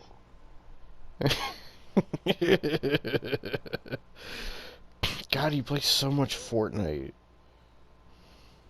Mm-hmm. Because you know what his audience is? 2 to 5-year-olds. God damn, he streamed WWE Supercards 6 years ago.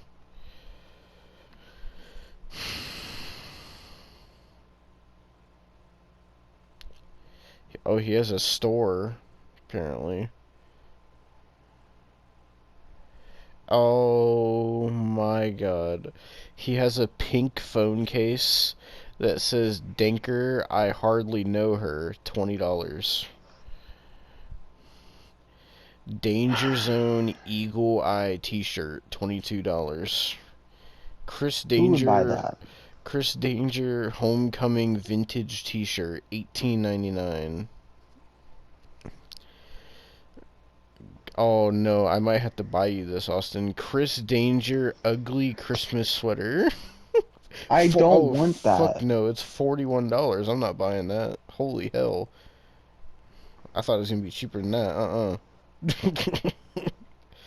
He has like his own Teespring page.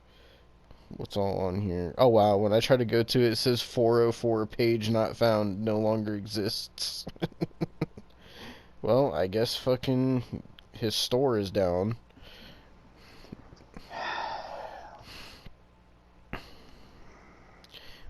But yeah, that was the Chris Dinker match. I know he said that he's gonna keep wrestling, so it's not gonna be the last Chris Danger it's not gonna be the last of Chris Danger in the ring. I'm assuming at some point I'm assuming at some point, the way he was talking, that they are still going to do the Chris Dinker versus Adam Cole match at some point. Which, by the way, I don't know if you've seen Adam Cole on AEW tonight, but he has like a big-ass beard now, and it looks really weird. Yeah, I saw a picture of it. Looks But, like he's getting some grays, too. yeah, that was the Chris Dinker match, probably the worst match on the show. And yeah, so that was that. Up next, though, was a 6-man tag match. Because why not? And it was so fucking boring and so sleep-inducing. It Oh, but was it had Masato Tanaka. Team Filthy. Don't ask me who that is, because I don't fucking know who any of them are. Versus the team of fucking Calvin Masato Tankman. Tanaka, Calvin Tankman, and Brian Keith. Yeah, Brian Keith, who is the DPW national champion.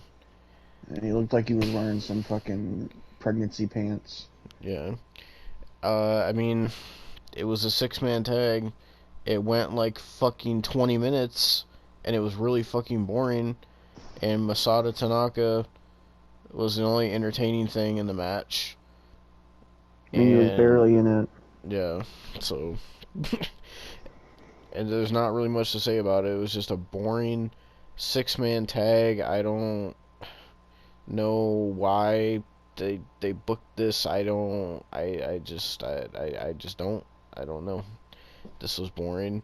And what a waste of Masato Tanaka as well. You get this guy to come into your company, you put him in a 6-man tag. Like, why?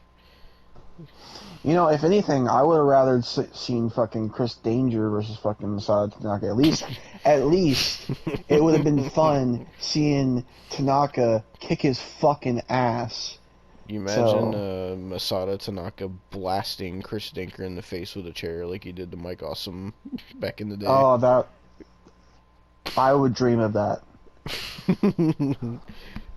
Make that happen, DPW. Please. Jesus Christ. I want to see the clip. But, yeah, fucking Masato Tanaka's team wins in a pretty boring 6-man tag. I mean, Calvin Tankman was kind of impressive a little bit, even though he kind of was, like, sweating like crazy.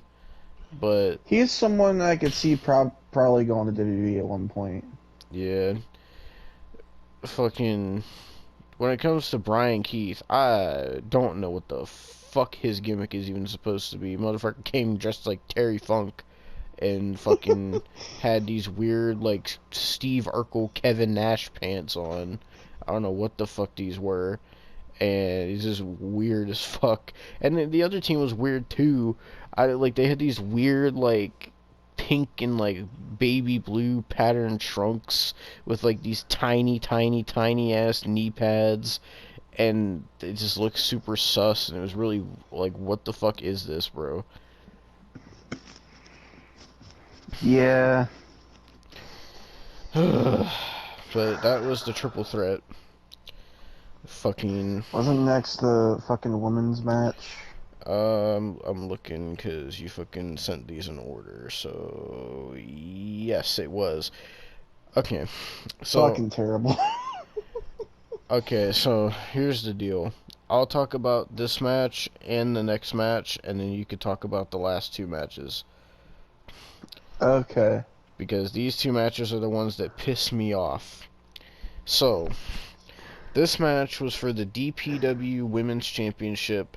It was Emi Sakura defending against Masha Slamovich.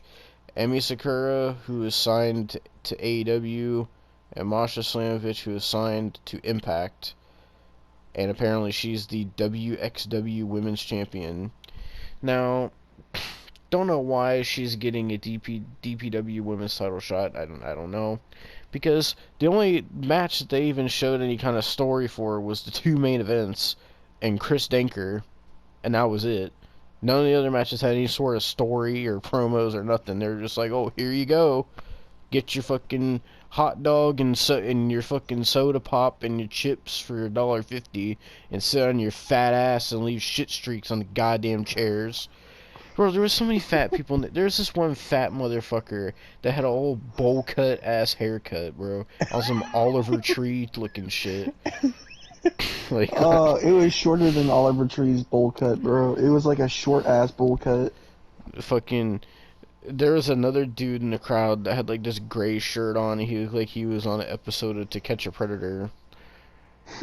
Like, there's some weird looking people. There's somebody in the crowd that was trying to be dressed up as Mick Foley. Fucking Brandon Does Everything was in the crowd.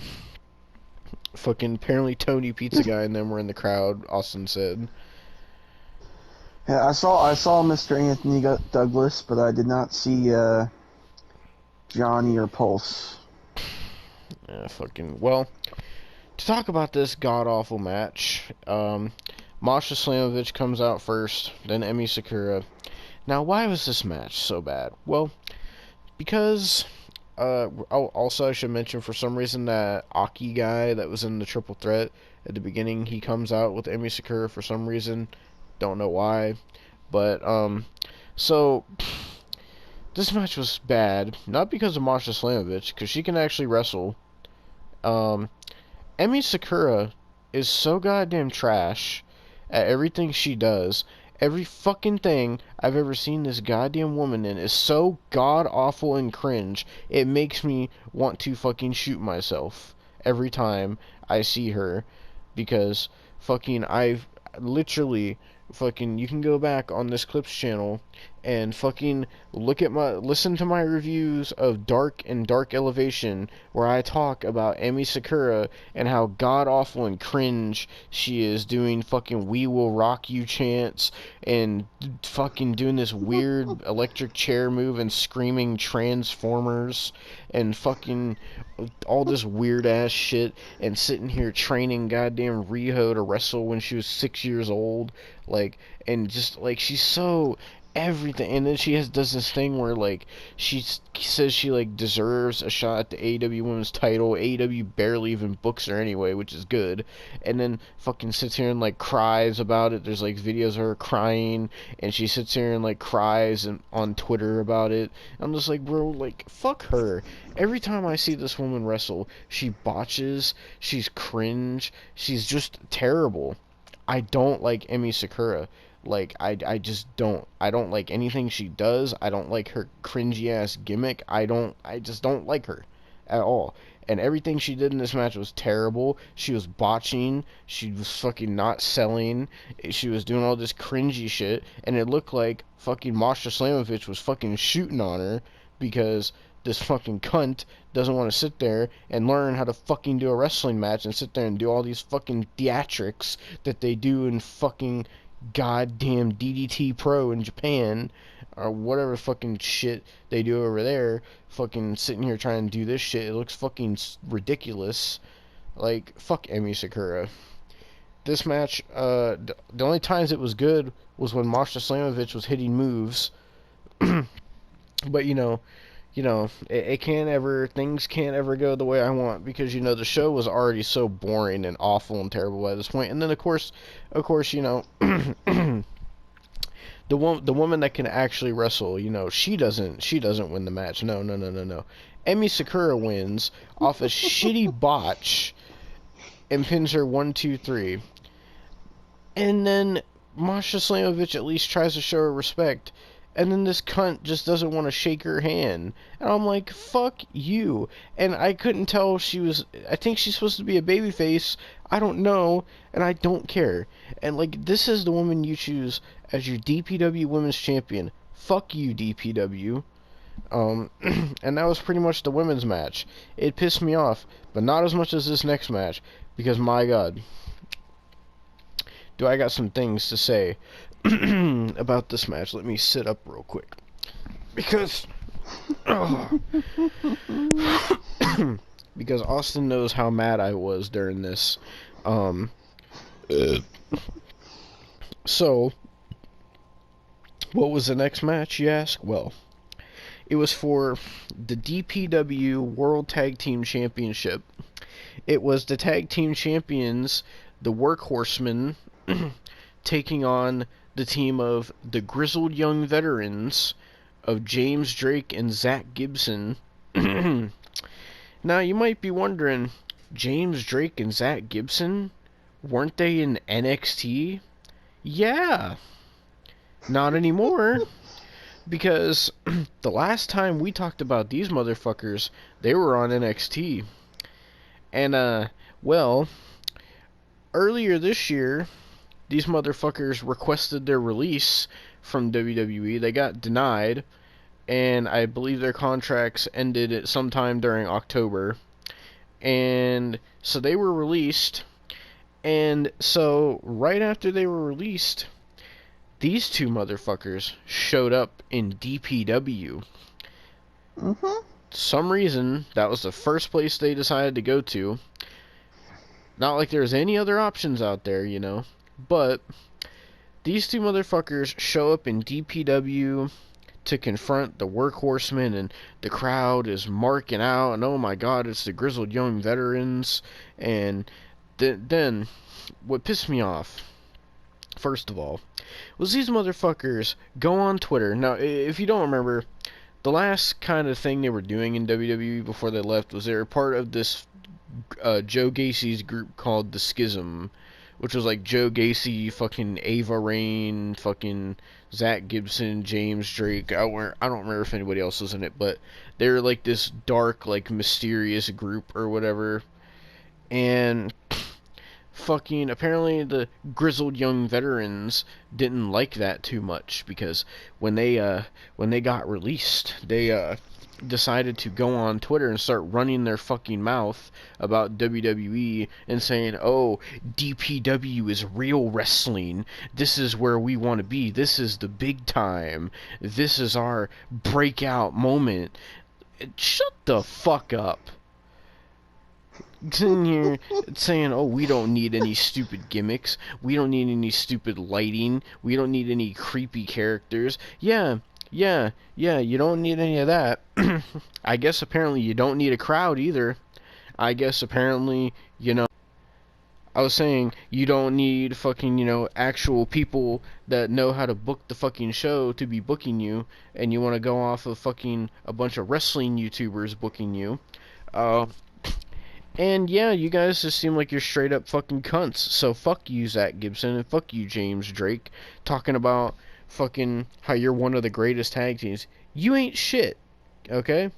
Fucking acting like you fucking shocked the wrestling world showing up in DPW.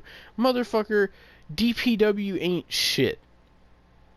If anything, it stands for Dead Pro Wrestling. Because, my god, like, I mean, it's not to say the crowd was dead, because the crowd, like, every fucking match was chanting, "This is awesome, fight forever," and fucking, but, so, nevertheless, fuck you, grizzled young veterans. Like, I hate when wrestlers do that. I don't know why, like, I've seen so many wrestlers do it when they go to AEW, like, they'll show up in AEW, and then they just start, like, trashing WWE so bad. Like, they had it so bad there. And then they get booked way worse in AEW. Like, and I hate that shit. And that's exactly what's going to happen to the grizzled young veterans. Like, they were trashing WWE, and I guarantee you they ain't going to do shit in DPW. Who even cares? What, they're gonna sit here and wrestle in front of, what, 100, 150, 200 fans in this crowd for a goddamn foot-long hot dog with some extra ketchup and mustard, put some relish on that bitch with a side of fucking cheese fries and a goddamn large Dr. Pepper? That's what you're fucking wrestling for?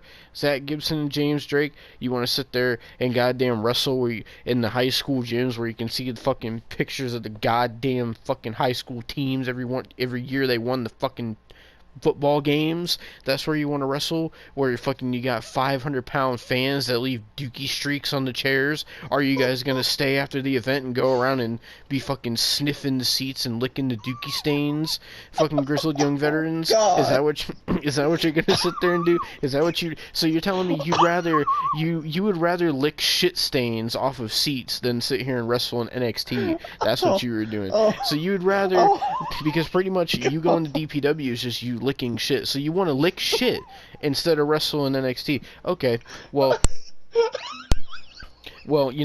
apparently that's what they want to do. They want to sit here and get all hype and fucking oh my god, 150 people in this high school gym. We made it, guys. We really made it. The grizzled young veterans living the dream. We're in the same company as Chris Denker. We really made it, guys.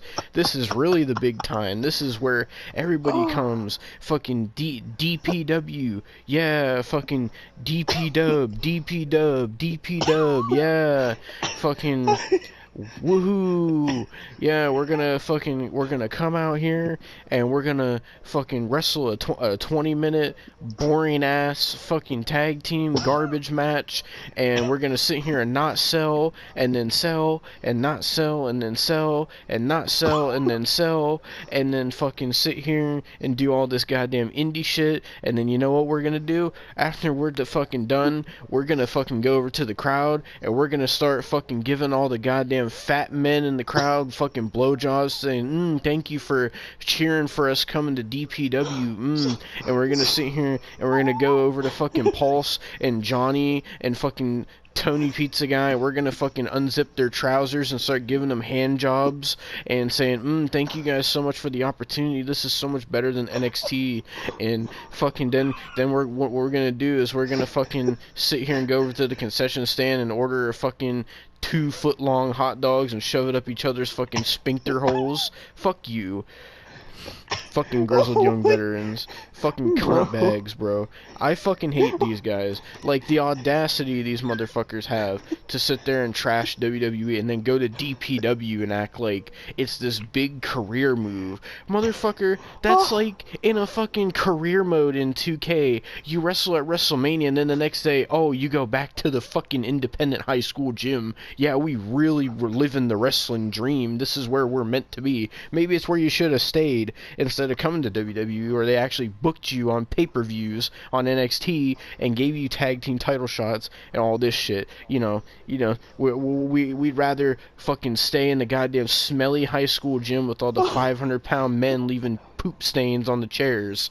That's where we want to wrestle. That's where Zach Gibson and James Drake, that's where they belong. That's what they said. They said we belong in DPW. I'm sure you do. Fucking sitting there and they were pissing me off during this match. Sitting there, James Drake sitting there. The whole story of the match was, oh my god, they're attacking his leg. They're hurting his leg, right?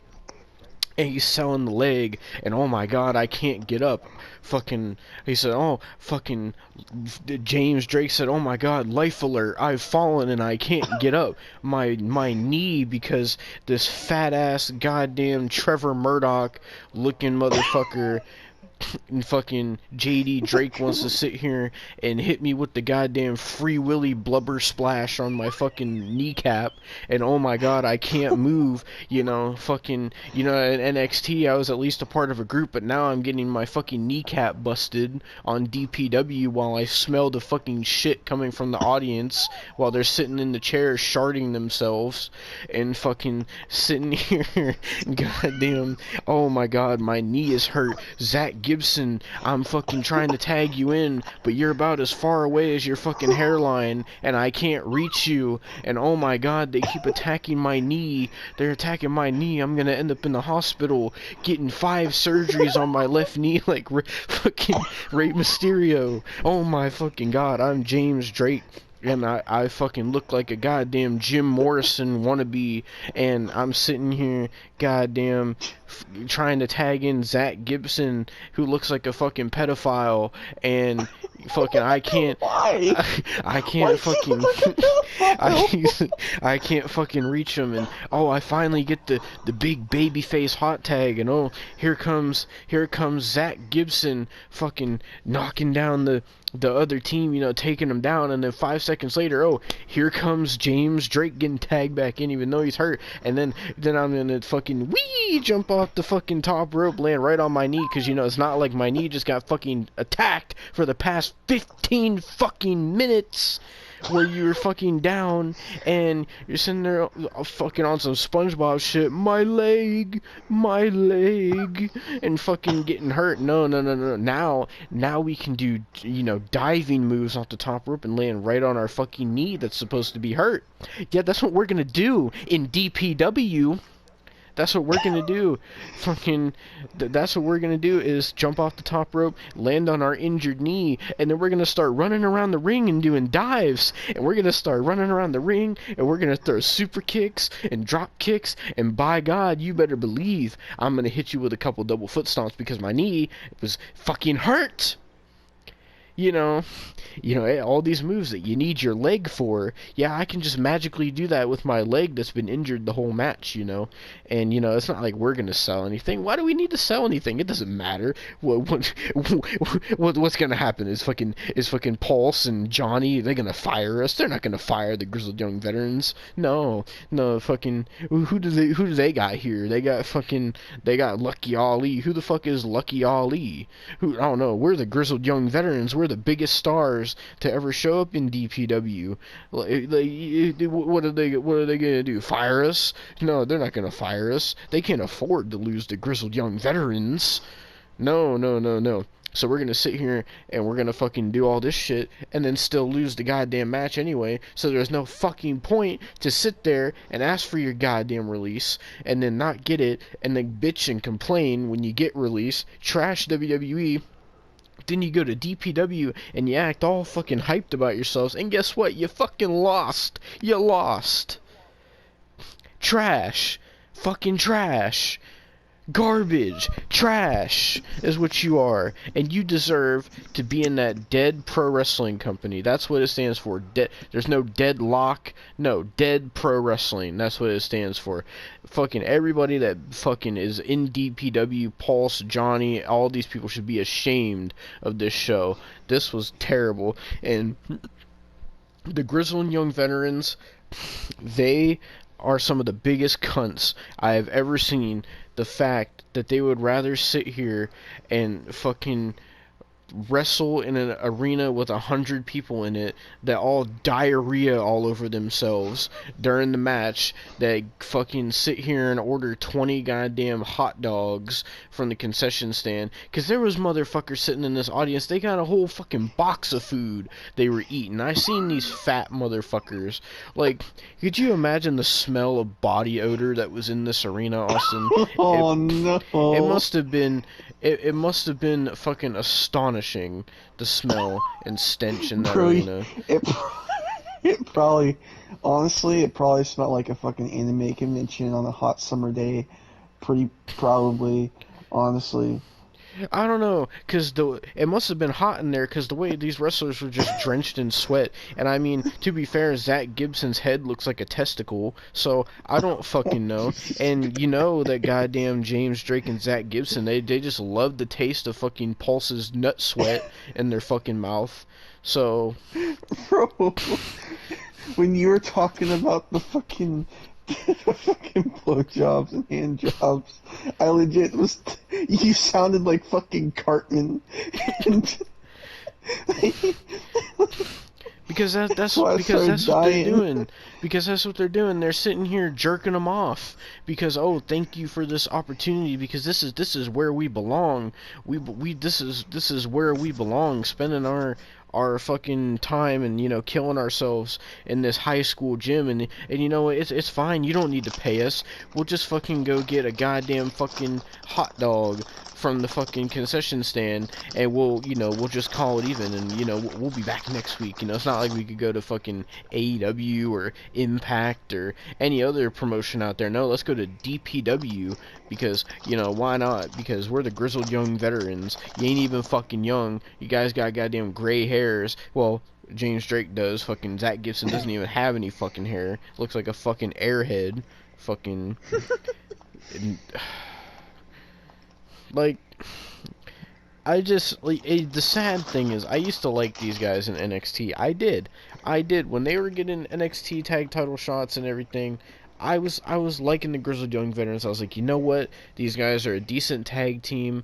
I like their style, and now I don't, because they're a bunch of cunts. So, fucking, and if you wonder why I say Zach Gibson is a pedophile, just look up a picture of him when he was Rip Fowler in the Schism, and you'll see why I say he looks like a pedophile. So, but yeah, the tag team match was shit. The Workhorsemen are a decent team. The Grizzled Young Veterans, they frankly can go fucking overdose for all I care. They fucking overdose on fucking blowjobs and fucking. Do you think, honestly, Austin? You know what I think happened? Here's what I think happened. I think that the Grizzled Young Veterans got so fed up in NXT because they thought the Schism thing was stupid, right? So they sat here, got released, then they badmouthed WWE so bad, and fucking so then. What I think happened is no other fucking wrestling company wanted to fucking sign them, so they had to sit here and go to DPW because they knew that was their last resort to go to, and these motherfuckers sat there on their hands and knees and begged, Pulse, please, Johnny, please, Tony, please, everybody else, please, please let us work here. We're the Grizzled Young Veterans. Please let us work here. And they fucking had a fucking whole goddamn fucking clusterfuck circle, goddamn Pulse and Johnny and Tony all fucking bukkakeing all over the Grizzled Young Veterans' face and saying, yes, please, we'll do anything to work here in DPW. That's probably what happened. Jesus fucking He said, yeah, that's okay. That's okay, Pulse. You can come in my mouth. You can come in my eye. That's all right, as long as I get to work. That's as long as I get to work for DPW and get my $1.50 and my hot dog. Oh fuck, bro. Anyway, I'm done talking about the Grizzled Young Veterans. I'm so tired right now. It's 4 in the morning. I'm tired. I just want to be done with this review. And the match sucked. The Grizzled Young Veterans lost. The Workhorsemen retained. And that's it. And fucking then the Grizzled Young Veterans went backstage and proceeded to have anal sex with fucking Pulse, Johnny, and fucking Tony Pizza Guy. And then there you go. So now the next match was one of the longest fucking matches on the show, the I Quit match, if you want to talk about this disaster. Oh, yeah, so it was Lucky Ali versus Steve Corino's son, Colby Corino. Yeah, it was pretty shit. I will say, Lucky Ali, when we watched DPW before, I kind of praised him a little bit. Not now. No, not now. So yeah, so that's always great. It was a clusterfuck indie shit, pretty much. Mm-hmm. A lot of unsafe moves, blood, fucking weapons, rusty weapons, I will say. Stuff that can give people like fucking goddamn hives and hepatitis and all that shit. So that's just great. Get into some GCW territory. Nice. I guess it was supposed to be for like Colby Corino put his career on the line and shit, and that he won, obviously. Like I don't know what else to tell you. It was really dog shit. Like, honestly, it was really fucking dog shit. Then We had the main event, Jay Malachi versus Alec Price. Both fucking string beans. It was for the world championship, by the way. Yeah. Because Jay Malachi is the champion, and yeah, it sucked, bro. It was indie shit. The I will match say was like though, almost 40 fucking minutes long, by the way. yeah, fucking. I will say the Alec Price guy is weird as fuck. Cause were you hearing what I was hearing? No. So basically, in this high school gym, you could like hear everything that they were saying. So they would yell out a lot. A lot of it was cursing, and there was also a lot of middle fingers. But fucking this Alec Price guy was saying some weird shit, saying that, oh, this title is gonna be Northeast, or he was also doing some fucking like he grabbed a hold of fucking Jay Malachi, and he was doing some Titanic Jack, I'll never let go shit. And he was saying it, I'll never let go, I'll never let go. Like, it was really fucking weird. Yeah. In the end, Devon turned it off before it even fucking ended. I couldn't take it anymore. Dude fucking sat here looking like fucking Chris Tyson and sitting here fucking kicking out all these goddamn moves, so many false finishes, then fucking this ridiculous spot where fucking the referee took a fucking cutter from the top rope. I said, no, I'm done. I can't do it no more. So Yeah, there were so many cutters. Apparently, like, fucking Jay Malachi's finish is the Malacutter, is what they were calling it. So, that's always great. But, fucking, I guess Jay Malachi retained, and then relinquished his title because apparently he's going to WWE. Fuck's sake. yeah. Apparently he's gonna be going to NXT, because why not? Yeah, and then fucking... I wonder what the Grizzled Young Veterans think about that. Oh, Jesus. I don't know. They probably fucking sat there, fucking, please, Jay Malachi, don't leave. Please don't go to that horrible place. Please don't go to NXT. They'll put you in the schism. Please don't go to that place. Yeah, please, we'll do anything to get you to stay. You want us to give you a blow job, a rim job, hand job? You want us to fondle your testes? We'll do anything to get you to stay in DPW. That's probably what they told him. They said, oh, please, Jay Malachi, put your BBC in my mouth. That's probably what they fucking said. That's gonna sound really out of context if you don't hear the preface to that. But that's probably what they said. I'm gonna need to start making, like, out of context videos, bro, because that's not... Well, fucking... You know, it probably wasn't even just them. It probably fucking Pulse and Johnny and fucking Tony Pizza Guy and probably Chris Dinker as well. Probably all sat there and, you know, they probably all tried to fucking get him to stay. And he probably just was like, nah, I'm not doing this fucking weird shit. And then they all fucking, like, tried to sit there and, like, human centipede each other or whatever. So...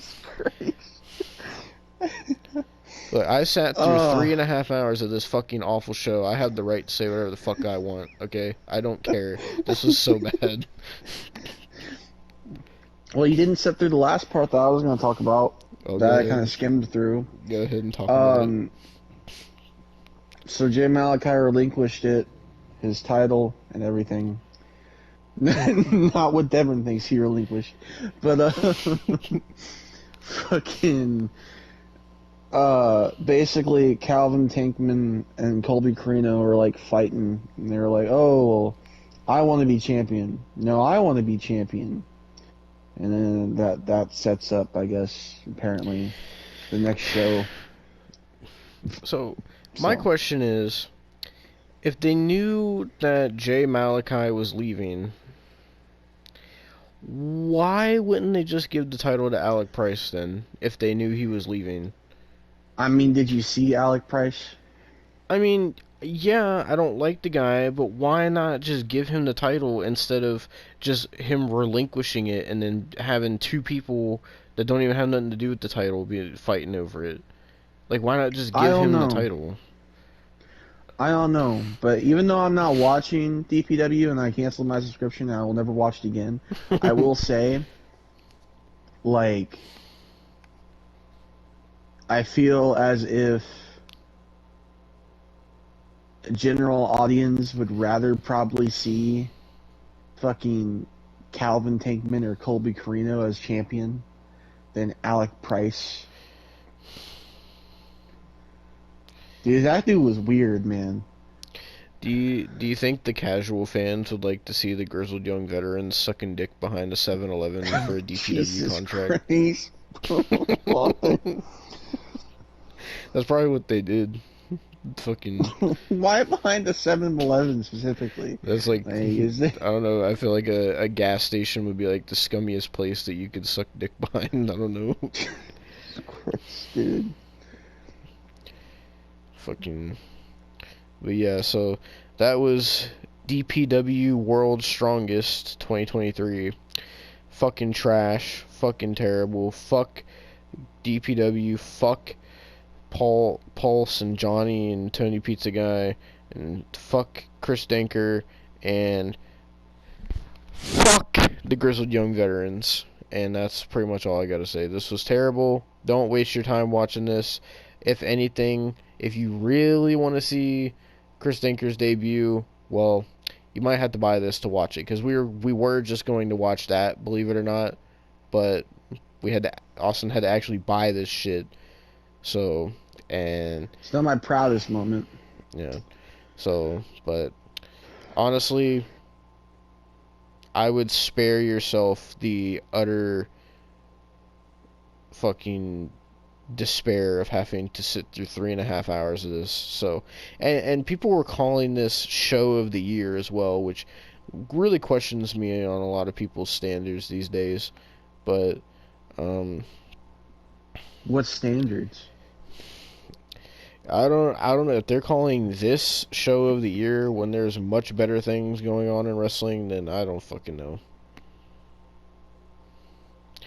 I mean, I guess on a more positive note, I hope that Jay Malachi does well in NXT. I hope they like train him a bit, and because he's decent already, but I hope they train him a bit, help him get even better, and I wish him well.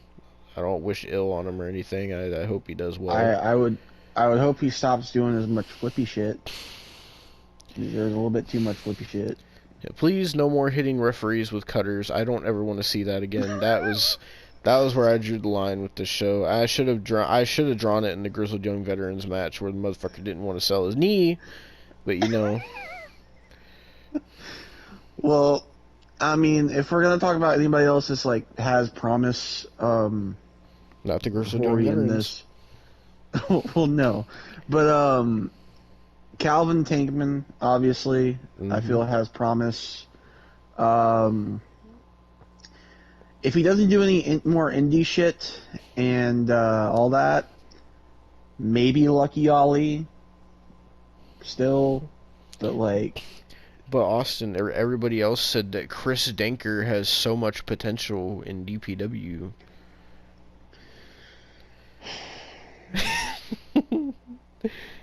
He has a bright future ahead of him at 37. I Some hope he gets people even paralyzed. some people even said they think he should be DPW champion one day. I think he should not be able to feel from the waist down. Oh my So, god. Well, fucking to be fair, fucking Johnny and Pulse and Tony Pizza Guy probably can't fucking feel from the waist down because they got fucking sucked off so much by the Grizzled Young Veterans that they Jesus fucking Christ. went totally numb. But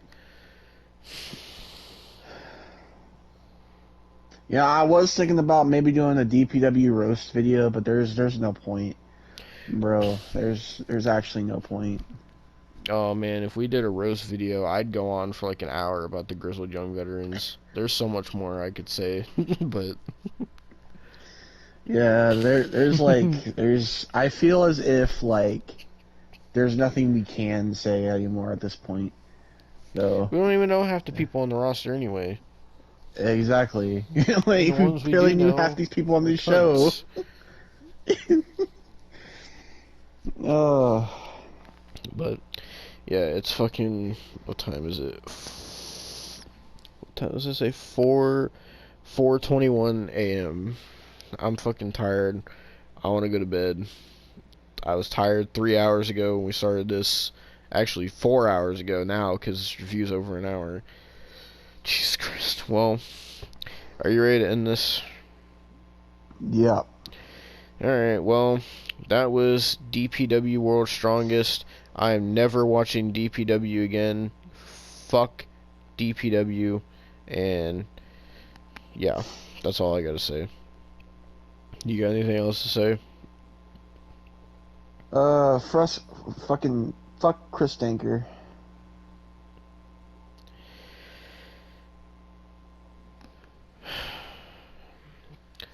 Fuck the Grizzled Young Veterans.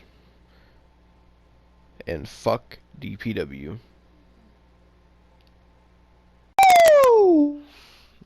Ladies and gentlemen, I never thought I would say it, but hell has officially frozen over.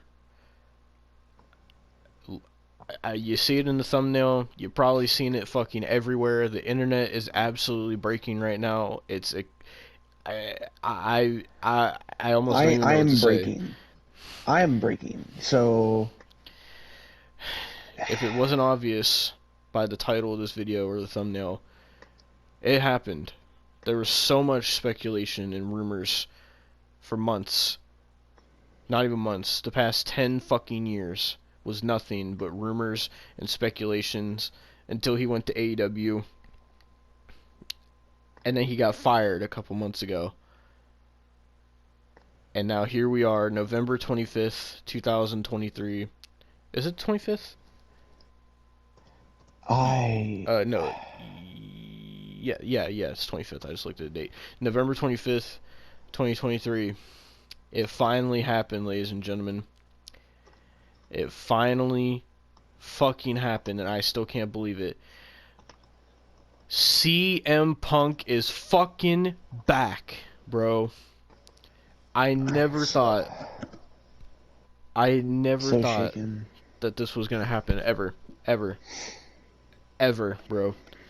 So obviously we still got the whole show to talk about as well, which I kind of just want to get through that real quick because I mainly want to talk about Punk. And if you've seen our reviews, the last time we talked about Punk was our all-in review, and it wasn't too positive. Yeah. But we're gonna talk about that. But first, let's talk about the rest of the show before we get to CM Punk. I genuinely cannot believe right now that I'm talking about CM Punk on a WWE show. It does not feel. It feels almost wrong to me saying it. I feel dirty in a way. Yeah.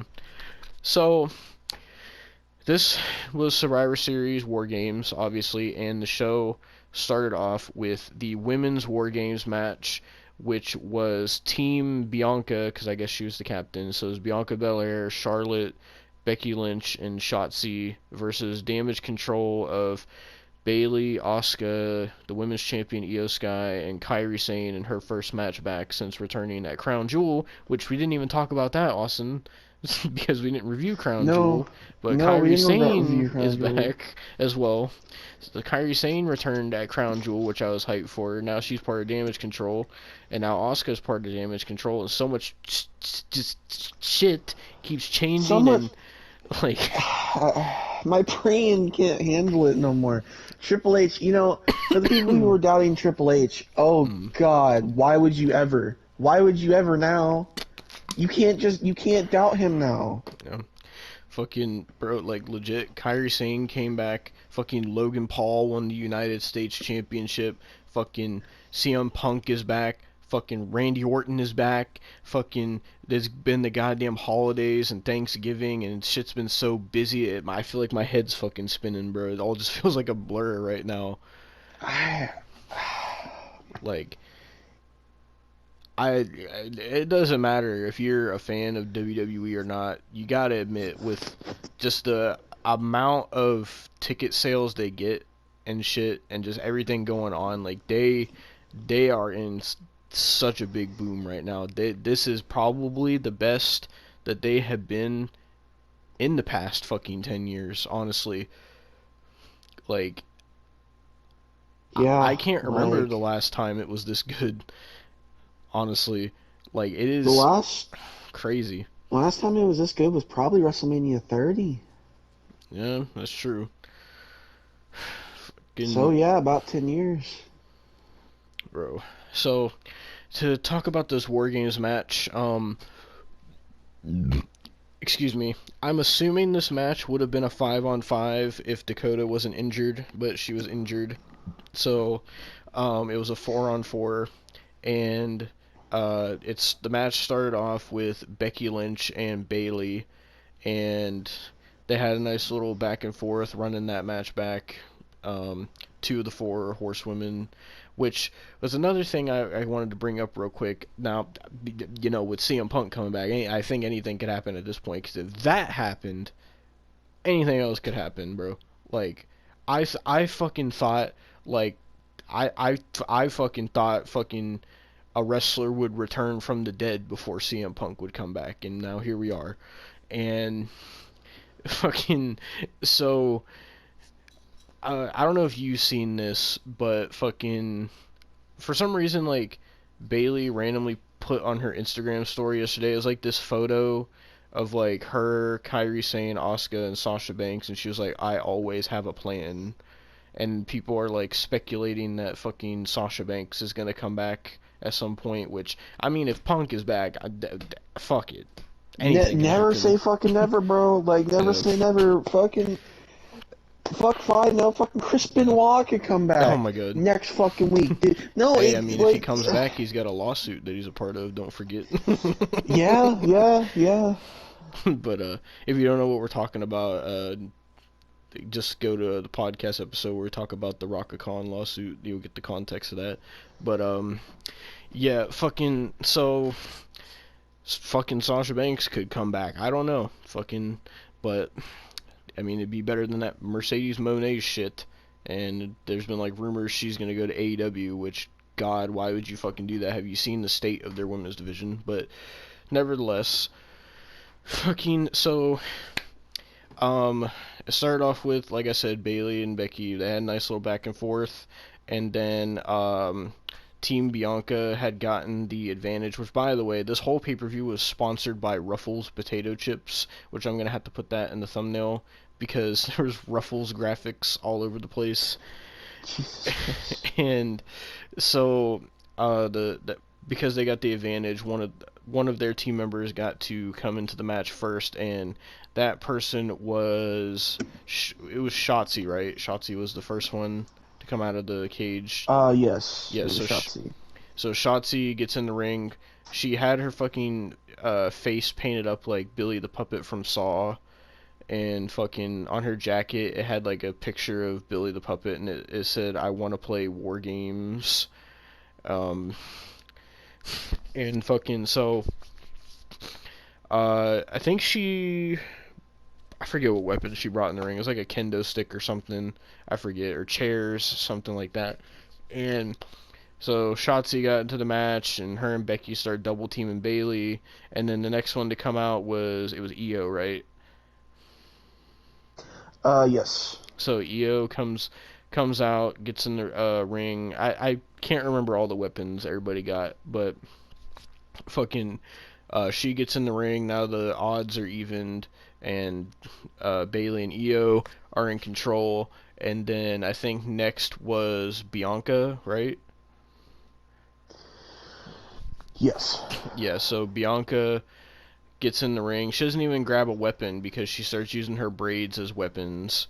And so then Damage Control is getting beat up. And then next in the match, in her first match back since coming back, I think, Kairi Sane enters next. And she gets in the ring. Pretty much same thing. All the women going back and forth. And Kairi was like hitting the fuck out of people too. Like, she was hitting them hard. Like, fucking whatever she was doing in New Japan, like, goddamn, she was fucking hitting the fuck out of people.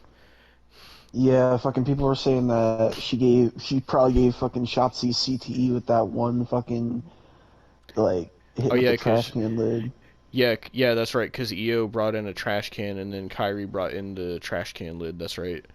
Um, and then the final member of Team Bianca came out, which was Charlotte, and fucking she got in the ring and immediately started botching everything she was doing. I don't know what the hell has happened to Charlotte. She has had such a fall from grace. She, like, the past, like, we were saying this at fucking Fastlane, we were saying this at SummerSlam, we were saying this at Mania. Like, I don't know what has happened to Charlotte since she came back, but she is so ass now. Like, she used to be really good, but she botches so much. It's weird. I don't understand it. I don't know what happened to her, but she is just awful now. And I don't know, man. so she gets in the ring and starts dominating everybody. She hit fucking Kairi Sane with this nasty power bomb. Fucking then the final member of Damage Control, which is Asuka. It feels weird to say that still, but she fucking goes and gets these like black and blue kendo sticks, and then she also brings in the table, which got a huge pop from the crowd because for some reason they were really wanting tables. They always and really want tables, man. and so they set the table up. Fucking then pretty much the match officially starts.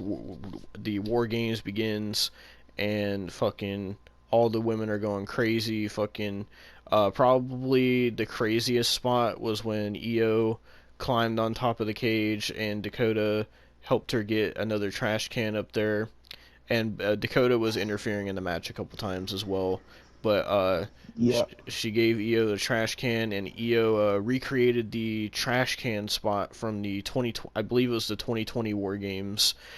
She put the trash can over her head and jumped off the top of the cage and landed on everybody. Um, then probably the most dangerous spot of the match was Charlotte decided to climb to the top of the cage. And as soon as she started going up there, I said, this is going to be bad. Something bad's going to happen. And, well, Charlotte does a moonsault off the top of the cage. I don't know what happened to her, why she can't do moonsaults anymore, but she, like, did a moonsault and then almost completely, like, turned back to where she was, like, standing straight up.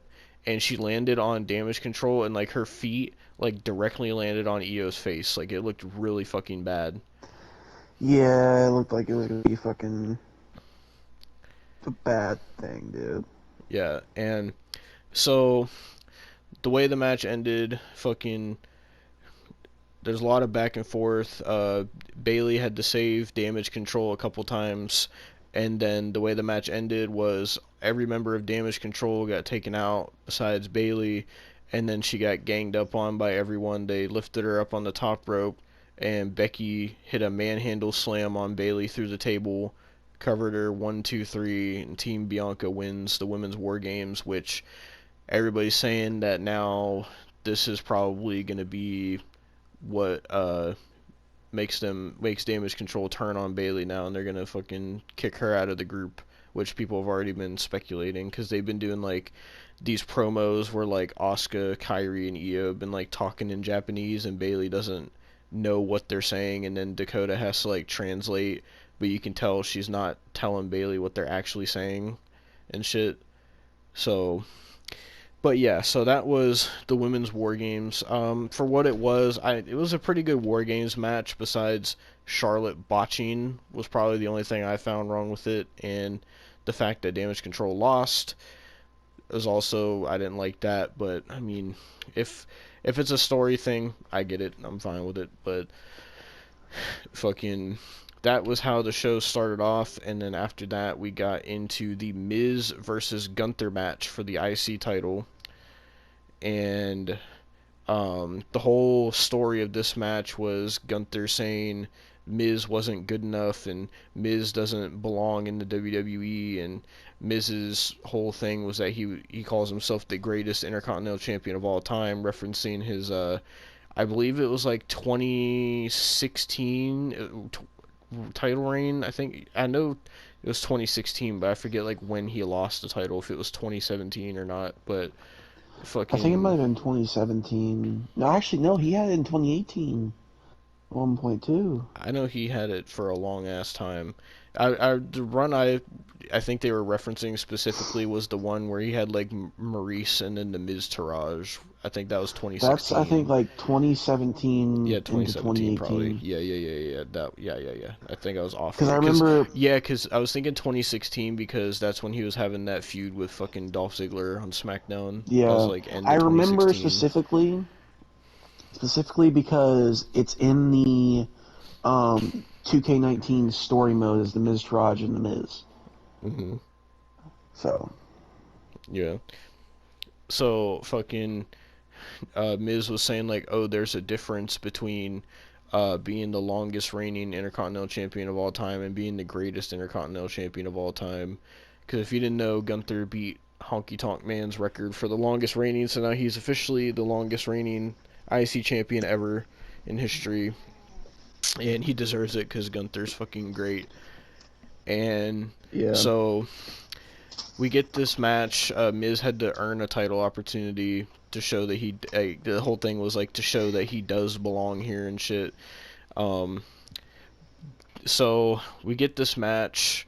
Um, it was a pretty good one-on-one match. Miz was doing better than I thought he was going to. He held his own, and there was one spot he did something really smart where he ripped the turnbuckle pad off, so the referee had to fix it. And while he was distracted, the Miz low blowed Gunther a couple times, and then did the skull crushing finale. And I legit thought Miz was about to win the title, and then sadly he didn't though, but yeah, he still didn't. made it a good match.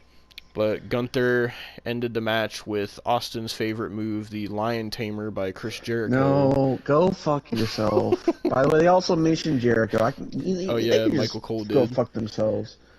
Yeah, it was Right. Michael Cole that said it. But so yeah, Gunther makes the Miz tap out, and Gunther retains the Intercontinental Championship. There was only 2 title matches on this show, by the way. And then the next match was supposed to be Carlito versus Santos Escobar, because between Fastlane and now, Santos turned on the LWO, and he's kind of doing like a Eddie Guerrero type heel turn, and he attacked Rey Yeah. Mysterio and took him out. And it was supposed to be him and Carlito, but he took out Carlito, so then they changed it to Dragon Lee versus Santos Escobar, which this might be the first time I ever have to put fucking Dragon Lee in the thumbnail now that I think about it. Um, Yep. but I didn't watch most of this match because I was taking my dog outside, so if you want to talk about this match. I mean, it was a competitive match. I mean, it didn't really last too long.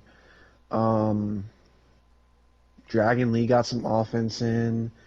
Fucking Santos got some offense in. In the end, Santos won with the Phantom Driver. And yeah, that was basically it. Like, it wasn't really much of a match, to be honest. I wasn't too interested. Yeah. It's crazy though. I was saying, so we watched this with Miguel and Kyle and Tyrese, and so I was telling everybody that it's crazy that it hasn't even been like a year that fucking Dragon Lee earlier this year was still in AAA, and then he got signed to WWE. He debuted on NXT, then went up to the main roster, and now he had a fucking match on Survivor Series. Like, that is a crazy fast like rise for Dragon Lee. And for what I've seen of him, he's very good. I like him. Um, Yeah. but after that match, we had the last women's match on this show, which was for the Women's World Championship. It was Rhea Ripley defending against Zoe Stark. I think this has been the first time she's gotten a one-on-one title match. Um, so basically, the whole reason this match happened was because at Crown Jewel, it was Rhea versus Raquel versus Zoe versus Nia Jax for some fucking reason, and fucking Zoe almost won in that match. Like, the whole story was Zoe saying, "Oh, I almost beat you. If it wasn't for Nia Jax, I would have beat you." So then they did this match, and Yeah. fucking so Zoe comes out, and then Rhea Ripley comes out, and fucking, I forget, people were saying on Twitter what her attire was based off of, but I can't remember what it was. But she was wearing like black and white gear. It looked really nice. And the match itself, it was an alright women's match. It wasn't like the greatest women's match I've ever seen. Zoe Stark is definitely good. I feel like she does need to be built up a bit more. And I mean, Rhea Ripley is just Rhea Ripley. She's fucking great. And Zoe tried to go for her finish. I keep forgetting what her finisher's called. It's like she like grabs you for like a something, and she like flips you over and then knees you in the face. I forget what it's called. It's her finisher. They called it like the 360. Yeah, something like that. And she goes to do that. Rhea Ripley counters and then hits a Riptide 1-2-3. Rhea Ripley retains, which I assumed that was going to happen. So no titles changed hands on this show. Rhea Ripley retains the Women's World Championship. So, with all that out of the way, now it's time to talk about the main event, the Men's War Games match. Yep. Alright, we will talk about the Men's War Games match. This was, I'm assuming Cody was the captain, so I'm just going to say Team Cody. Yep. Which was Cody Rhodes, the world champion Seth Rollins, Sami Zayn, and Jey Uso, and their fifth member that Cody had called up, which was supposed to be Randy Orton. But the whole pay-per-view, they kept saying, "Oh, where's Randy? Where's Randy? He's not here. He's not here. I don't know if he's showing up." And the other team was the Judgment Day of Damian Priest, Finn Balor, JD McDonough, Dominic Mysterio, and their partner Drew McIntyre, who is heel now. So I'm interested to see where he's going to go with this heel character. It starts off with Seth Rollins and Finn Balor started the match. And, I mean, if you've seen Rollins and Balor before, then you know the kind of stuff they did. Seth, though, I do want to say, with as much as he's, like, talking about his back injury and saying his back hurts, I pointed this out when we were watching this match. I wonder why he's, like, taking such crazy bumps on his back and, like, taking kendo stick hits to the back and shit. Because you would think that he would like try to protect it a little bit so he doesn't fuck his back up worse. I think some of it is kayfabe, to be completely honest. To be fair, yeah, I feel as if that is the case. So Seth and Finn start, and then the Judgment Day had got the advantage. So the next person that came out was JD McDonough. The Judgment Day was actually in like all black and white gear. It looked pretty sick. And they had this like skull type deal too. Yeah. And so JD McDonough comes out, and JD McDonough is actually, I feel like he's kind of underrated. Like what he was doing in this match, he's actually very good in the ring. I've always thought fucking JD McDonough was underrated. Yeah. I think maybe it's because they've been kind of making him like more of like a comedy type character. I think like oh, go ahead. He didn't really have a gimmick in NXT, so that's why I was kind of like a little harsh to him. But like now that he actually has a gimmick, I think I've always liked him as a wrestler, but I've never really liked him completely like that, like I do now. So yeah. So he, I think he brought in another kendo stick, and yes, two kendo sticks. So they start double teaming Seth with kendo stick shots and double team moves on Seth. Seth tries to fight him, but he can't. And then the next member of Team Cody to come out was Jey Uso, and he um, runs to the ring. I forget. I think he got I want to say a chair. I could be wrong. Um, and so he gets in the ring, starts taking out Balor and JD, and then the next member of Judgment Day to come out was Damian Priest, and they showed this interesting part where Drew was gonna come out, and then Damian told him to not come out, and Drew was like, he's like, "What are you doing?" And Damian's like, "Oh, we gotta stick to the plan."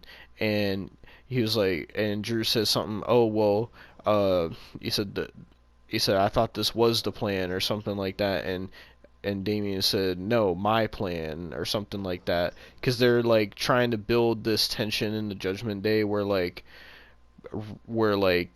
Damian is like being told that he's not the leader and that Yeah. everybody's acting like Rhea Ripley is the leader.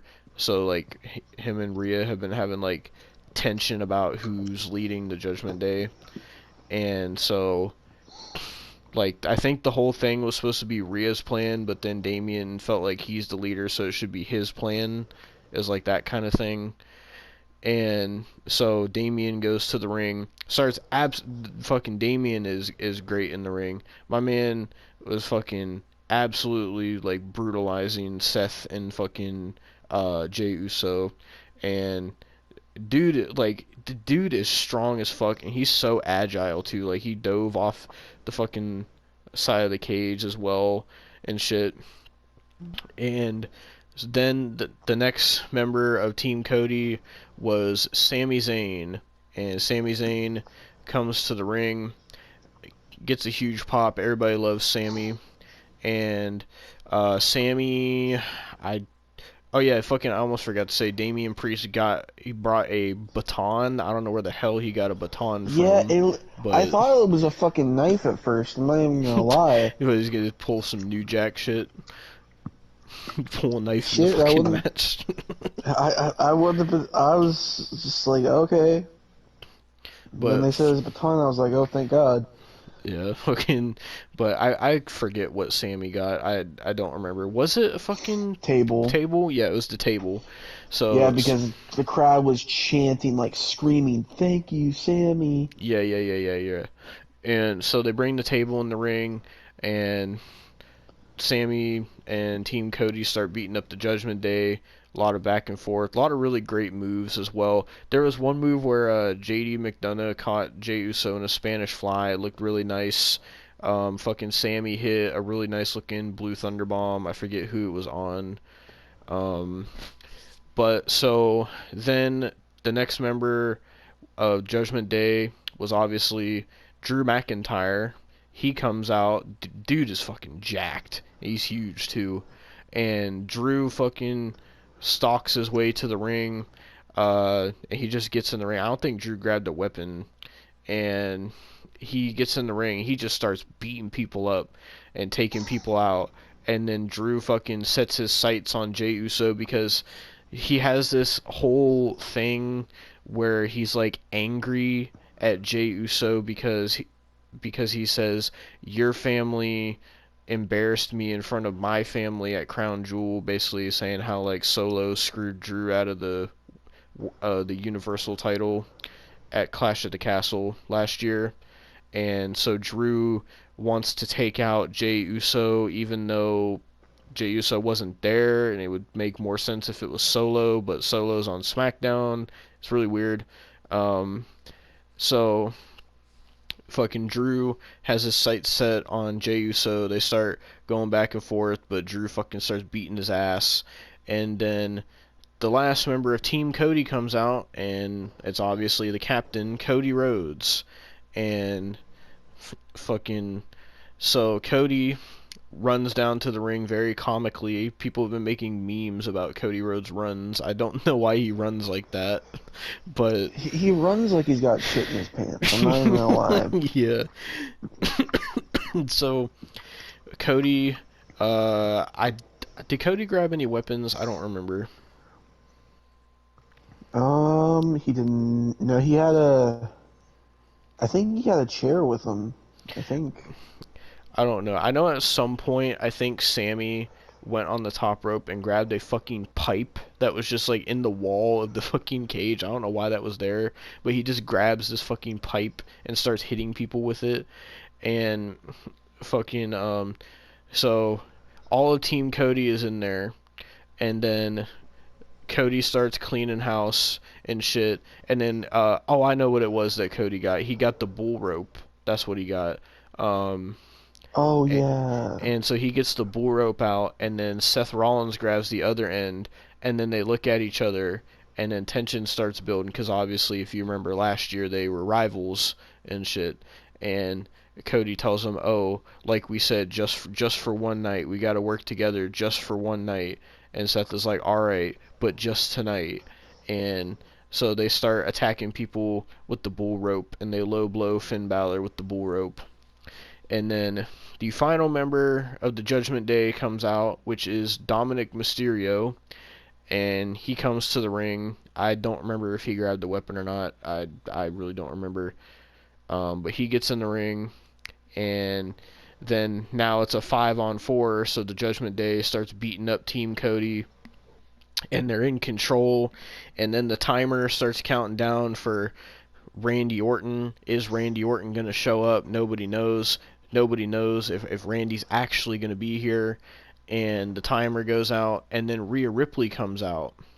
And we're like, what the fuck? And she comes out with the Money in the Bank briefcase and is trying to... I found this part pretty weird. She's trying to cash in Damien's Money in the Bank because they had I forgot, they had put Seth through the table.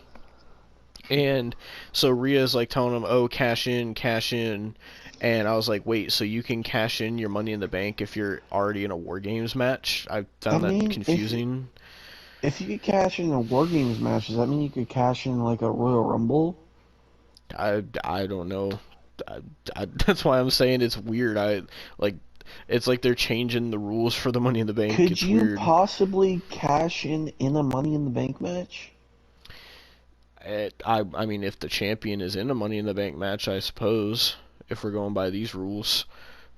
I, You know how stupid that would be if they cash in, fail to cash in, and then win the Money in the Bank again, and then cash in? That'd be so that would stupid. be so stupid.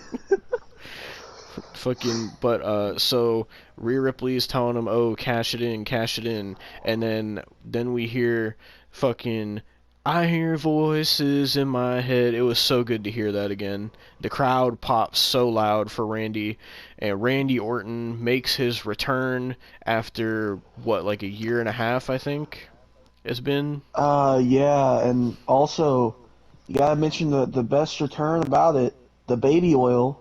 Oh, yeah. It's back. Oh, man, Randy lathered himself up. He was all greased up for this. My man got the Johnson and Johnson out for this match. And fucking, so Randy comes down to the ring. He's looking jacked too. My man's been working out. Like, even WWE posted about it. They said it's the swole Randy Orton era. And so this is the first time Randy has wrestled since like early 2022, I think. And fucking, basically, if you didn't know, his whole thing was he had like a back injury, and they said that he might not even ever wrestle again, which I'm so glad that he's able to wrestle again, thankfully. And so Randy gets in the ring, and then the Judgment Day look like they're all scared to death of Randy Orton. And fucking, so Randy starts beating up JD McDonough and shit. And, or no, fucking, so Randy gets in the ring, and then he starts beating up the Judgment Day, and then he starts fucking calling for the RKO. And all of a sudden he like turns his attention to Jey Uso because storyline wise it was the Usos that took Randy Orton out for a year and a half. So he went to RKO Jey Uso, but then Jey Uso was like, he was like, no, no, no, no, no, I ain't like I was last year or whatever. And then I think it was Damian Priest tried to attack Randy from behind, and then Jay super kicked him, and then I think it was JD McDonough that got RKO. No, it was Finn Balor that got RKO'd. Wait, no, was it Finn or Dominic? I don't remember because I know JD was the one from on the top of the cage. Um, I'm just gonna say it was Finn. I don't fucking know. So fucking Finn eats a thick ass RKO. It felt Oh so no, good to it see was an RKO. JD. Oh, it It was was. JD. He got RKO'd twice. Yeah. Jesus Christ. So JD eats a thick ass RKO, and I was like, man, it's so glad to see the RKO again. And fucking then we get this standoff with Randy Orton and Drew McIntyre. And if you don't remember, back in like 2020, 2021, Randy and Drew were feuding over the WWE Championship at the time. And so they have history, and they're having this like standoff, and they start beating each other up, and it's high intensity. And then the Judgment Day starts jumping Randy Orton, and then Team Cody comes in, and everybody's brawling everywhere. Everybody's attacking everybody. It's crazy. And then fucking Team Cody ends up getting in control of the Judgment Day. And so JD McDonough decides that he's going to climb the cage for some reason. So then Seth Rollins and Sami Zayn climb the cage, and they're up there punching JD McDonough. And then Randy Orton gets in the other ring where they are, and he's looking up at him, and he's telling them, throw him down, throw him down. And we're like, what is about to happen? So Seth and Sammy throw JD McDonough off the top of the cage, and Randy catches him in a fucking monster RKO. It was so beautiful. And then after that, fucking Cody Rhodes hit a crossroads and got the pin. 1, 2, 3. Team Cody wins the men's War Games match. It was his fucking. It was just funny how like they gave Cody the pin, and fucking we were watching it. Kyle was like just so. He was just so done the whole match. He was so quiet. Yeah. He was so quiet. Like, he said like 2 things during the whole match. Yeah. Kyle was pissed. And then, so, Team Cody wins the match. Everybody's happy and joyful, and yay, Team Cody wins, and they're having a celebration, and Randy Orton's hugging everybody, and he's being wholesome Randy Orton, but I'm telling you, he's just one step away from being bald-headed, baby oil, punting people in the skull 2010 Randy Orton. Yeah. I hope he goes back to that again. I want him to be sick, sadistic Randy again. You really gotta set the scene here, though, because the timing was perfect when Kyle said what he was gonna say. So, before we talk about that, Austin, could you imagine he goes back to being sick, sadistic Randy Orton, and he has a feud with Cody Rhodes, and Randy goes to fucking Cody's house and RKO's Brandy? Could you imagine? Oh, that would be better than tonight, bro. Just fucking flat out RKO's her. No, he could punt her. I'd be down with him. Jesus Christ. But so yeah, fucking. Actually, RKO's their kid. It was funny too because they kept bringing Legacy up, and even in the promo for the match, they even played like a little bit of the Legacy theme, and they showed the Legacy logo, and I was like, man, like, it's just, you know, they can't show Ted DiBiase Jr. You know, they can't, because if you didn't know, he's going to prison for fraud. So it's I guess you could say he made quite the legacy for himself, because now he's going to prison.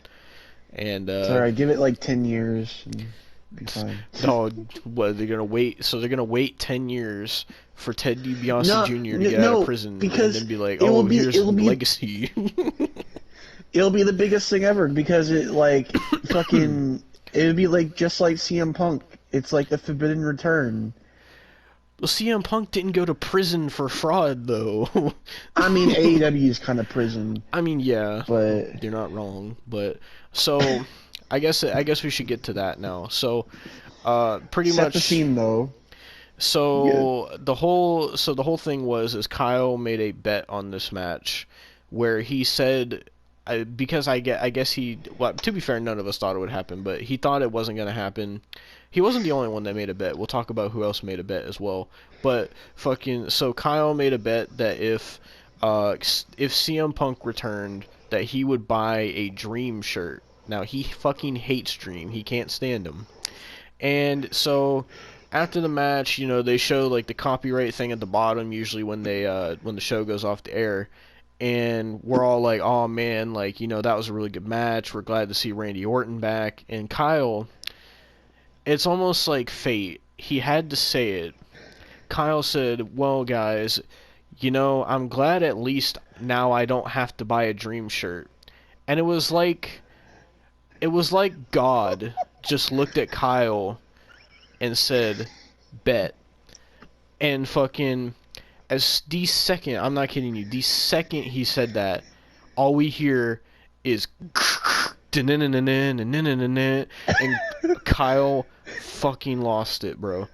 And so when that happened, at least I'll describe my reaction. You can describe yours. So my reaction was they were just celebrating, and then fucking I wasn't paying attention because I was like, oh, the show's over or whatever, because I saw the copyright thing, and then I heard it, and I was like, I looked at my screen and I seen the CM Punk graphics pop up. I fucking screamed, bro. I was like, no, no fucking way. And I went to get up, but I was like shaking because I didn't think it was real, so I almost fell out of my chair, and my chair went like flying across my room. And I just sat there and I was screaming. I was like, no, no fucking way. Oh my god. And then CM Punk walks out and I was shaking, bro. But you can describe your reaction. I was fucking screaming. I was screaming. I was like, let's fucking go. Let's fucking go. Yeah, Like, he actually did it. Like, bro. I. And fucking Miguel was screaming too. Like, we were all this was all like simultaneous. Like, Kyle was screaming in anger and we were all screaming in happiness. It was like harmony in that moment. And fucking so um fucking we were all screaming and flipping the fuck out, and I was just like, bro, I can't believe it. Like, I can't fucking believe it. Like, he's actually fucking back. And I was just so shook. My hands were shaking, my legs were shaking. I just couldn't believe it. I was like, I had to fucking wipe my glasses off and put them back on my face just to make sure that I was seeing what I was seeing. And CM Punk walks out. When I tell you, when Cult of Personality started playing, keep in mind they were in Chicago, so you already know. I'm telling you, there was people in the crowd. There was an 80-year-old man in the crowd decked out in CM Punk merch. There was people in the crowd that had CM Punk Chicago flags. There was people with CM Punk signs. They were chanting, bro. When that hit, when the Cult of Personality hit, that might have been the loudest pop for a return I've ever heard. I'm being dead serious. That might have been one of the, if not the loudest, one of the loudest. That building almost exploded, dude. I could only imagine what it was like to be in that crowd at that moment, dude. And so CM Punk walks out. He's just wearing like a fucking plain white t-shirt and some Adidas's, and he's got like a military crew cut hairstyle now.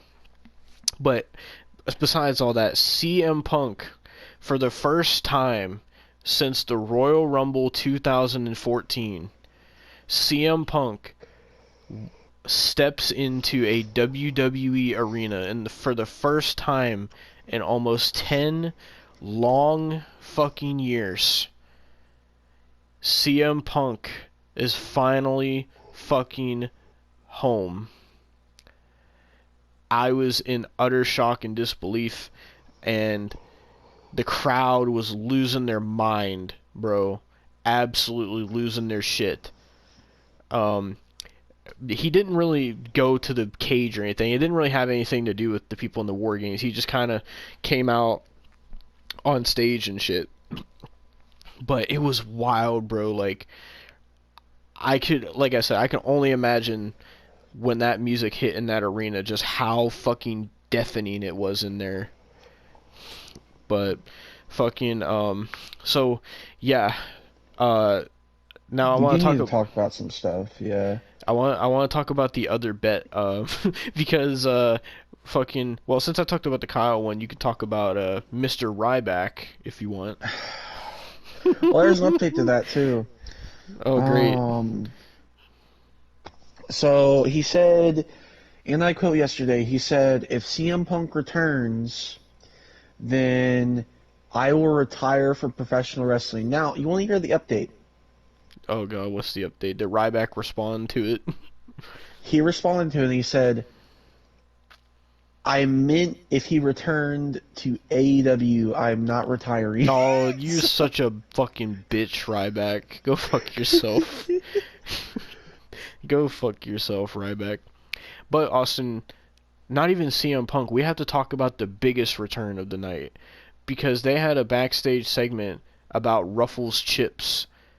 And the biggest return I've ever seen, R-Truth returned to WWE.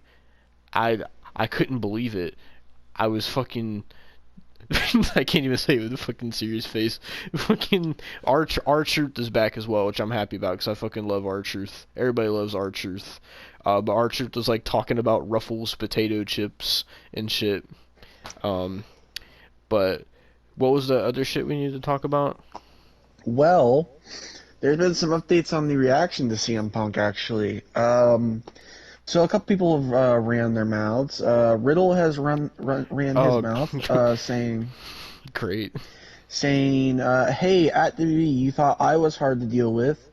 Laughing emoji. Have fun with 0-2 CM Punk. Also, there is a thing where apparently Drew McIntyre stormed to the back and stormed out of the arena angry as fuck. Oh my god. And then also the fact that Seth Rollins was visibly angry and had to be held back by Michael Cole and Corey Graves.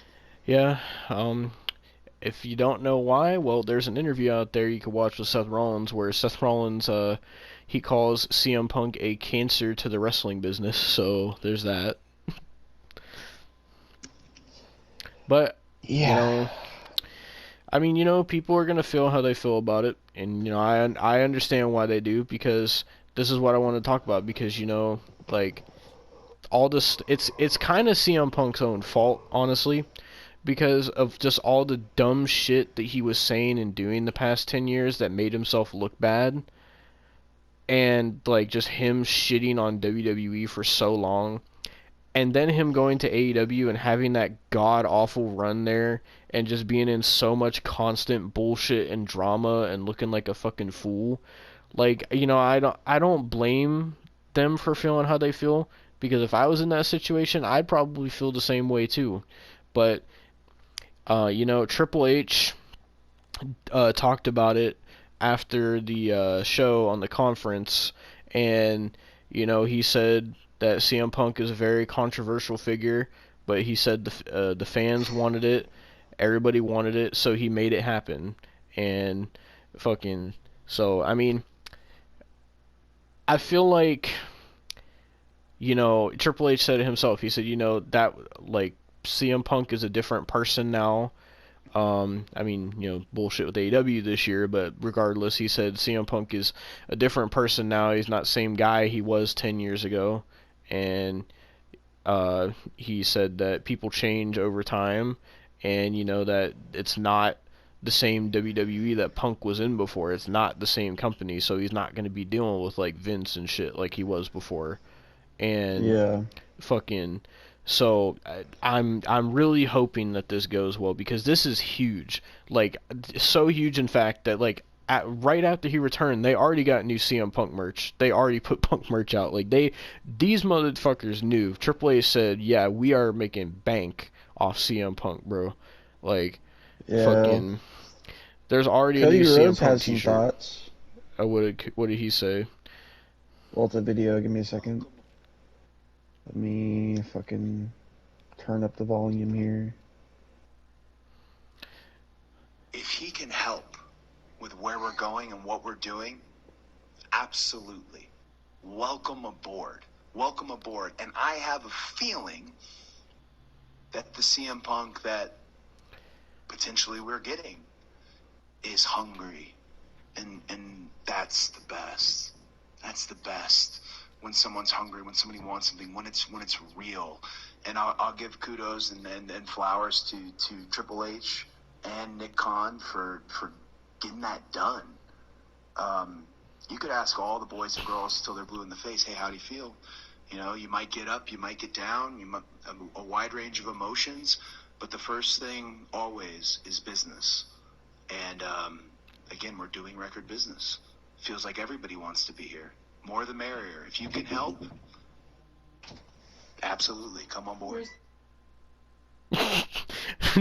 Well, while Austin is dealing with that, I'm glad that Cody brought that up, the business part, because I was talking about this with them while we were watching Survivor Series, and I was like, you know, like, I wonder if it was like a thing of like they were mad because like they just weren't told that it was happening, so they didn't know that he was gonna show up. I don't know, but fucking, like, what I wanted to say is like I'm glad he brought that up because business is the most important thing, and I feel like I don't know if they're gonna do a match with him and Seth or not. I don't know, but if they do, I feel like Seth is the type of guy.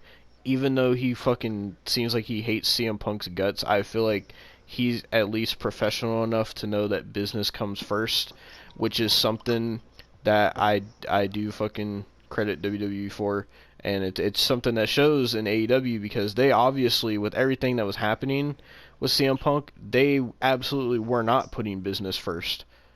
They were letting Nope. their personal feelings run wild. That's why there were so many physical altercations. That's why there was so much trash talk. That's why fucking Tony Khan's life was apparently in danger and shit. Like, and that also goes back on Tony Khan for not taking the initiative and running his fucking company and worrying about the business and stop worrying about people's petty drama. And you know that just shows how, you know, unprofessional they are, for lack of a better word, because they did not put business first. If they put business first, CM Punk would probably still be there. And if they put Yep. business first, none of that stuff probably would have happened how it happened.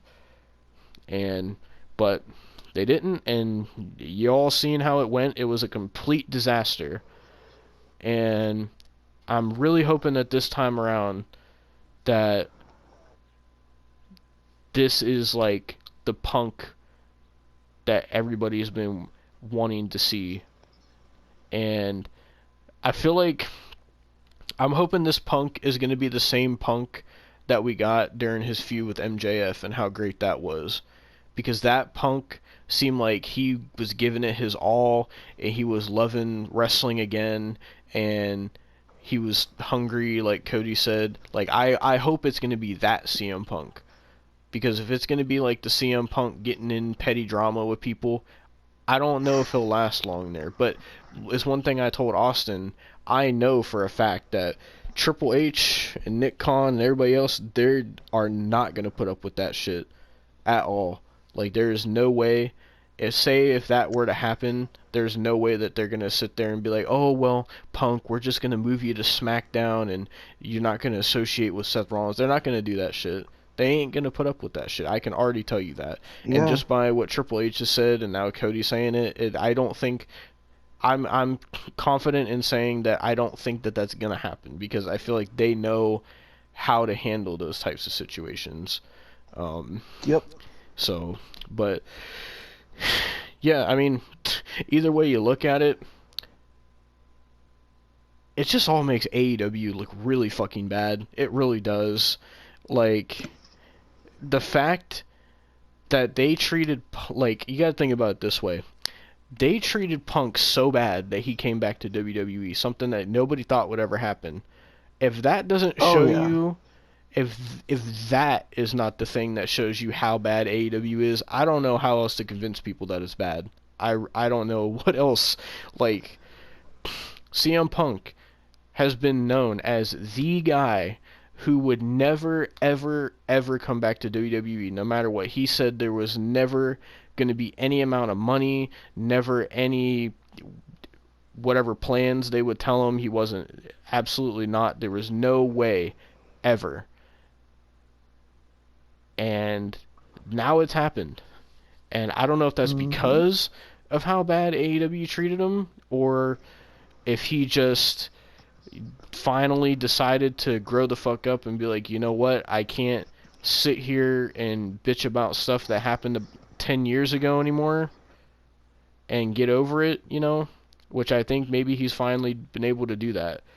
Um, because I've seen shit about like he was like talking to Triple H and trying to make amends, and he was like trying to talk to some people there and try to like make things right and shit. And I hope that that's true. I really hope that he, you know, kind of grew up a bit and really, you know, tried to take accountability for stuff he did wrong. And you know, obviously Triple H probably apologized for, you know, how he was back then too, because he was a very different person back in 2014 as well.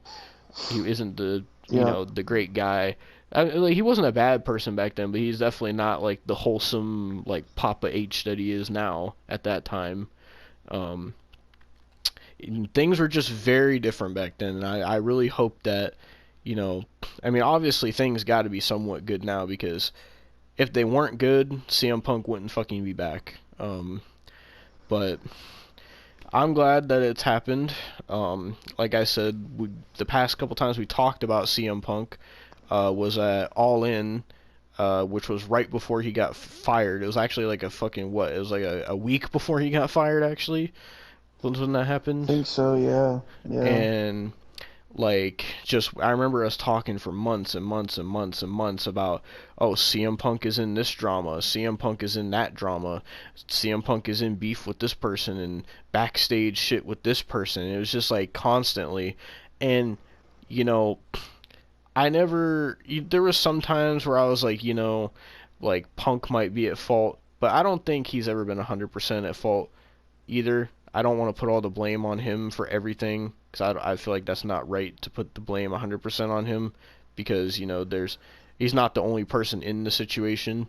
And, you know, fucking, especially the shit with the Elite, I know how fucking childish they are, so there's no doubt in my mind that, like, at least half of that was their fault too.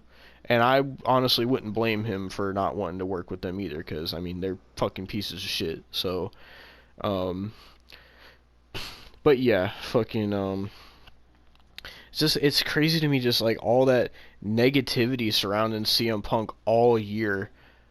It's almost like it's all gone now, and it's like, I mean, you know, that remains to be seen with what he does and who he wrestles and where he goes from here. But this is almost kind of like they kind of like hit a refresh button on CM Punk almost, if that makes any sense. Um, and you know, I still have some worries about it, but I'm really hopeful that it's gonna go well, and I'm glad to see him Oh, back. oh What? no. Kyle posted on Twitter, good news, I have 1 year of PS Plus. Bad news, gotta buy Dream merch. Well, he shouldn't have made that bet.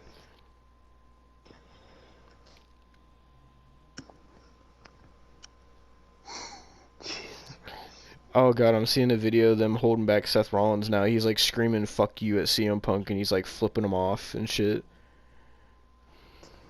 Yeah.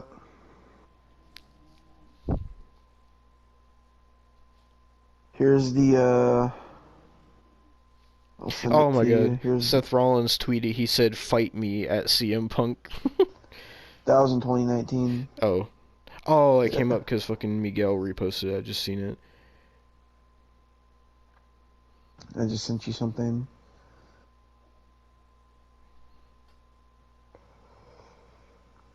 The Drew McIntyre thing. Did you send it? Hold on, let me okay, let me go back. Okay, there it is. Let me see it.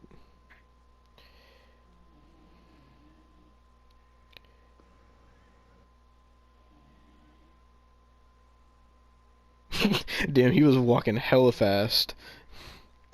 Yeah.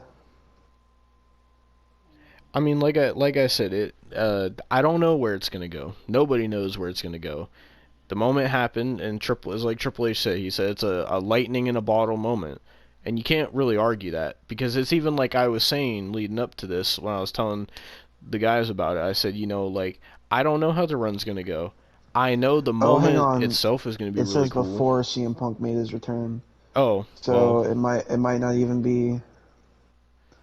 I think it's more of a storyline. They were clickbaiting it. no, well, there you go. So what is like Seth Rollins like the only person that's actually like upset about it? Seems like it. See, but if they're smart with it, they could turn it into an actual legitimately good storyline. And because of like them actually not liking each other, as long as they're both willing to put that aside for being professional in business, I feel like they could have like an actual like really fucking great feud if they are able to do that, and I really hope so. But like I was saying, like I even said like if this happens, like the moment itself is going to be really cool. It's going to be like not. There's no doubt now, Austin. This is going to be remembered as like one of the greatest returns ever. There's no doubt in my mind. Like Oh yeah. this is going to be remembered as one of the coolest moments that's ever fucking happened in wrestling. But where it goes from here, nobody really knows as of yet. But I really hope that it goes well, because if this doesn't go well, then honestly, there's just no hope for CM Punk if this does not go well. And I really hope it does, because I like CM Punk. I really, really just want him just to end his career on a good note, you know, like not be known as the fucking drama guy and the whiny bitchy guy and the guy getting in beef with everybody backstage. Like, I'm sure he doesn't want to be known as that guy either. Yeah.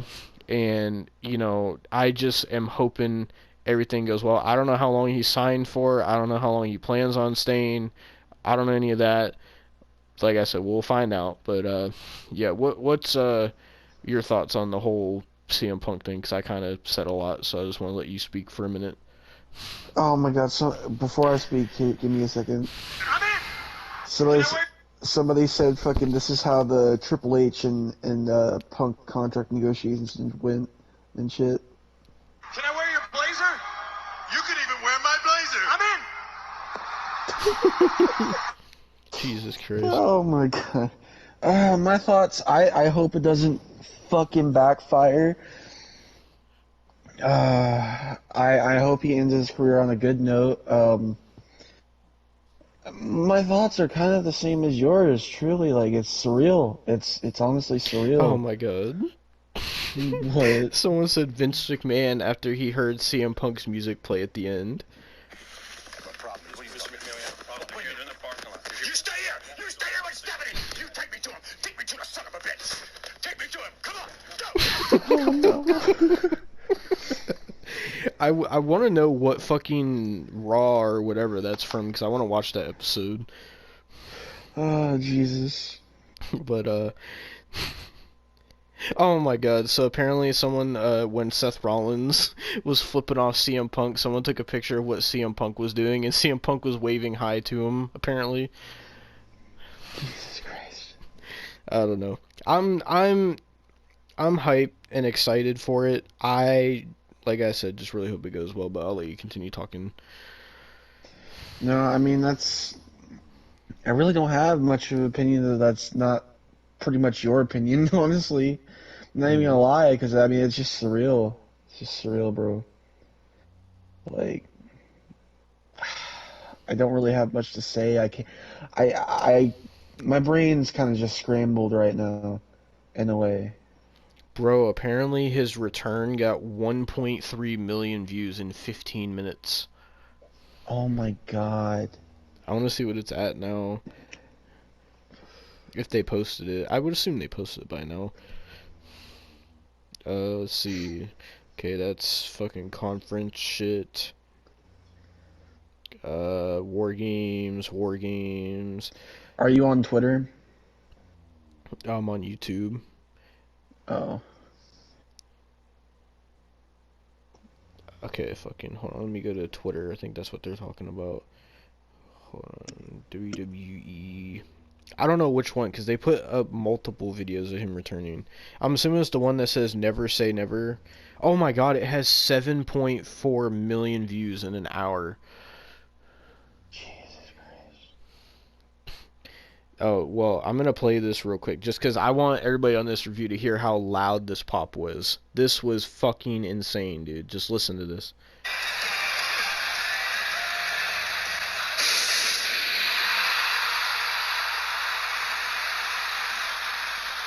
Like, dude, it was so insane. It was so loud that it cut out. Jesus Christ.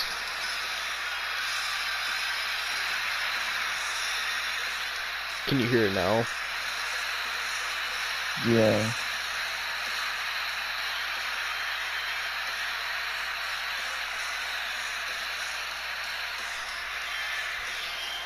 You know, that also shows that Will Ospreay's a pussy, because fucking Seth Rollins called this man a cancer, and he still came back to WWE, and fucking him and Seth and Will Ospreay got in Twitter beef, and Seth said, "Come here and fight me," and Will Ospreay said no, and he's fucking signed to AEW. What a pussy. Jesus Christ. But yeah, that's how fucking loud that was, dude. I wish I would have recorded our reactions, but I didn't think it was gonna happen. So, fucking man, I'm so glad that we got to experience that moment together, because that's something I'm always gonna remember, man. Oh yeah. Like, I wish I could have been in the arena in that moment. I wish, bro, just to experience what that was like live with that crowd. Honestly, would you say, people were gonna say, "Oh, you're comparing WWE and AEW." I don't fucking care. So, fucking, what would you say? The pop was louder for CM Punk's WWE return, or was it louder when he debuted in AEW on the first episode of Rampage? Oh, WWE return, obviously. I think they said that, I forget how many people were in this crowd. I know it was like something Like thousands. like 17,000, I believe. God damn. That arena was fucking packed. You realize, like, this show was sold out like 5 months ago. Like, that's how well their business is doing right now. Survivor Series, like, Yeah. sold out like 5 months before the fucking show, before any CM Punk rumors started. I think it sold out while he was still in AEW, actually. Yeah. Like, that's fucking wild, dude. And like, they're already advertising the Royal Rumble as well. It's gonna be January 27th, I think. And there's also advertising another event in Saudi. I think it's a wrestling event in Saudi Arabia. I don't know. They keep advertising this thing called WWE Experience, whatever the fuck that's supposed to be. It's gonna be in January. But besides that, this is the last pay-per-view of the year, pretty much. Yep. Because I'm assuming you're not watching NXT Deadline again. So, fucking, I mean, it depends on the card, truly. I know they're doing those like weird 5-person matches again. I don't remember who's all in them though. But I mean, just retrospectively, with us, reviewing the Rumble and Mania and fucking Money in the Bank and fucking SummerSlam, Fastlane, now Survivor Series, like, just now that this is like at least the last main roster big pay-per-view of the year, because there's not going to be anything like this until the Rumble now. So from the Rumble until now, how would you say it's been this year for WWE pay-per-views?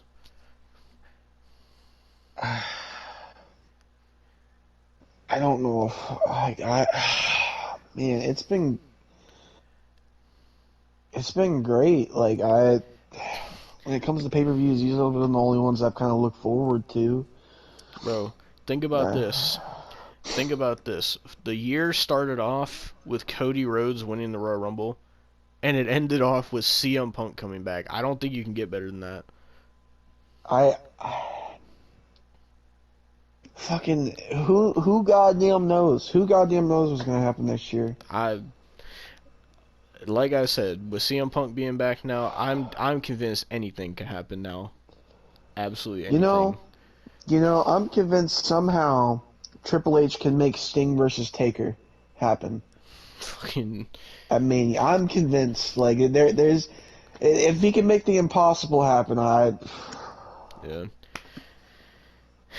I don't know, man. I'm very excited to see where it goes from here, because now we got, from Fastlane until now, we got Kairi Sane back, we got Randy Orton back, we got CM Punk back. Who knows who else is gonna come back by the Rumble? There's somebody might even come back at the Rumble for all we know. I don't know.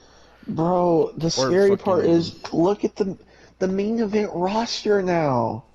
We Mhm. have Cody, Punk, Seth, AJ Styles, fucking Gunther once he loses the title, Roman, LA Knight, Solo. It's getting to the point Solo is going to be a main eventer. Jey Uso, Drew McIntyre, Damian Priest. It keeps growing, dude. Would you consider Sami Zayn in that? Yeah, Sami Zayn too. Yeah. Fucking I they are fucking stacking their roster, bro. Oh my god. Fucking hell. They, not even just that, the women's division is like so much fucking better now. At least on SmackDown. It's so good on SmackDown. Raw has Nia Jax, which I can't defend them on that one. But fucking, like, man, like fucking Why? what. Give me a fucking Tony Pizza Guy again when I shit my pants full of doo doo and he put this. Oh CM my Punk god. yelling. Bro, Jesus Christ. I I still can't get over the fact that this is real, man. It's still like going through my mind. I'm trying to comprehend that it happened. It's gonna take me a while to fucking fully be like, yes, this is real. I still can't believe it, bro. Like, like Randy's return was already awesome enough because I missed him, and then just Punk on top of that. It was like man, like Triple H just really fucking was like, you know what? I'm gonna be in my fucking bag tonight. I don't give a fuck. He said, Tony Khan, you want to run against me tonight? I'm gonna fucking squash you. Fucking my man, fucking just, oh my god. And fucking Austin was saying like now that Punk is here, and we got Cody too. And if in the Rumble, if MJF doesn't re-sign and then MJF shows up, that's just it, bro. That's just they don't got nothing else, bro. They don't. You look at that roster and tell me. I want whoever's watching this, look at that AEW roster, and I want you to tell me who they got there that is going to be on the level of any of these people going to WWE. I want somebody to try to tell me that, because you can't. There's MJF is the only person there that is on that level, and it's sad because I don't know if you've seen how he's been getting booked lately, but the way they're booking him is making him look really fucking bad. Like extremely bad. Did you see the shit with like the whole Jay White match disaster? Because I saw some clips from Yes. it. They're making MJF like he's like a comedy character now. It's really bad. Like they don't even take him serious as a world champion, but he's like the only fucking guy there that's even close to being on this type of level. And everybody's saying, "Oh, Jay White. Jay White fucking sucks, bro. I'm sorry, but of everything I've seen of him in AEW, he is fucking trash, dude. Like he could have been big if he would have went to WWE, but no. That's what he chose to do, and that's where he's gonna be. So, But like I said, and like Austin said, if MJF shows up in the Rumble at this point, which I can't even imagine what your reaction is going to be if MJF comes out during the Rumble. I can't even imagine. I'll pass out. I'll pass out, bro. I'm just But gonna yeah, hear that, I was gonna hear Austin fall out of his chair, just bro, unconscious. that's when I'm just like, see, God rest his soul, Bray. Triple H made Bray come back. He didn't get Cody. Fucking Vince got Cody. So I'm not gonna Yeah. say that, but like, he got like Kyrie. He's gotten Cross. He's gotten all these fucking people. And then CM Punk, that's just like, Bray is one thing because he never wanted to leave. Mhm. Kyrie's another. I mean, that's a whole thing where they had good terms. Punk left on terrible terms. He fucking sued the company. Yep. Like, I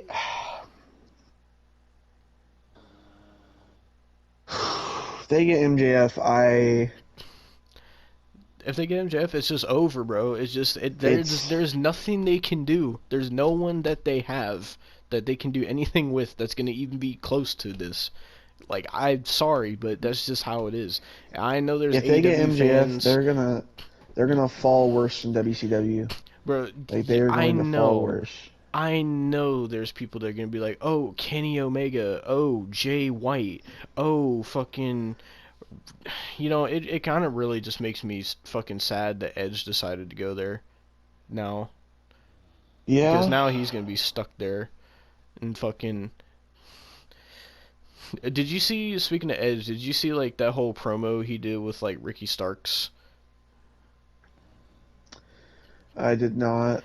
So they were doing this promo. It was Bryan Danielson, Ricky Starks, and Edge, and like Ricky Starks was like doing his promo, and Edge was like getting mad, and he was calling him a fucking Rock ripoff and saying, "Oh, well, you just stole your gimmick from the Rock. You stole how you dress from the Rock," and like he was like really pissed. Apparently, Edge was like legitimately fucking pissed at Ricky Starks. And Jesus Christ. I seen that. And I was just like, it's like every time I see something in this company, it's just always like somebody has fucking drama. Like, it's always like people are having petty drama, or people are upset with how they're being booked or how much TV time they're getting. It's just like, bro, they are in shambles, bro. You know what? I gotta see something, because this will really tell me fucking, because this dude is a fucking AEW dick sucker. I want to see what JD from New York said. You know how much of a dick sucker he is too. Yep. Let's see. Let's see. Fucking. So the only tweet he put out about it was "holy fucking shit," and then he said no, a bet is a bet. I don't know what his bet was. Oh, apparently, so he made a bet that if CM Punk came back, that he would like start doing videos with no hat on. Apparently, he's like balding and shit. Jesus. But okay, that's all he said. So I don't really know. Fucking. Did Tony Khan say anything about it? I actually want to see. Let's see. The only thing he's been doing is tweeting about Rampage. Oh my god, the comments are just people spamming screenshots of CM Punk. Oh no. It's good. It's good. They deserve that. They deserve that. Do you know why, Austin? Do you know why these fucking people deserve that? Because do you remember? Why? You remember when we watched SummerSlam 2021? That was like Oh the same day. yeah. That was the day after Punk came to AEW. You remember how people were like, all the AEW fans were like just spamming all WWE stuff, saying, "Oh, no one cares. WWE is dead. Punk is back. No one cares. All we care about is CM Punk." They fucking deserve that shit, bro. For doing that shit, this is what they fucking get for that, bro. Karma always fucking comes back. So fuck you, AEW fans. And I bet you so many fucking people that loved him in AEW are gonna turn on him now, just like they did Cody Rhodes. Fucking, I mean, Kyle already fucking called him a traitor, so there's that. But fucking, but yeah, so fuck you AEW fans, and this was a crazy fucking show. Just the show itself, before that even happened, it was crazy. The War Games matches were really good. The singles matches weren't the greatest, but they were pretty good. I feel like the best matches were definitely the War Games matches, though. Yeah. And just this was like, it was like, you know, Randy coming back was already enough. I felt if it would just been that, I would have been fine. I would have been like, you know what, Randy's back, I'm happy. But this is like the icing on top of the cake. Not even the icing. This is like a fucking sensory overload of just what the fuck am I supposed to do to process what's happening right now. Like, oh my god, bro. But yeah, I don't even know if I can say anything else at this point. All I can say is CM Punk is fucking back, and I'm damn happy. That's all I can really say. Yep. It's fucking back, I man. I'm so happy, bro. Oh my god. Somebody said he's back.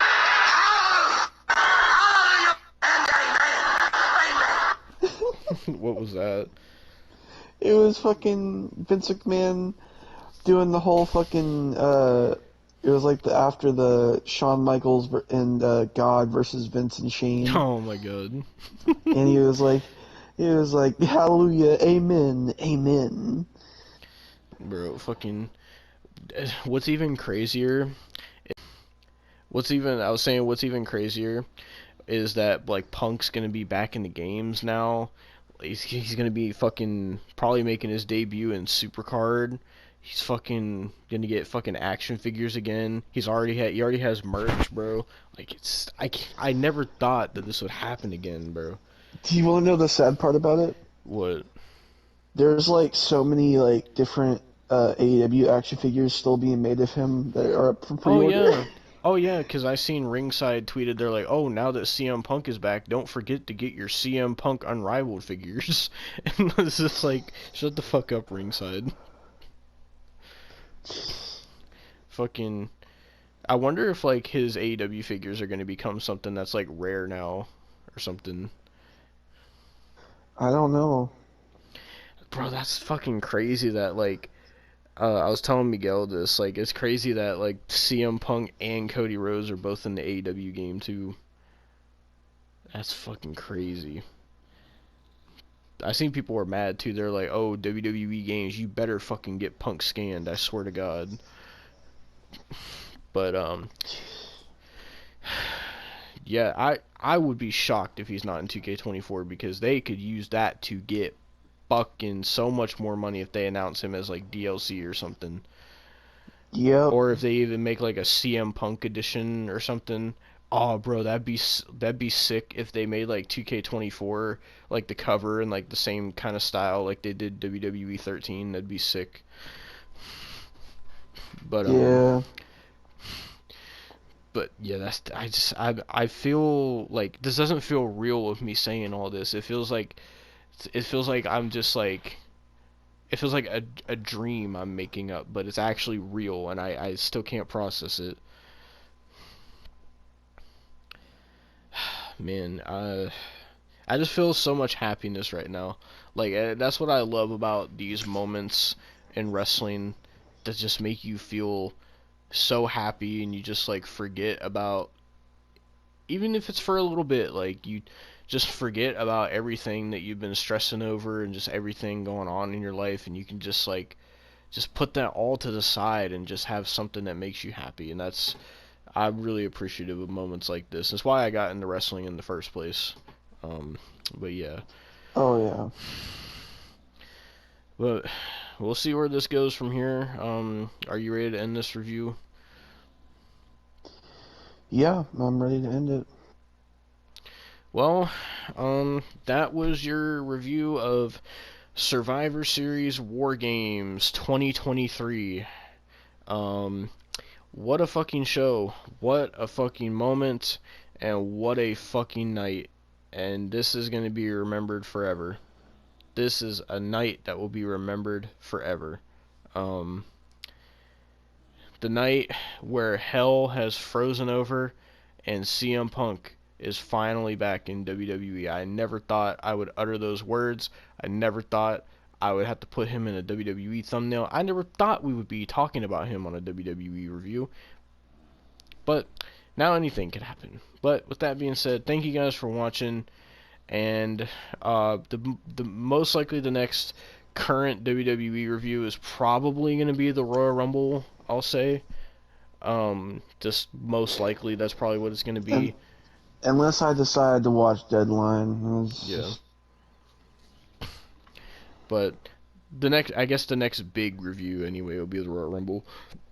But yeah, fucking in the meantime, we're still going to be doing our classic WWE reviews and WCW and TNA 2010 and all that fucking shit.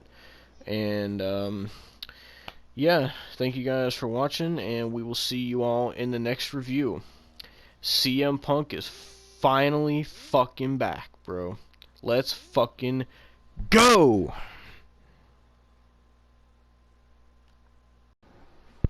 Alright, hello, I did this last year, so...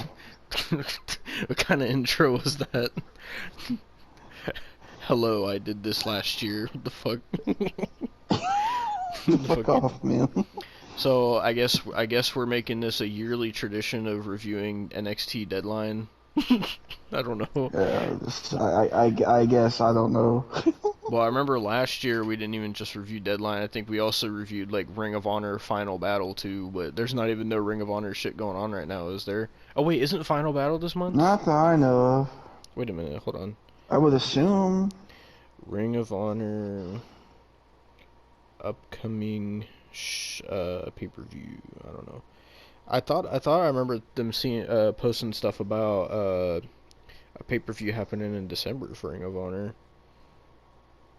Oh my god, it is happening this month. Ring of Honor Final Battle, December 15th, 2023. So it's like later this week when it's happening.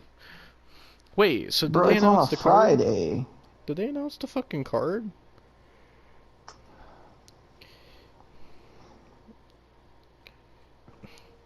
Below you can find the full match card. Okay.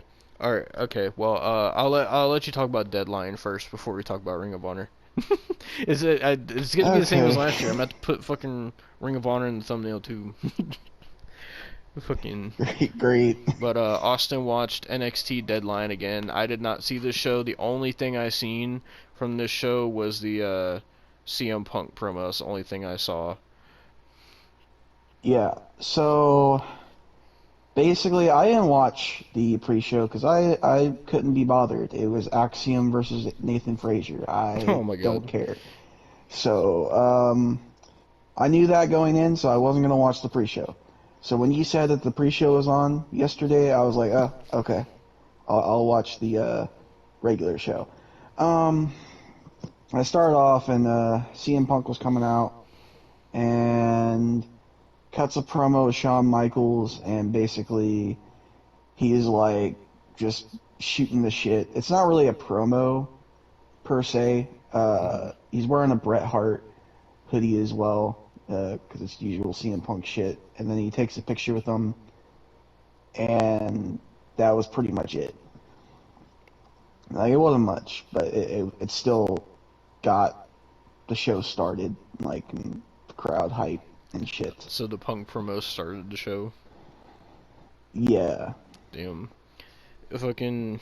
So our last review was Survivor Series, where Punk made his fucking long-awaited return after almost 10 years, and so since then he's been on Raw and SmackDown, and the whole thing right now is like, oh, where's CM Punk gonna sign? And he showed up on NXT. It seems like Punk is like really happy right now. Just everything I've seen of him, like he seems like he's just genuinely like really happy to be back, which I'm glad to see. Yeah, he does seem very happy. Fucking. But the first match, discounting goddamn Axiom. Fuck. He did deserve a match on this card. Okay. Um. So we had the North American Championship. Dominic Mysterio versus Dragon Lee. The reason Dragon Lee was facing Dominic is because Wesley has to have like actual legit back surgery. Yeah, so Rey Mysterio fucking put Dragon Lee in the match because apparently Rey Mysterio could just do that, even though he's not the booker of NXT. But you know, it's whatever. Either way, it was a decent match. There was a couple botches by Dragon Lee, but it wasn't too bad. The match was pretty hard hitting, and you could tell Dominic's gotten way better since 2020, definitely. But it don't matter because Dragon Lee picks up the victory with his, I don't even know what the fucking call DDT. It's like he like fucking does a backflip into a reverse DDT. I don't know what that's called, but he won and he is the new North American Championship, which I didn't see that coming truly because I figured they would keep it on Dominic, but I guess not. So, what's your thoughts on that? I mean, it's like I mentioned in the Survivor Series review, like they've really been pushing Dragon Lee a lot since he signed with the company. Honestly, they pushed him like faster than I thought they were going to, and I'm glad that they're giving him a lot of prominent things to do because he's really good in the ring, and I'm glad he's getting to like showcase his talent. I am interested what exactly their plan is with them now that he won this match. Like, I'm assuming because I was under the assumption that he was on the main roster, but is he going to be back in NXT now, or is he? He's on the SmackDown roster. So is he going to do like what Dominic did, just go back and forth then? I guess. Yeah, this is the only thing I could see him doing. Unless they put him back on NXT, but the thing is, I don't think they would do that, mainly because even then, how long has he been signed? Not even a year. Trying to think how long. He literally but even then, signed earlier this year. I know that. Well, I know that, but in his contract, like he's supposed to be on the main roster within a year. Like that's the actual thing. Damn. So, yeah. So he wasn't going to be in NXT long anyway. So, next, I definitely want to talk about this. The Women's Iron Survivor. By the way, I did not know or remember the rules to the Iron Survivor from last year. So I was very confused at the start. But I figured out eventually, although I will say, some of these women botched so bad. Oh god. I'm not even gonna lie. So this match was Fallon Henley, Blair Davenport, Devon's favorite Tiffany Stratton, Kalani Jordan, and Lash Legend. So we started off with Fallon Henley and Blair Davenport. You could tell my notes here. My first note after that was Blair is hot. So there's that. But it started off with a pretty decent match.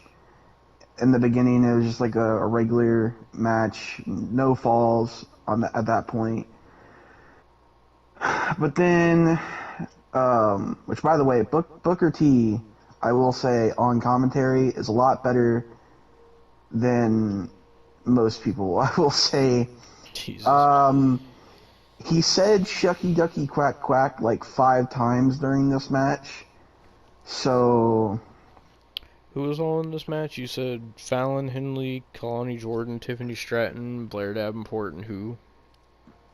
Lash Legend. Oh God, I forgot about Lash Legend. I remember. Oh, don't worry. She's one of the fucking- people I gotta talk about.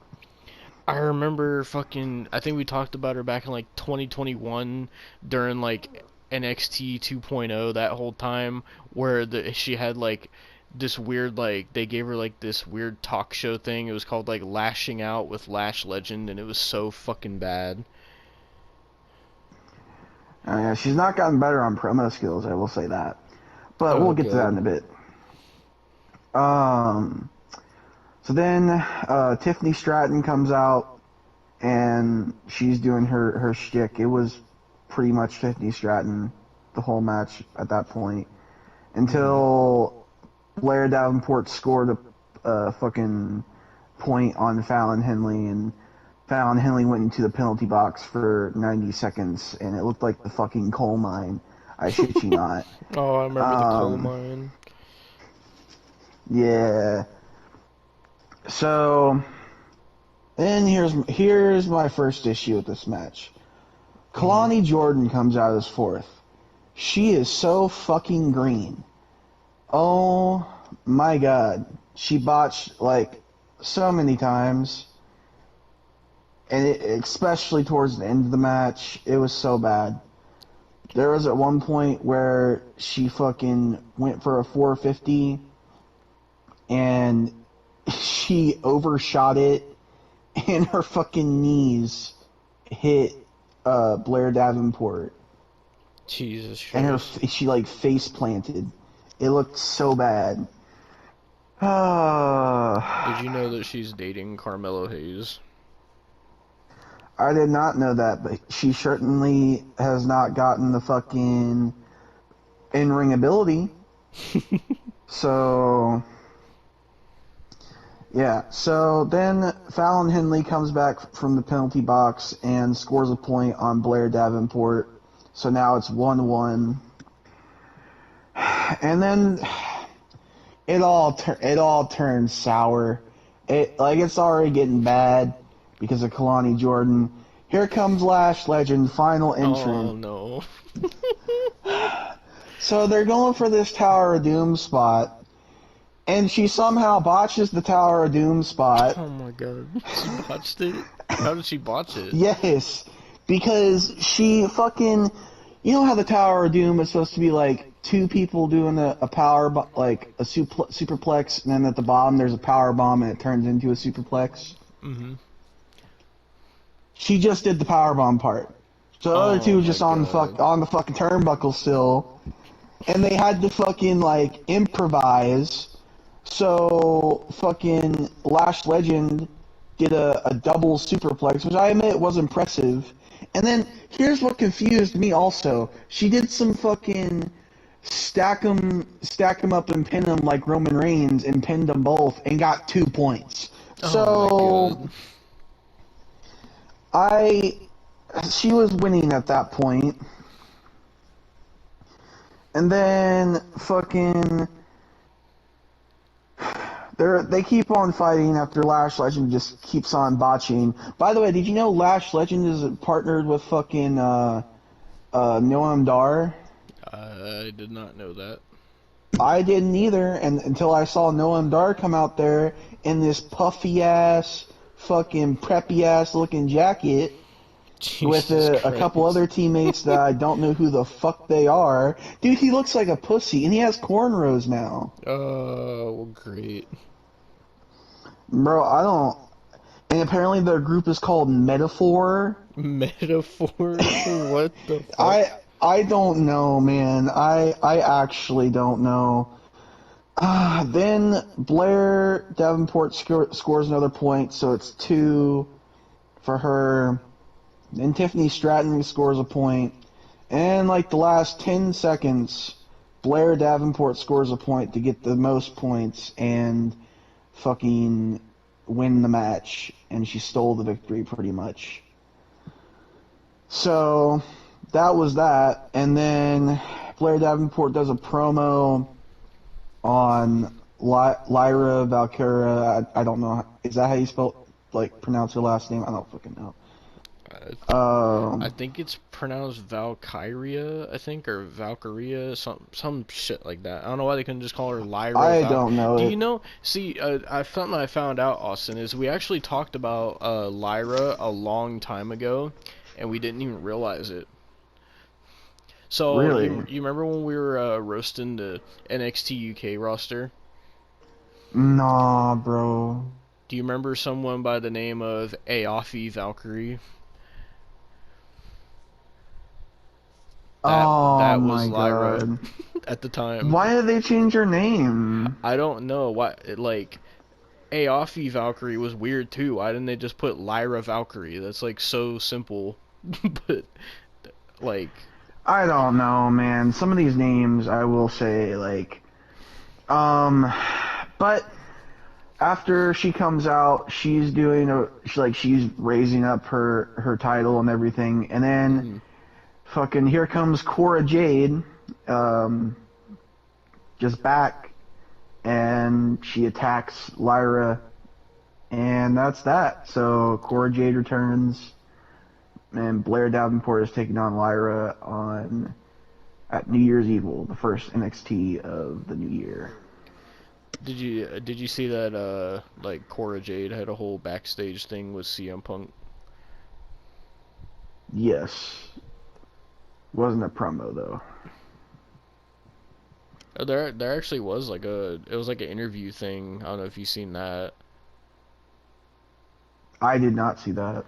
So in like the interview thing, like the interviewer was like interviewing Cora Jade and like uh asking Cora Jade like why she returned to NXT and all this shit, and Cora Jade was like, you know, being the cocky heel and shit that she is, and then like just from like the back hallway, like CM Punk just like walks up and he's just like, oh, I just want to say something real quick, and he's just like this this whole like she's trying to do this heel promo, and CM Punk just walks in and is like, oh, I just gotta say something real quick, and he's just like he like grabs her shoulders like, I just want to say I'm so proud of you, and fucking Cora Jade like starts crying, and I was like, bro, this is supposed to be like a heel promo, and CM Punk, That was definitely like a backstage thing yeah, then, because that I seen it on that was Twitter. not that was not on the fucking broadcast. I saw like the cocky promo,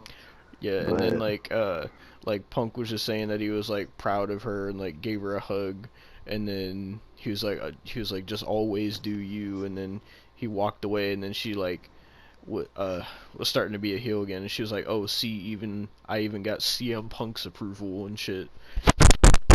But I'm glad Cora Jade's back. I don't know like the real reason why she left. That people said something about she got fucking breast implants or something. Apparently, I don't know, but yeah, probably that was probably it. fucking But I will say Braun Breaker is a lucky man. oh, we'll talk about Braun Breaker because he was a beast in his Iron Survivor. Oh yeah, I will say, I seen the clip of that. I fucking seen. I was like, oh my fucking god. yeah, heel Braun Breaker is bad fucking ass, dude. I don't know why people hate. Like, there's some people that hate Braun Breaker, and I'm like, I don't know why you hate Braun Breaker. I don't know. But before we talk about Braun Breaker, we're gonna talk about Lexus King, the King of Riz from Ohio. Oh yeah, we haven't talked about this guy yet. So the last time we talked about this guy is when he was still in AEW as Brian Pillman Jr., being not used at all on fucking Rampage and Dark for months. And so he left AEW a couple months ago, and he about I'd say a month ago now debuted in NXT, and his name is Lexus King, and they did this whole promo with like they made it make sense, like because he started off as Brian Pillman Jr., but he did this whole promo saying like he doesn't want to be known as Brian Pillman Jr. because his dad was never there for him, and he was like, I'm not a junior anymore, and then he changed his name pretty much. Yeah. So the whole storyline with this match is it's him versus Carmelo Hayes. And the whole storyline is Carmelo Hayes is trying to basically fucking prove that he didn't attack Trick Williams and shit. And Lexis King is just like, I guess his gimmick is just he's like a drama king or what the fuck ever it is. Legit what they saw on commentary. Question. I will say, I've been seeing a lot of people making memes about Lexis King's beard. What's that about? Well, it's shit. Have you seen it? like dead ass. It's dog shit. That's like the one thing that I think he does not have going for him, because whatever the fuck that beard is, oh god. But Mr. Lexus Riz from Ohio, Fuck you. sat there, and he has a really good entrance. Like he has an entrance where he's like sitting on a throne, and the throne like moves from left to right into the middle of the like ramp and shit. But I also don't know why people are hating so much on fucking Lexis King, because he's gotten so much better in the ring, dude. At least he's on TV my now. lord. Yeah, he's gotten so much better in the ring, though. Legit, the last time that I seen him was when I fucking reviewed Dark, and this motherfucker was in so many matches on Dark that nobody was watching at all. Yeah. I will say he did great in this match. He did lose it.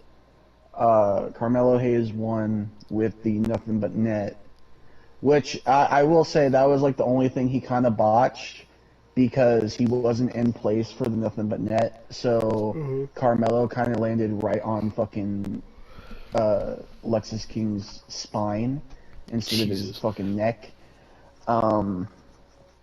But fucking sorry, my dog's trying to get into shit.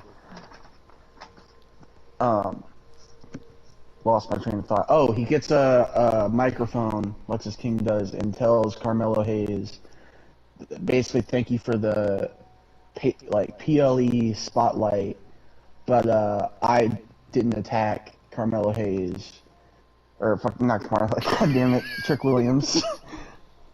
Jesus Christ. I'm fucking up. But no, that was basically it. And then I'm like about 95% sure that fucking Carmelo Hayes is gonna turn on Trick Williams eventually. Yeah, I seen Trick Williams is like really over now, and like people sing his theme song and shit. He is so goddamn over. So goddamn over. Speaking of Trick Williams, his match was next because he was in the Men's Iron Survivor. Now, I'm gonna tell you, some people that probably deserve to be in this match, and I'm gonna tell you the person that was so out of left field. So there was Dijak, there was Tyler Bate, Trick Williams, and who was the final entry? Oh, Braun Breaker, right? Now, who is the most random person you could think of that they could put in this match with these four? I'm trying to think who's on NXT. Andre Chase? I don't know. I mean, He's obscure, but not as obscure as this. Josh Briggs. Oh my god, I haven't heard of Josh Briggs in a while. Yeah. So Josh Briggs and Dijak start off the match. I was so confused. Because at first I was like, oh, maybe that's the one that's Bull Buchanan's son. No, it's not. No, it's not. So, Josh Briggs and Dijak actually have a decent showing. I was shocked. Dijak scores the first point. Then Tyler Bate comes out, and it's just fucking small-ass Tyler Bate facing two fucking 6'4", like, giants. You know what I've seen people saying about Tyler Bate? They're saying, like, oh, I don't understand why Tyler Bate is still in NXT, because the man's legit been in NXT since, like, 2018. During the fucking, when, I don't remember if he was in the Cruiserweight Classic, but I remember when he signed for like NXT UK, I remember they made a whole big thing about how he was like only 18 years old at the time, I think. And Yeah. motherfucker's been there for a while, and he's still in NXT, and people were like, why? Like, why not put this guy on the main roster? I think they're thinking about it soon, from what I've heard, but doesn't win this match, so it's not like he'll get another title shot. But now they mention on commentary that Josh Briggs has been praised by JBL, and I'm just like, why? Why? Why is Jesus Christ? And at first, I don't think. I'm not thinking. I'm like, okay. There shouldn't be a reason that they're mentioning. That's just a random fact, right? And then Dijak comes into the ring, and Josh Briggs slams him with a clothesline from hell and gets a point. I shit you not. Jesus Christ. And then Tyler Bate then hits a Tyler driver on Josh Briggs and gets a point. And the fucking crowd erupts because here comes Trick Williams. And oh my fucking god, it's like, he's so fucking over. If they fuck it up, bro. If they fuck it up, they're done for. Because he is so goddamn over. At one point in this match, fucking Trick Williams used Josh Briggs as like a catapult, kind of like a fucking Jeff Hardy would do to Matt Hardy, and he fucking clotheslined goddamn Dijak in midair. Jesus. So they're really having him like shows and shit. And then fucking Tyler Bate scores a roll-up point, and he is now in the lead. Then here comes Big Braun Breaker. Jesus Christ. Final entrant. Comes in, scores 3 points straight away, 3 badass spears, and looks like a fucking monster. So, goddamn. Yeah, fucking, I seen the clip of this on Twitter, and I was watching it, and I was like, when he was hitting the spears, I was like, holy fuck. And like, a lot of people have been saying like that they think Braun Breaker has the best spear in the business now, and I kind of gotta agree. Like, dude is fucking, he has like that Goldberg type spear, but not to the effect of like when Goldberg would make it like look bad. Like, he has like, I guess the same kind of like powerful spear, but it actually looks really good. Yeah. Like, it looks like he fucking kills you when he hits you. Yeah. At this point in the match, people are getting pissed. Now, see, I'm looking through Twitter also while I'm watching this match, and people are getting pissed because Trick Williams does not have a fucking point, and like everybody else has a point. Mm-hmm. So people are so pissed, even on Twitter, and like like the life is so sucked out of the fucking crowd at this point. And then Dijak fucking boots the fuck out of Trick Williams and gets a point. So he's got 2. Then a spot happens where Braun Breaker takes fucking trying to think who it was. He takes fucking Josh Briggs and he's about to do a Frankensteiner, right? He does the Frankensteiner and Tyler Bate catches it into a Tyler driver and gets a 3rd point. Oh, God. And then fucking Briggs is back out, and then Trick is back out. But then Braun Breaker and Trick Williams get double moonsaulted by Dijak and Briggs, so they both get a point. They both get an extra point. So now Josh Briggs, of all people, has 2 points. And when I tell you people were pissed, bro, people were fucking fuming pissed that Josh Briggs had a point, like 2 points. Oh my god. And then once they get out, there's like 3 minutes. Like 3 minutes left in this match. By the way, they're only 25 minutes long. That's the time limit, right? Mm-hmm. So fucking there's 3 minutes and Trick Williams comes out, scores a roll-up pin. He gets 1 point. And then out of nowhere, they're fighting, and Dijak gets distracted by this person named Eddie Thorpe. Ew. And in my head, I'm like, who the fuck is Eddie Thorpe? I legit put in notes, who the fuck is Eddie Thorpe? And the fucking commentary team's marking out because of Eddie Thorpe, and then Dijak just gets taken out of the match. So there's that. Ew, that's what Eddie Thorpe looks like. Ew. But Trick Williams gets a pin on Dijak.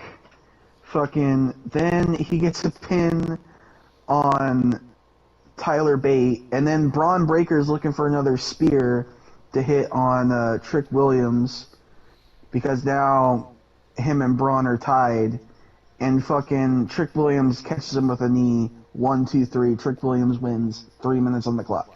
Jesus. So, when Trick Williams won, how did the crowd react? Oh, the biggest fucking pop of the night. Bigger than CM Punk. Oh my god. Like, he's fucking over.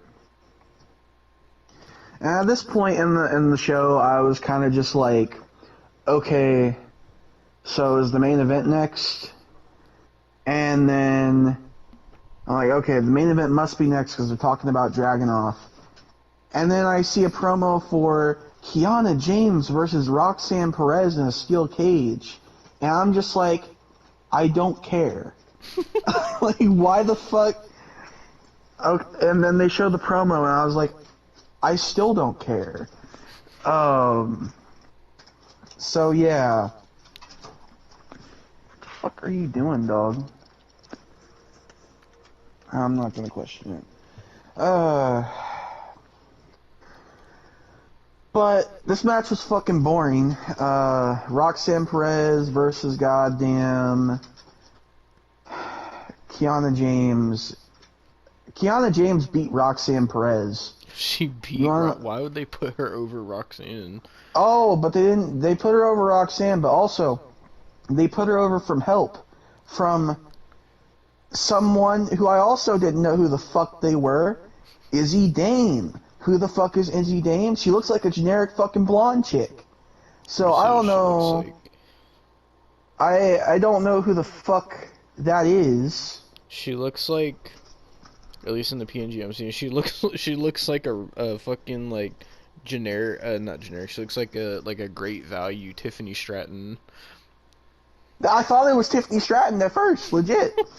And I was like, why is she back out here? And then Vic Joseph's just going, oh my god, that's Izzy Dame. And I'm like, who the fuck is Izzy Dame? I don't know who the fuck that is. And Booker T didn't know who the fuck that was because Vic Joseph was like, oh, it's Izzy Dame, Book, it's Izzy Dame. And Booker's just like, huh? Like, legit, I'm not joking. I'm not joking because Vic Joseph's like, have you not been listening to me? It's Izzy Dame. And I was like, and he was like, oh no, I zoned out. I completely zoned out. He legit said that on commentary. I was like, what the fuck, bro? Jesus Christ, man. Oh, man. And then we get to the main event, and I'm just like, okay. Dragunov versus Baron Corbin.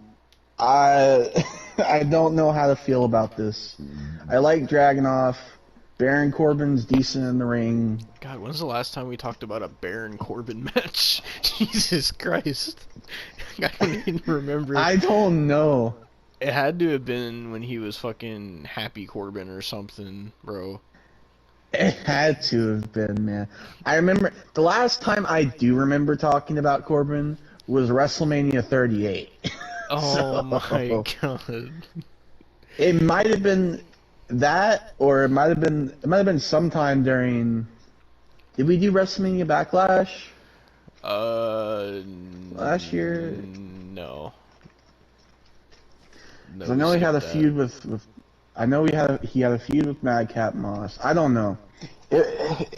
That's the last time I remember talking about Happy Corbin. Baron Corbin in general. But fucking legitimately, this match, the legit. Oh. Austin? Did Baron Corbin just like smack him out of this dimension with an end of days? What the what the fuck happened?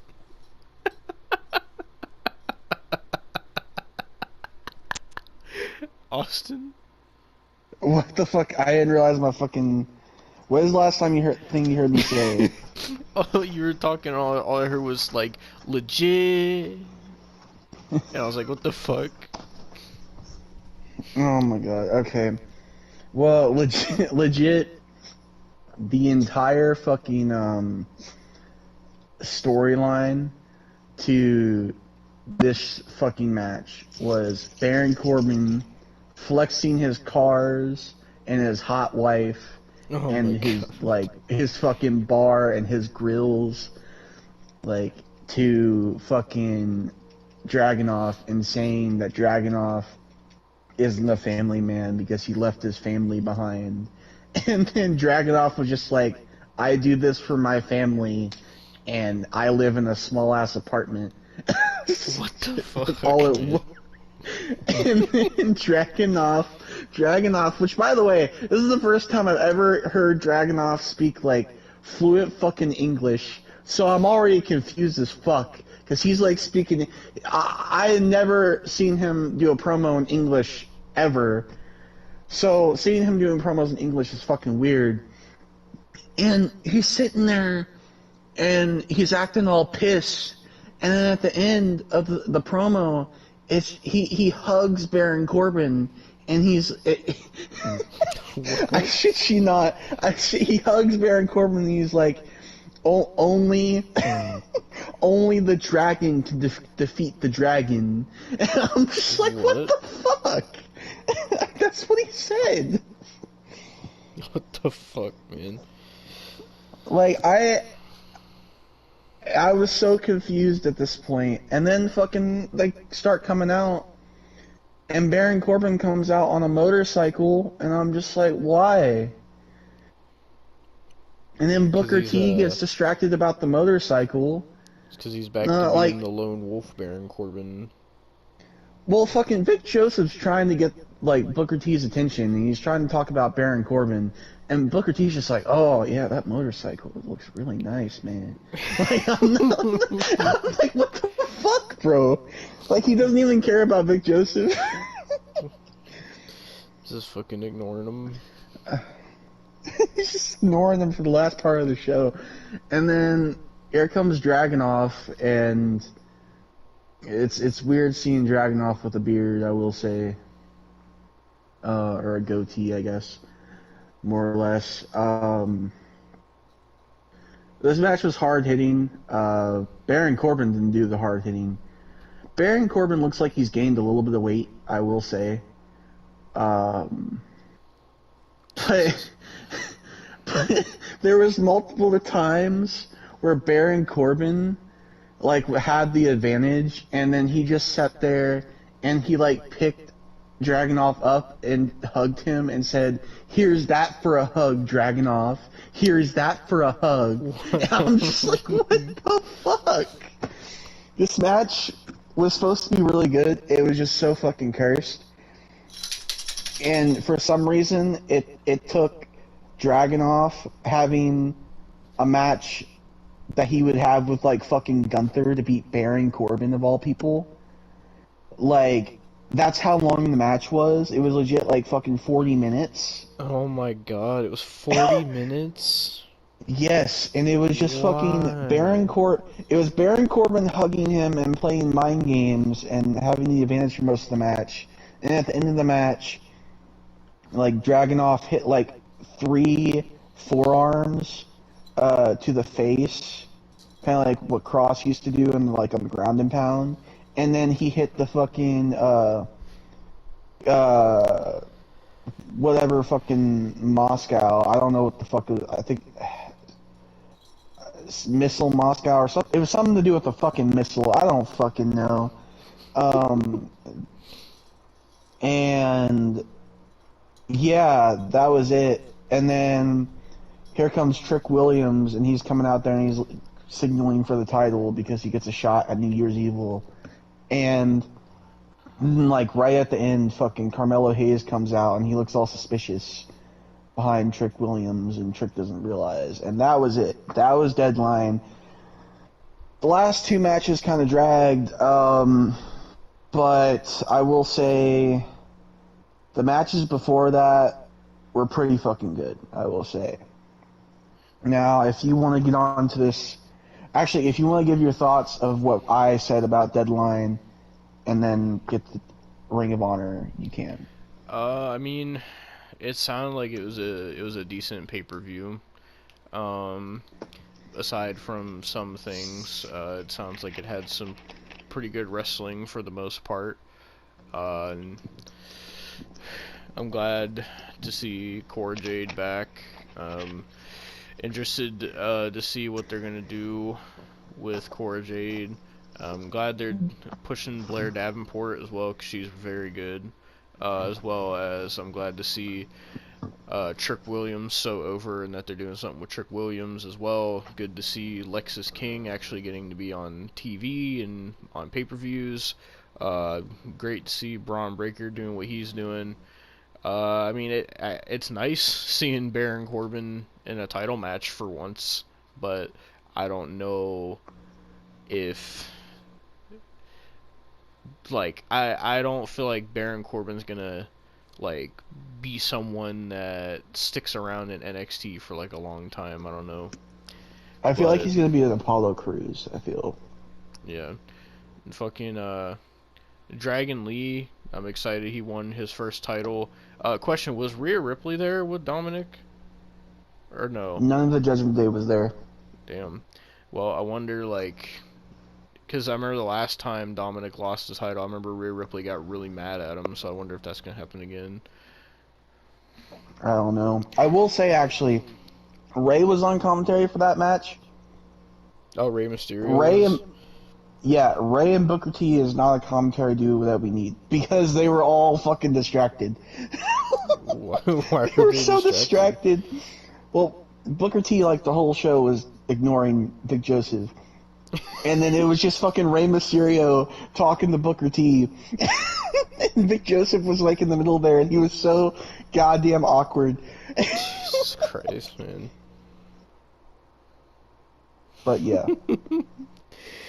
I mean, it sounds like it was a pretty good show overall. It didn't seem like it was anything like atrocious or horrible. oh no. But do you think it was better than last year's deadline? I don't even remember what happened last year's deadline. I'm not even gonna lie. I think Roxanne Perez won the women's deadline last year because I remember that's how she got to face Mandy Rose, I think. But I don't remember anything else. Yeah, I couldn't tell you. Did you Last enjoy year's the was kind of show? forgettable. I enjoyed this show, yeah. I don't remember if I enjoyed last year's or not. I We had to have go no back to the recollection. review to see that because I don't remember either. I don't know. I enjoyed this year's though. That's all that matters. I know you enjoyed Um, Lash Legend. no, I didn't. The cons of this show was Lash Legend, Kalani Jordan, fucking whatever the fuck that steel cage match was, because it was boring as fuck, and like half of the Baron Corbin and Dragunov match. Jesus. So Ew, this image of Noam Dar that I found for the thumbnail. But yeah, I guess with the deadline part over, let's talk about Ring of Honor. Alright. I guess at this point this is a yearly tradition too, because fucking we last year on the deadline review we talked about Ring of Honor Final Battle, but at that point it had already happened. But right now, as of when we're recording this, it's December 11th right now. Final Battle does not happen until the 15th, but I figured, fuck it, why not? Because Ring of Honor is so goddamn dead, and I just figured it'd be funny to read this card. So, this is the official Ring of Honor Final Battle 2023 match card. We got, for the ROH Women's World Championship, Athena versus Billy Starks. Athena, who is still the fucking champion. Keep in mind, Austin, she was champion when you were still watching AW earlier this year. She's still the champion. By the way, she wasn't she hasn't. champion last Final Battle? I think so. Oh, And from what I've seen, she has not even been on AW TV at all. So then we had, well, not had, it's upcoming, Ring of Honor World Television Championship Survival of the Fittest Final Six-Way match. What a kind of fucking name, bro. Oh, great. Some of these people. Dalton Castle versus Commander. You remember Commander?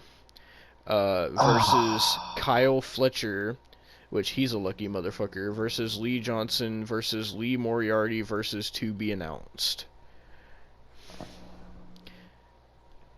Do you know why? What? Why Lee Moriarty and Lee Johnson? Why two Lees? Do you know why I said Kyle Fletcher is a lucky motherfucker? Isn't he with Sky Blue? Yeah, he's dating Sky Blue. You know, Sky Blues went through like a couple people on the AW roster because I'm pretty sure she was with fucking one of the fucking Oh yeah, she was with Top Flight. Dante Martin before. I remember that. Yeah. Man, she's just fucking through, isn't she? Austin, there's only 4 matches on this card. There's only 4. Are you kidding? No. Are you kidding? The next match is a Jay Briscoe tribute match. Yes, I just said that. FTR and Mark Briscoe versus the Blackpool Combat Club. Bryan Danielson, Moxley, and Claudio. How? I thought He's Bryan Danielson was injured. injured. Apparently he's wrestling on Ring of Honor. Oh wait, sorry, there's 5 matches. I didn't even notice this. The next is Keith Lee versus Shane Taylor. They're still doing that rivalry? Yep. Keith Lee is in like fucking 3 rivalries. And they're just never ending. And then the main event, Austin. That rivalry's been going on since before I even started watching AEW, Devon. Yeah, it has. In the main event, Austin, is someone you know very well in AEW. It's an I Quit match. Ethan Page, Mr. All Ego, takes on Tony Nese. What a main event. Is it for the Ring of Honor Championship? No. The Ring of Honor title's not even being defended. It's not on the card. Who's the Ring of Honor champion? I'm gonna have to look up the roster. I don't know. The title's not even being defended. Hold on. Promotion, Ring of Honor. Okay, no, I want to see, not events. Hold on. Ring of Honor roster. Oops, roster 2023. This is as of December 10th, so I'm hoping it shows who the champion is. Can I... Fuck. Does it show me who the champion is? I don't think it's gonna show me who the champion... Why is there so many people on this roster? There's at least like 80 people on this roster. Current Ring of Honor champions. List the current champions.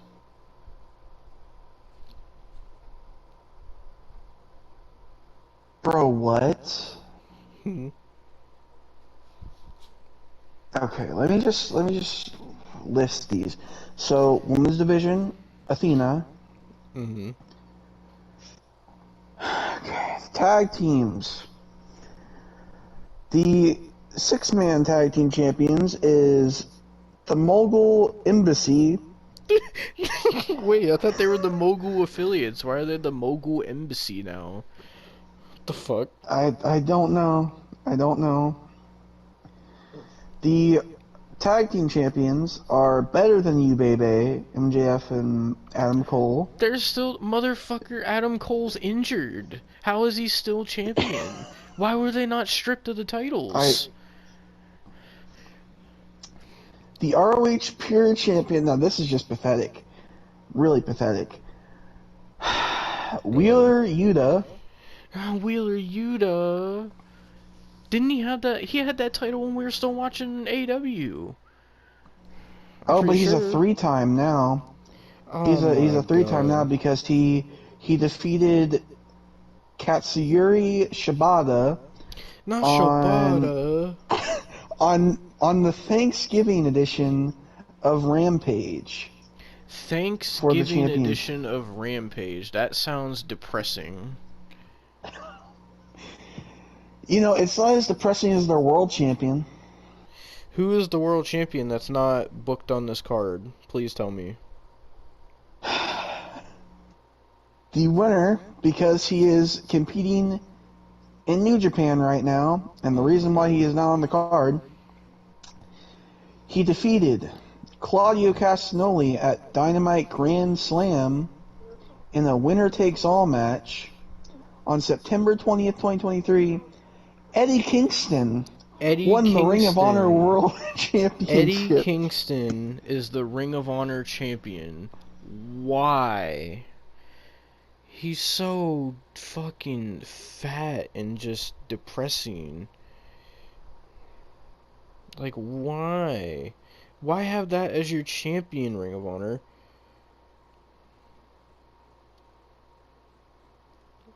Awesome. Oh, I'm here. Oh, I'm here. Oh, I thought your fucking thing cut out again.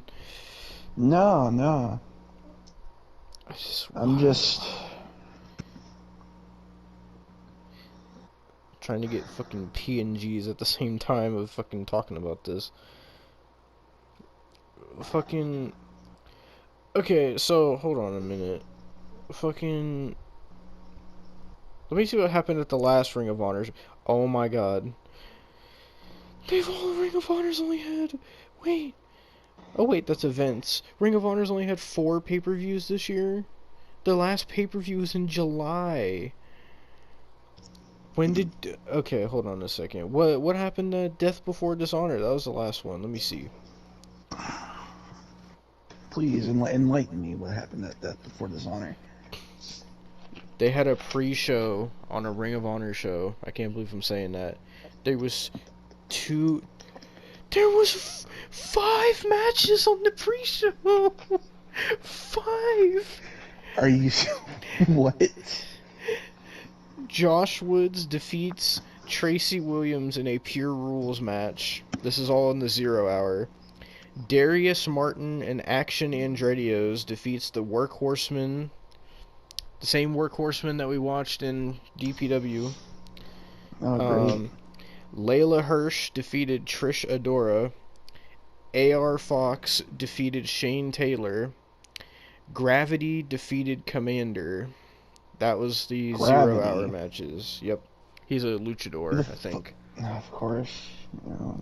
Oh, and the show opener for the Ring of Honor World Television Championship, Samoa Joe defeated Dalton Castle. Ring of Honor Tag Team Championship 4-way match, Aussie Open defeated the Lucha Brothers, the Kingdom, and the Best Friends to win the titles. So this must have been before Adam Cole and MJF won them. ROH World 6-Man Tag Team Championship, the Mogul Embassy defeat Master Wato, Ryusuke Taguchi, and Leon Ruffin. No, that's Leon Ruff. No. Ring of Honor Pure Championship Rules match. Katsuyori Shibata defeats Daniel Garcia. Why would he get a Pure Championship match? Daniel Garcia's over in that community, sadly. A fight without honor match. The Dark Order defeat the Righteous. Do you know who the Righteous is? Isn't that the fucker they were thinking like, oh, he's gonna come to WWE and he's gonna be with Bray Wyatt? And I was like, why? The Righteous is Vincent Dutch and Stu Grayson. Oh, well, just to have you know, the Ring of Honor World Championship wasn't even the main event. Ring of Honor World Championship, Claudio Castagnoli defeated Pac. Forgot Pac was even there. Guess what was the main event? The Ring of Honor Women's Championship was the main event. Athena defeated Willow Nightingale via referee stoppage, apparently. Because I don't know why. Like, so I'm confused though, because like, do they only just do like pay-per-view events? I don't like. Hold on, I gotta look this up. Ring of Honor TV shows. No, they do. They do TV shows. Where do they do it at? Because I remember we checked on Fight Club and they don't put it on there. They put it on. They put it on. They put it on. No, they do put it on Honor Club now. Oh, it's on there. Because now? I've seen. And they also put it on Fight as well. And you have to pay like $20 to get it. Oh my god. Jesus Christ.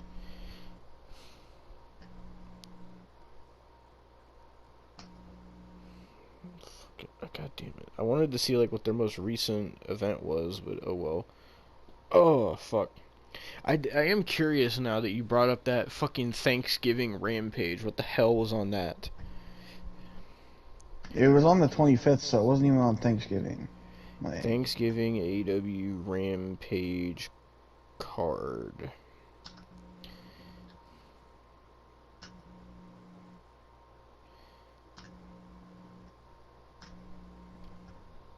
Okay, why isn't there previews? Why? Okay, fucking full card. Okay. No, not Dynamite. I'm talking about Rampage.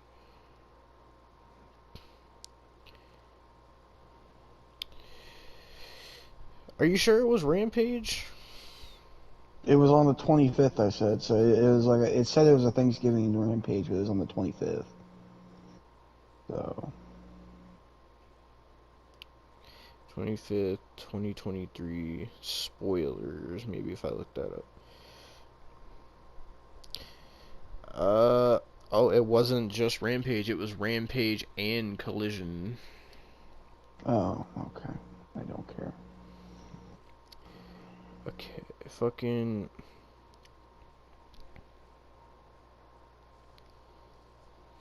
Okay, it was apparently they're doing something called the AEW Continental Classic Tournament, which is says the Continental Classic Round Robin Tournament is underway in AEW. The Gold League was open for business on Dynamite, and the results went as expected. Now it was the Blue League's turn.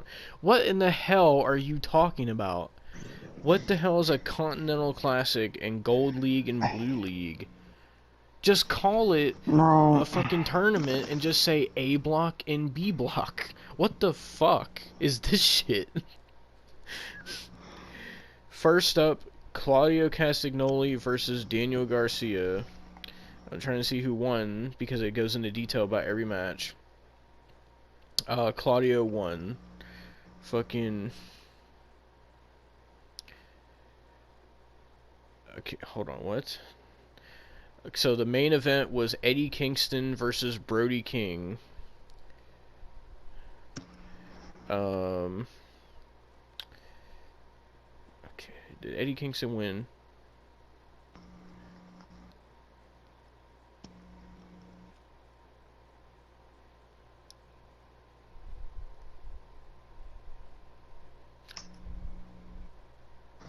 What? Okay, did he win? Is what I'm saying.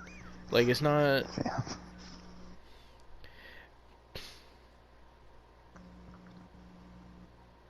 It's okay. I don't know. I'm assuming he won if he's still ROH champion because it said he put the title on the line. So I'm assuming he won. It doesn't fucking say. So isn't this the same day that they did Survivor Series? Yes. Oh my god, this is what they were doing. This is what Tony Khan was trying to fucking put out there to compete with. Oh my god. Okay, then next it says, no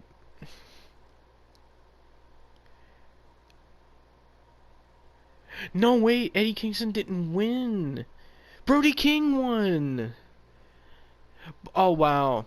So this is so stupid. So Brody King won, but it doesn't count because it says, to be clear, the belts don't change hands until the Ultimate Tournament winner.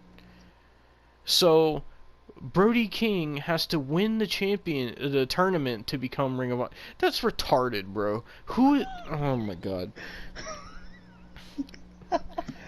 You know, the sad part is I was about to open my mouth and say maybe I should take a look at Ring of Honor, but I think I would kill myself, honestly.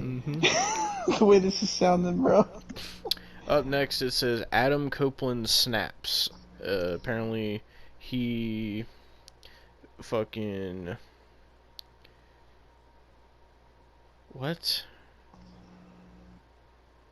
So apparently, it was Luchasaurus versus the Boys in a handicap match, and then Copeland rushed in from behind to batter Luchasaurus with chair shots. Copeland was unhinged and whacked him with a concerto. This dinosaur, however, didn't go extinct. I'm just reading it how this fucking terrible website put it. He slowly began rising to his feet.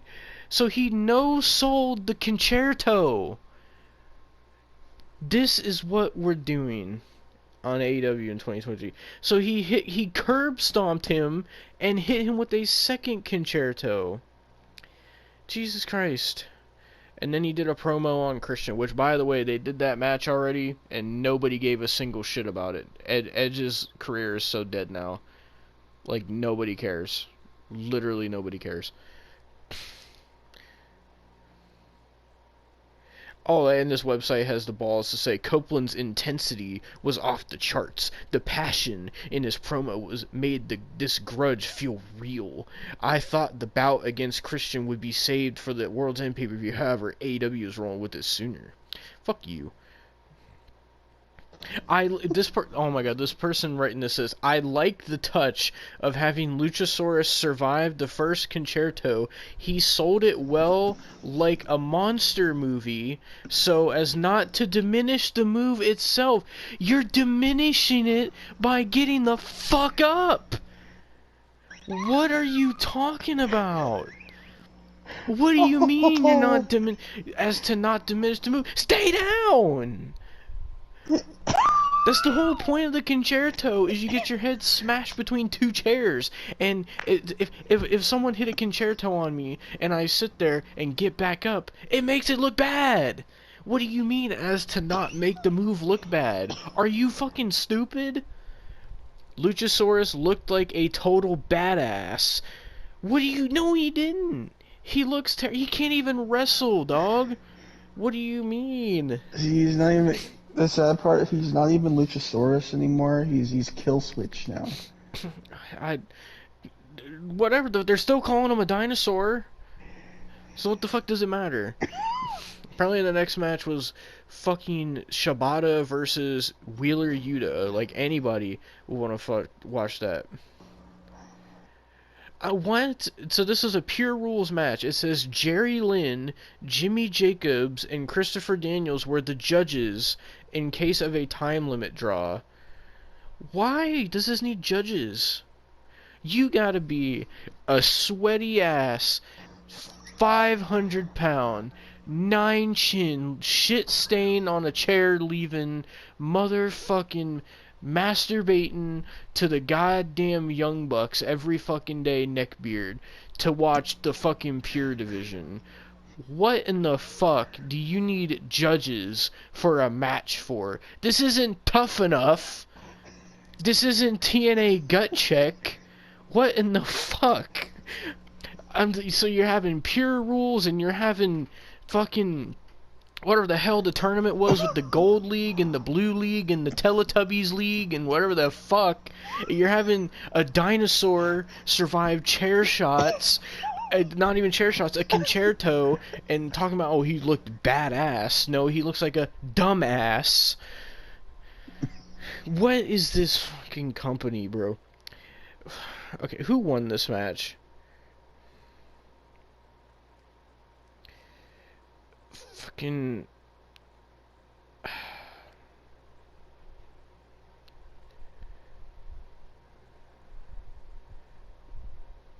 What? So Yuta won the title from Shibata, apparently.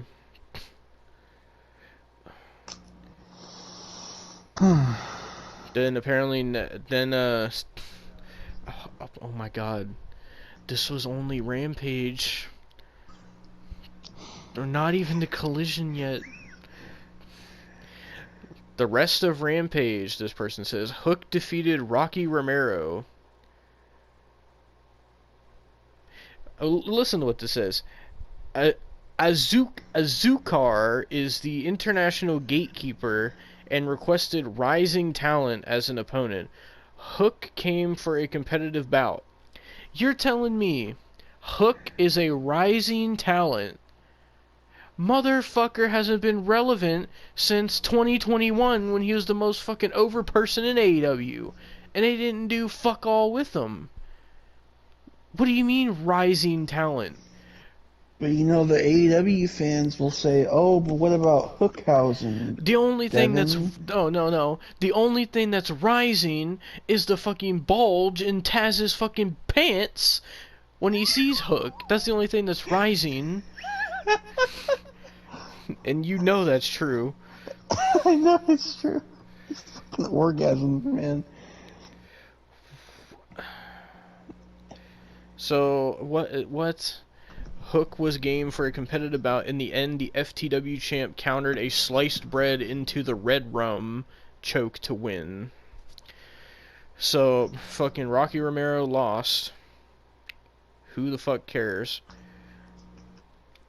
Chris Statlander defeated Diamante. Oh my god, she's not dead. Mercedes Martinez was at ringside. Oh my god, she's alive.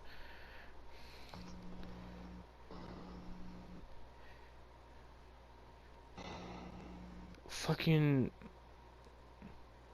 I'm sorry, this person says, it's always nice to see Diamante receive meaningful time on television. Meaningful! You know... Oh, go ahead. Okay, I'm gonna say something. If... I can't believe I'm saying this, but... I think, honestly... I'm gonna open my mouth, I'm probably gonna regret it again. Oh, no. So... Double or Nothing Austin would want to fucking strangle you right now. No, okay, this isn't AEW related. Oh, thank God. It isn't. I can't do that. I can't do that anymore. My heart can't take it. But legitimately, so if Ring of Honor Final Battle gets praised, like if it gets praised so fucking heavily, I will take a look at Ring of Honor until that next pay-per-view. But you shouldn't have said that though, because you know those people are gonna praise it because they always do. No, okay, Austin. there's some people.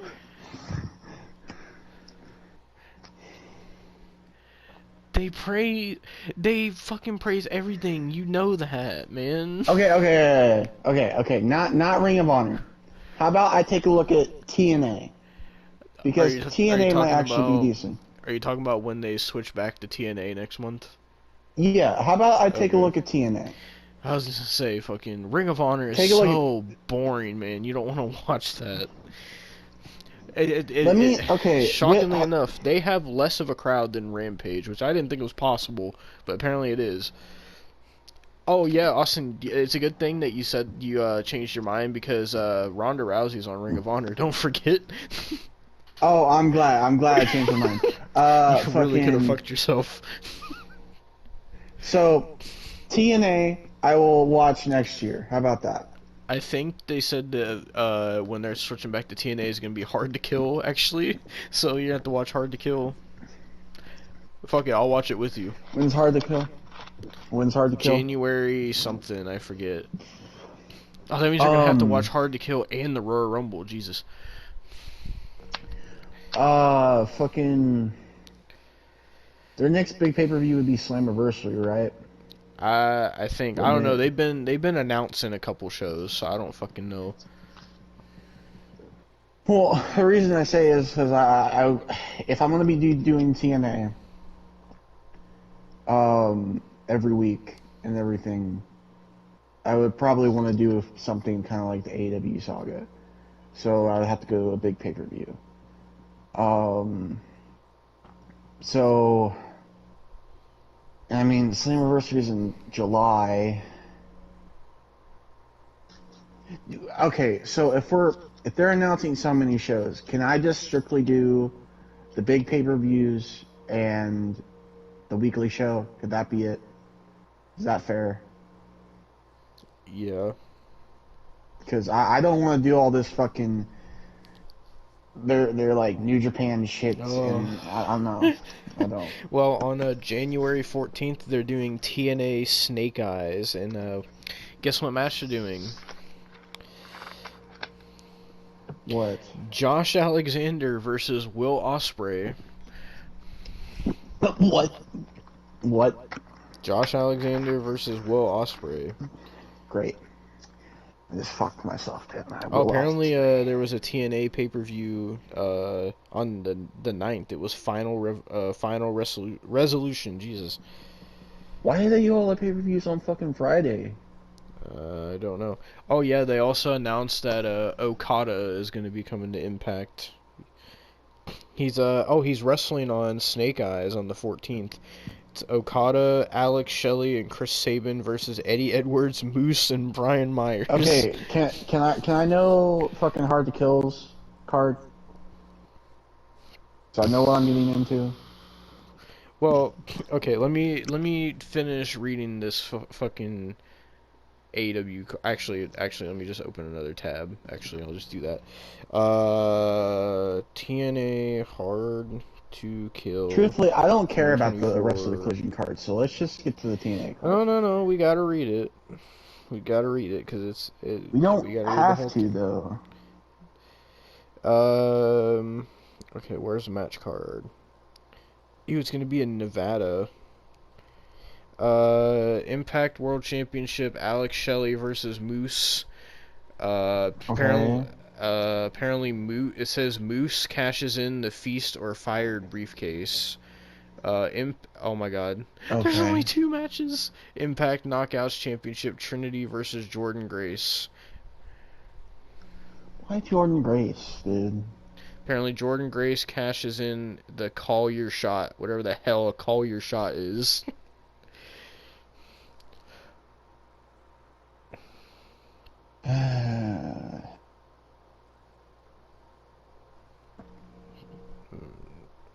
God damn it. I fucking accidentally closed the tab. Now I gotta go back to this AW card.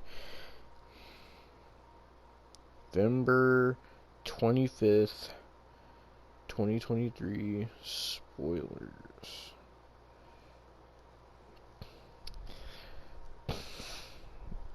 Let me go to... Ew, what the fuck? Okay,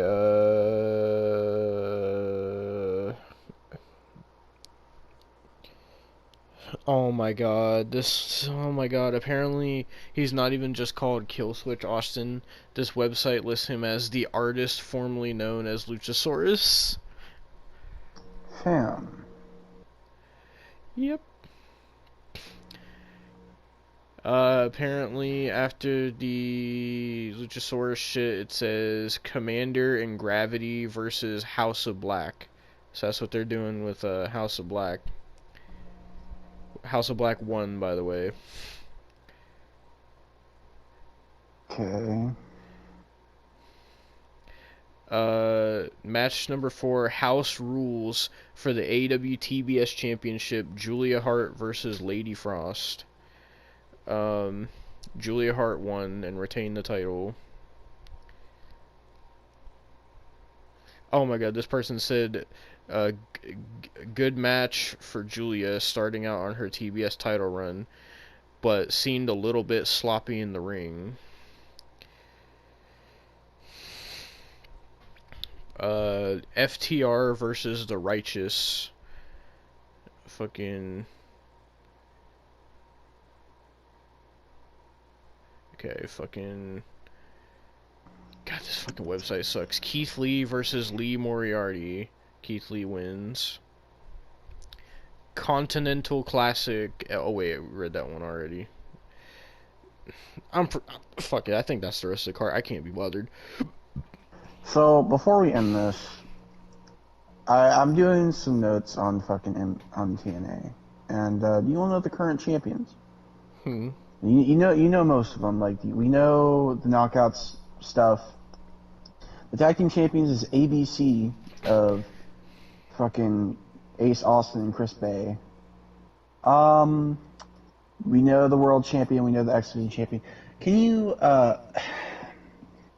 you know, I am now regretting my decision again. Oh no. Because could you just guess who's the digital media champion? Oh, I think I know who it is, because I think I've seen a picture. Is it Tommy Dreamer? Yes. Oh no. The worst part about it, he won it on September 8th. Jesus Christ, man. Oh my god. I hope he's not the champion when I get to there, bro. I can't, dude. Oh yeah, I still don't know when Hard to Kill is. Hold on, what does it say? It's on January 13th. Wait, so Hard to Kill is January 13th, and then Snake Eyes is January 14th? There's more matches announced for Snake Eyes than there is Hard to Kill. Alright, hang on, hang That's on, the hang show on. after it. You're gonna have to When the watch fuck is the both. 13th? I'm not watching both. I said the fucking main pay-per-views. Snake Eyes is not a main They're pay-per-view. both pay-per-views, I think. I don't give a shit. They're both main pay-per-views, Austin. That is not a main pay-per-view. You could tell that's a New Japan crossover show. I'm not, no.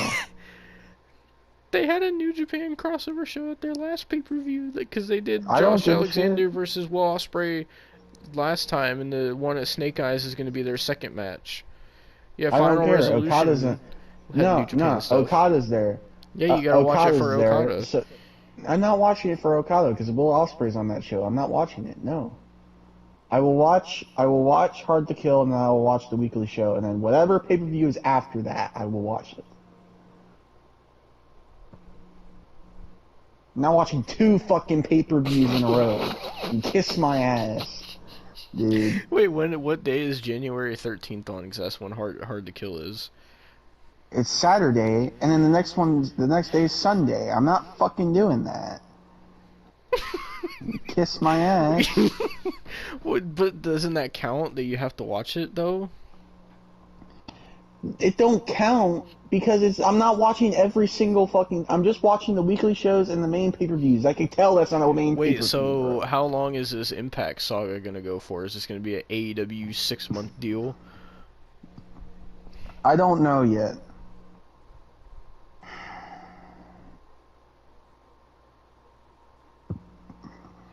Yeah, it Okay, says the weekly shows in 2024 is January 19th and the 20th. 2024 shows will feature the fallout from the Hard to Kill and Snake Eyes pay-per-views. They're both pay-per-views, Austin. Hang on, I'm looking at the schedule for shit. Okay, Hard to Kill. Okay, so right here, we got the pay-per-view schedule. These are the pay-per-views. God damn it.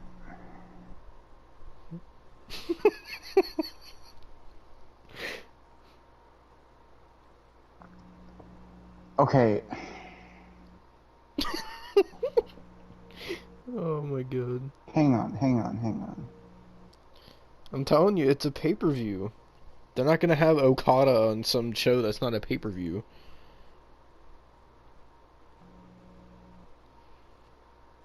Okay. I think Austin just messed up. Oh my god. Could I at least have a break in between days? Like, can I not watch, like... Well, you'll be off both those days. I know, but I don't want to spend my whole weekend watching Impact. Dude. It's not Impact. It's Can I at gonna least be have a couple days? TNA.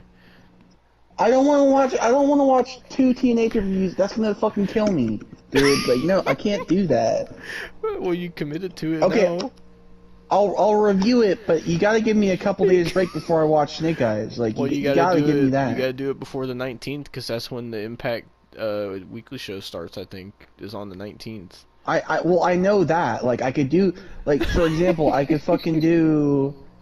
Wait, what's the 19th then? What's the 19th? Well, if the 14th is a Sunday, that means Monday, 15, Tuesday. Oh, that's a Friday. That's a Friday. That's a Friday. But it said 19th So, and I could- 20th. I'm pretty sure that's just because of the tapings. They tape their shit. Jesus Christ. So, I could watch fucking Hard to Kill on the 13th, and then just say on the 16th I watch fucking Snake Eyes, because I can't be doing that fuck shit. I mean, you opened your mouth, so you kind of have to do the fuck shit now. Well, no, I don't have to do it in that fucking order, bro. I don't have to do it in that fucking order because that's so shitty. Why the fuck would they even do that? Like, why? I don't understand. They didn't do that fucking this year. Legit, I'm looking at the shit for this year. They did fucking Hard to Kill in January of this year. Wait, hang on. This shit, no, give me the pay-per-view schedule. Okay. This is so, what the fuck is this? Okay. You shouldn't have did this to yourself, man. Okay, so the next pay-per-view after Snake Eyes is February 23rd, 2024. Mm-hmm. What is it? It's, No Surrender. Alright. So you have to watch. Now, Wait, how long are you gonna go on this Impact shit? I don't know if I'll make it to February, to be completely honest now.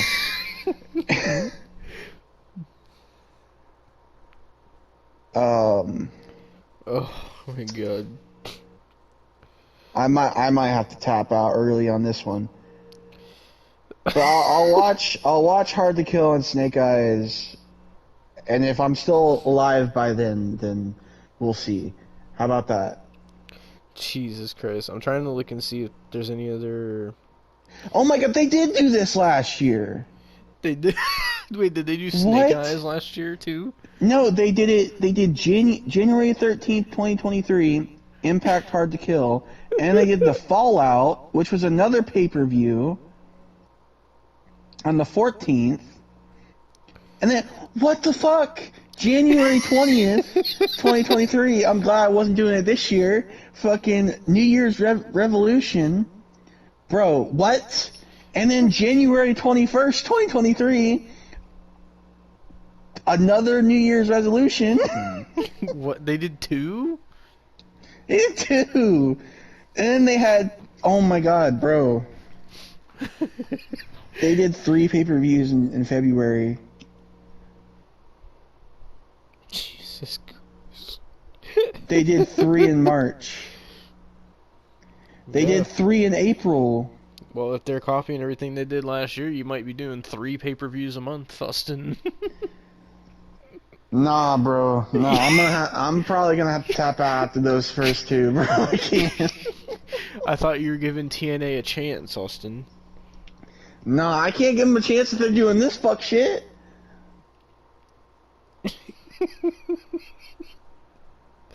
Oh my god. I don't got the mental stability, bro. Well, why did you just open your mouth? Because I didn't think it was this bad. Well, you could go back to the Ring of Honor idea. No. At least they do pay-per-views every like 5 months, not 3 in a month. Okay, I'm gonna watch Hard to Kill and Snake Eyes. We're gonna see if I continue on from that. Probably won't, but I'll watch those 2 at least. You have my word. I will watch those 2. Jesus Christ. Got it? Well, you said the weekly shows too. I'll watch 1 weekly show. Why one? You said you were gonna watch like the build up to the next pay-per-view. No, you're putting words in my mouth now. I'm saying what you said. What do you mean? No. Okay. Seriously, I'm gonna watch the first 2 pay-per-views, the fucking Snake Eyes and Hard to Kill, and 1 weekly show, and we'll see what happens. But then, if I tap out, I tap out. I don't care. If you tap out, can you do some kind of punishment? Like what? Like, I don't know, Double or Nothing 2024. I'll stop. Go fuck yourself. Go fuck yourself. No. Alright, how about this? Since it's becoming a yearly tradition, how about if you tap out after the first couple shows of Impact next month, then we have to watch and review the Regal Rumble 2024 of GTS. How about that? Fine. Fine. Oh my god. Fine. As long as Kyle's not there, because then I'll actually kill myself. Oh my god. What has this review turned into, man? I don't know. I'm done, dude. I'm done. So, but what if you end up liking like what Impact is doing? Are you gonna keep watching? I'll think that one through. I'll think that one through. But Well, what if you go to watch Hard to Kill and it's as bad as the last Hard to Kill that you watched? Or that we watched, I should say. then I'll most likely tap out, bro. Can I'm down to watch Hard to Kill with you, but I don't know if I want to watch Snake Eyes. I figured as much. Bro, I will watch Hard to Kill, but I will probably get drunk again. Because I can't stay Great. sober through Impact because it's so bad. If it's good, I won't drink, though. But if it's bad, I'm drinking. Great. Fucking... But, so it's settled, ladies and gentlemen. Fucking... The TNA Impact saga will start 2024. The new saga, even though we already have a saga going on with fucking TNA 2010 already, so two TNA sagas at the same time. Along with WCW 2000. Mm-hmm. Never fucking ends. And we're also gonna have to fucking review 2024 Royal Rumble 2. Great. I'll most likely tap out of this saga. I'm not even gonna lie. So if we end up reviewing the Regal Rumble, I mean, it is what it is, man. It's gonna suck, but it is what it is. Jesus Christ. But I'm ready to go to bed, man. I gotta work a lot tomorrow. I'm ready to go to bed. Yeah, fucking, well, that was this, I don't even know what to call this, NXT Deadline / Ring of Honor fucking, what do I even call this? NXT Deadline with random fuck shit at the end. I don't fucking know. I'll call it, Austin Reviews NXT Deadline 2023, and, fuck. And, fuck. I'm trying to think. Austin Reviews AW Deadline. While. Fuck, no, that's gonna make the title too long. I was gonna say while Devon trash talks Ring of Honor. Fuck, I don't know. That might not be too long. Honestly. Maybe I should put Austin Reviews NXT Deadline Ring of Honor AEW and opens his mouth about Impact. Maybe that's what I'll call it. Because I don't know how the fuck else I'm supposed to fucking title this shit anymore. Because these reviews go so off the rails.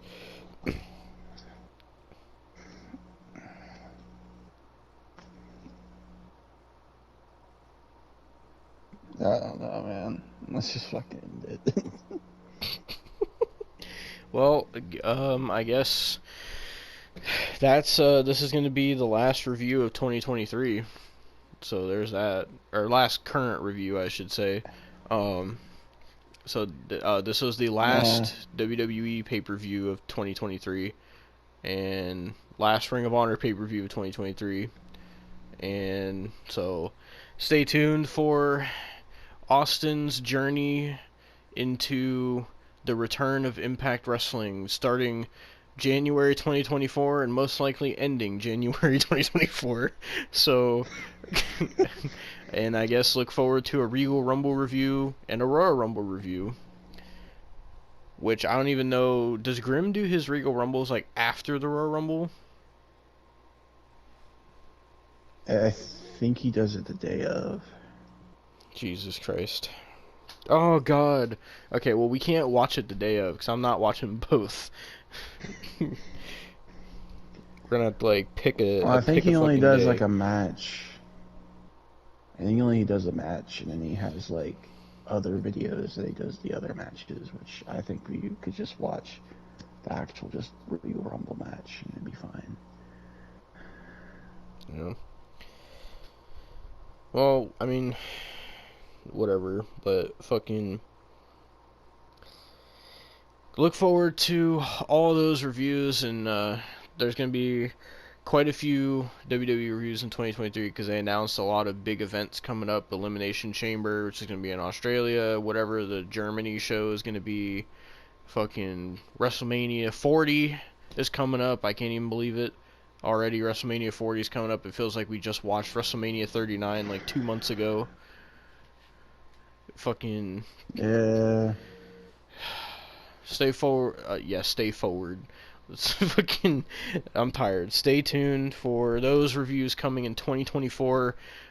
We have a couple Christmas reviews dropping on Christmas, and that's gonna be it for 2024 or 2023. I need to end this because I'm messing up. The podcast will come back next year. The last podcast that we dropped was the last podcast of the year.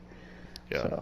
So, with that being said, even though 2 reviews are dropping out of this after this, I need to go to bed. I can't do this no more. Fucking that AEW shit scrambled my brain. But so, yeah, that was 2023 wrestling reviews. This has been quite the interesting year for reviews and pay-per-views. I think this do you think this is like the most reviews that we put out in a year? Like since we started doing this shit, because mostly because the AEW shit, but I Is it feel over like 50? well, because you gotta look at it this way. We did like the second half of the AEW saga, which that was so many fucking reviews, and Double or Nothing, and All In, and we did almost every WWE pay-per-view this year, which is like 6 or 7 of those. And then also been doing WCW, and we started TNA 2010, and we've been doing classic SmackDown and Raw reviews all year. So it might be over 50. It very well could be. Jesus. We're fucking insane, man. We're like machines. We don't stop. Just like Austin had to be a machine to get through AEW. So, question though. So, how come you're willing to how come you're allowed to tap out of Impact but you weren't allowed to tap out of AEW? What Because I remember specifically when I talked about Double or Nothing in the Double or Nothing review, I said I was not allowed to tap out. Like, in my mind, I was like, I'm not allowed to tap out if this happens. Like, because I thought it would never happen, truly. And, you know, there was times where I thought about tapping out of AEW this year, but, you know, I proceeded we had through. to get Double or Nothing 2023, Austin. That was the whole point. I know. TNA is not that big of a deal, though, because I mainly want to do it to see if it's actually better or not, changing the TNA. It probably won't, if we're being completely honest. It probably won't. That's probably why I'm going to tap out. And I just want to see. But, yeah. Jesus Christ. This is why I never open my mouth about anything. I don't start nothing because I'm not. I already got to deal with TNA 2010, and we already got WCW ongoing, plus all the other shit we do. I'm not opening my mouth and saying, "Oh, I'm gonna review fucking all of this company for this amount." I'm not doing that. Fuck that, bro. Austin can open his mouth about what he wants, but I'm not.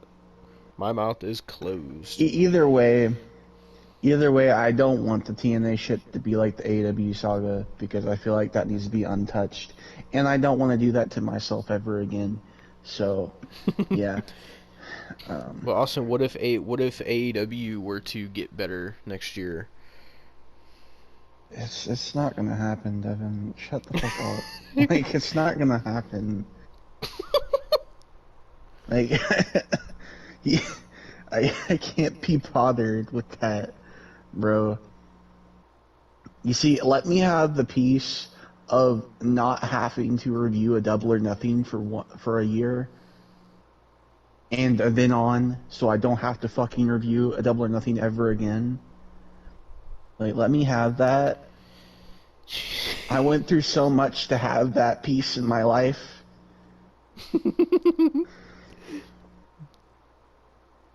Well, I mean, you won't have peace in your life now if you're gonna be doing all this Impact shit. I like I said, I'm probably gonna tap out of it.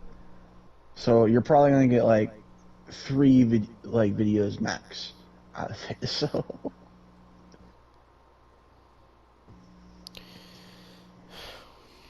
Well, I mean, but, it's better than nothing, I guess. It's gonna be like the yeah, shortest fucking saga. bro, I don't give a shit.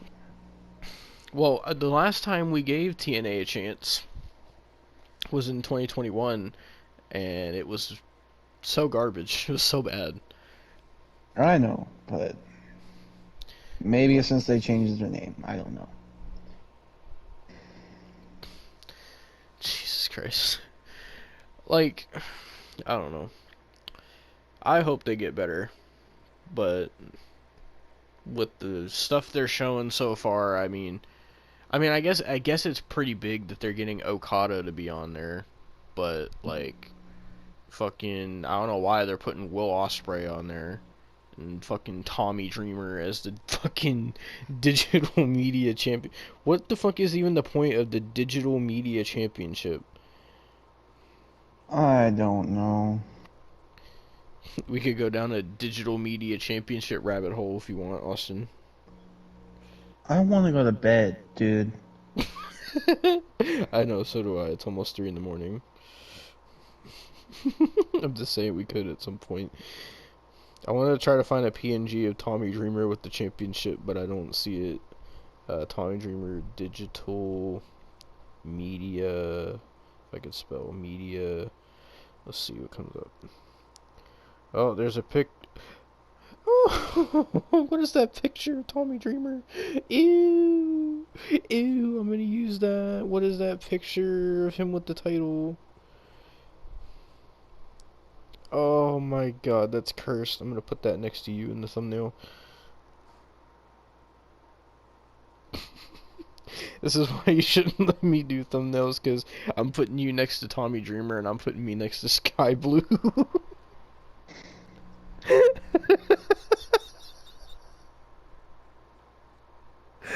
Oh my god, Austin.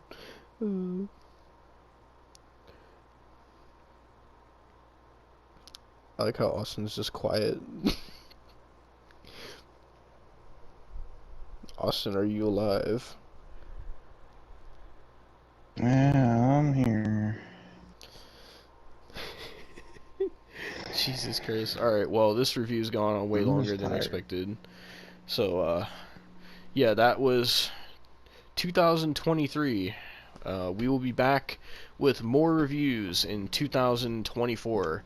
And with fucking CM Punk coming back to WWE, and TNA, Impact going back to TNA, and AEW being in the shits right now. Honestly, I don't know what the fuck could happen with pro wrestling in 2024, but it's going to be very interesting to see how the pro wrestling world changes next year. But, yeah. See you guys next year.